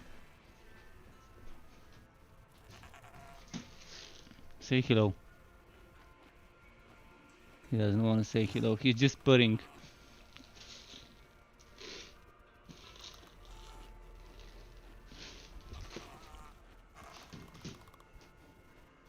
Okay, He's been fed. Now let's finish this map. The only thing with these guys is a little slow killing Sadista, so I'm probably not gonna kill Sadista, just the mobs. The one build I found out to be doing a lot of damage was the spin to win build. Or other melee builds, but the problem with those is you need good defenses, otherwise you're getting 1-2 shot because you're right in the middle of all the damage fields and damage procs and everything the bosses do. With this one I can at least stay far and try to survive.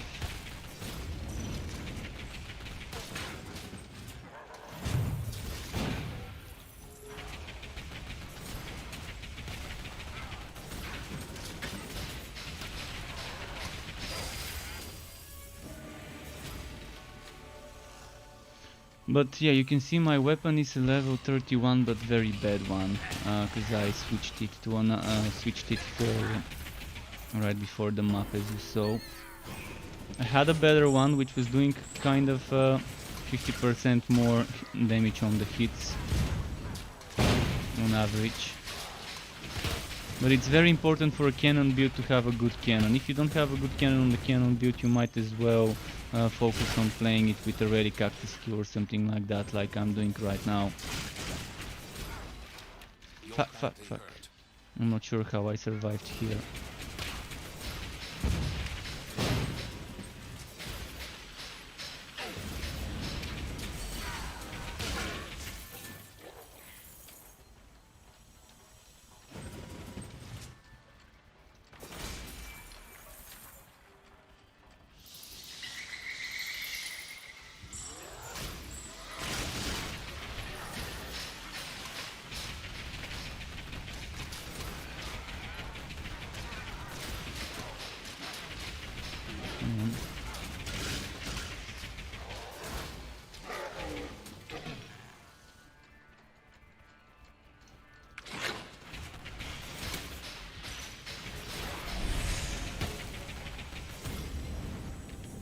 Got those automatons with us. Come on, automatons, do some damage. Can dots crit in this game? Yeah, dots can crit in this game, from what I've heard. I've not much paid attention, but people were saying that they can crit. But this is second-hand information, by the way. It's second-hand information, but I think dots should be able to crit. Again, I've not tested it myself. But let's see. You can see my dots are critting 81,500, 81,500. And that definitely was dots critting.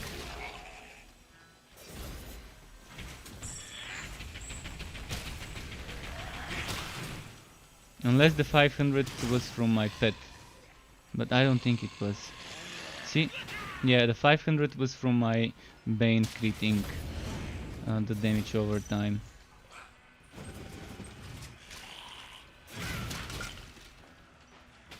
Okay, I'm gonna do some more testing on the dots critting.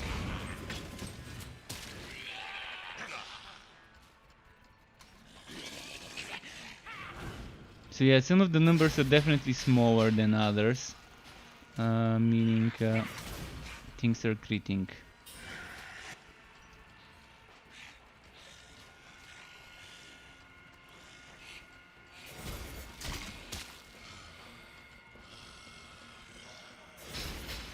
Oh, I glitched him. Now he's not gonna die.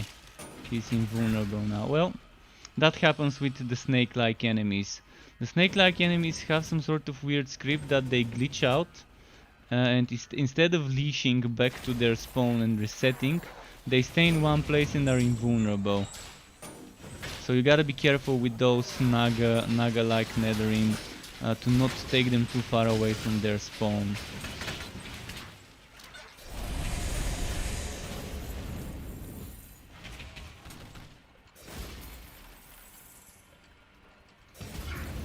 Dots are viable, especially if you stack them. Poison stacks 3 times. All the others only stack once. But you can stack triple poison, single bleeding and single burning, and that's amazing. I'm actually trying to do that sometimes.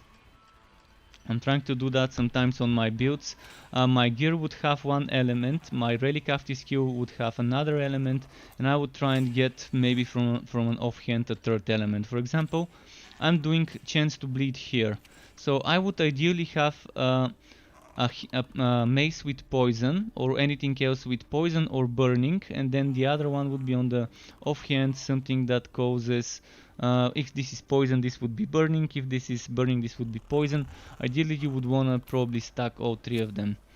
That's actually a very good gauntlet. I can upgrade it and make it nice.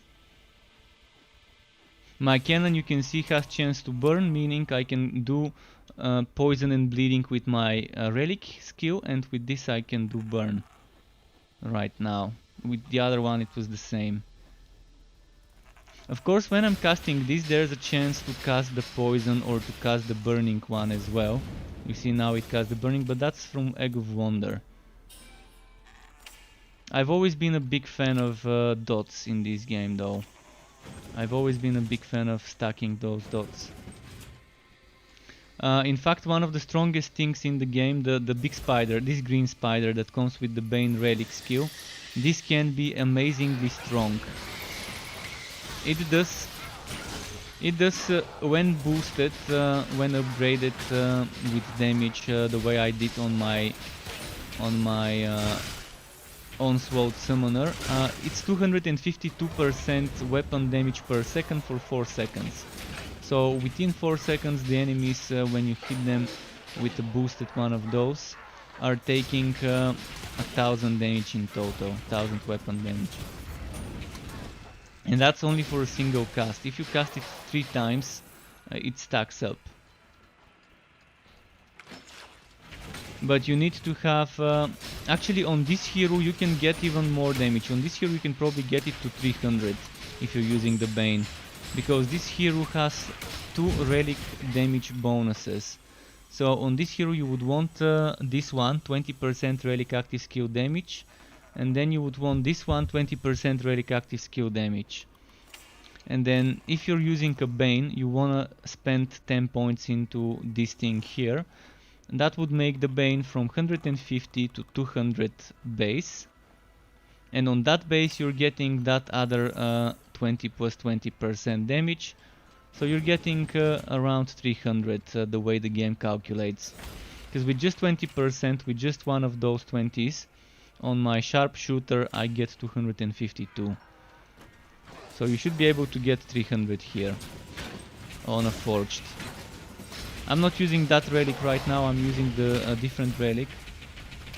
But it is a nice and viable build if you use it on the forged. Is marshaling his forces in the sanctum. This is a new one and he is hungry. Seems like every time we reach across Jmontastic is talking about this game, Torchlight, but Terry the Tank is talking about Chaos Bane, unless Jmontastic is also talking about Chaos Bane. But I don't think so. But yeah, 1 million and 2 million dots is what you can do in Chaos Bane. But with Binding White mastered on a mage build, that is what's it called, the Binding Fortress mage build I've got. On that one I've done up to 80 million crit with team. So I've done up to like 30-32 million crit on the Binding White dots. That's why I think the Binding White build definitely works well in a dot build. But yeah, on other builds like a Bragi bleeding build, 1-2 million is super bad damage for a bleeding build. It's terrible damage. Because you can get much more from direct damage and you can get much more hits per second for most builds than those 1 million, 2 million per tick.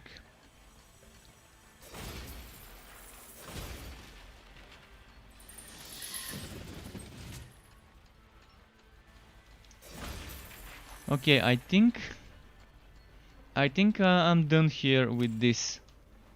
So yeah, there's gonna be more tomorrow. I'm not sure exactly What we will be doing tomorrow. Probably I'm gonna be doing the same I was doing today. Maybe something else, but I'm thinking Torchlight again. Maybe it could be the Chaos Bane though. We'll see.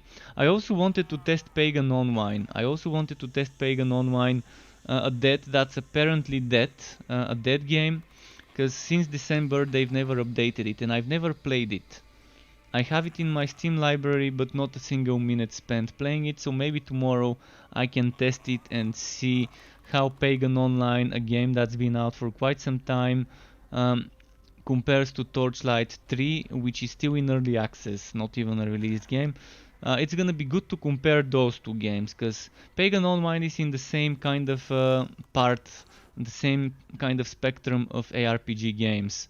It's more cartoonish, it's more bright compared to Grim Dawn, Path of Exile, and Diablo 2 and Vast Epoch. So I think it would be a good comparison, maybe just as a test to see how it is. So again, everyone, today thanks for watching, thanks for the subs, for the follows on YouTube, Mixer, and Twitch. Keep it cool, folks. Until next time, and goodbye for now.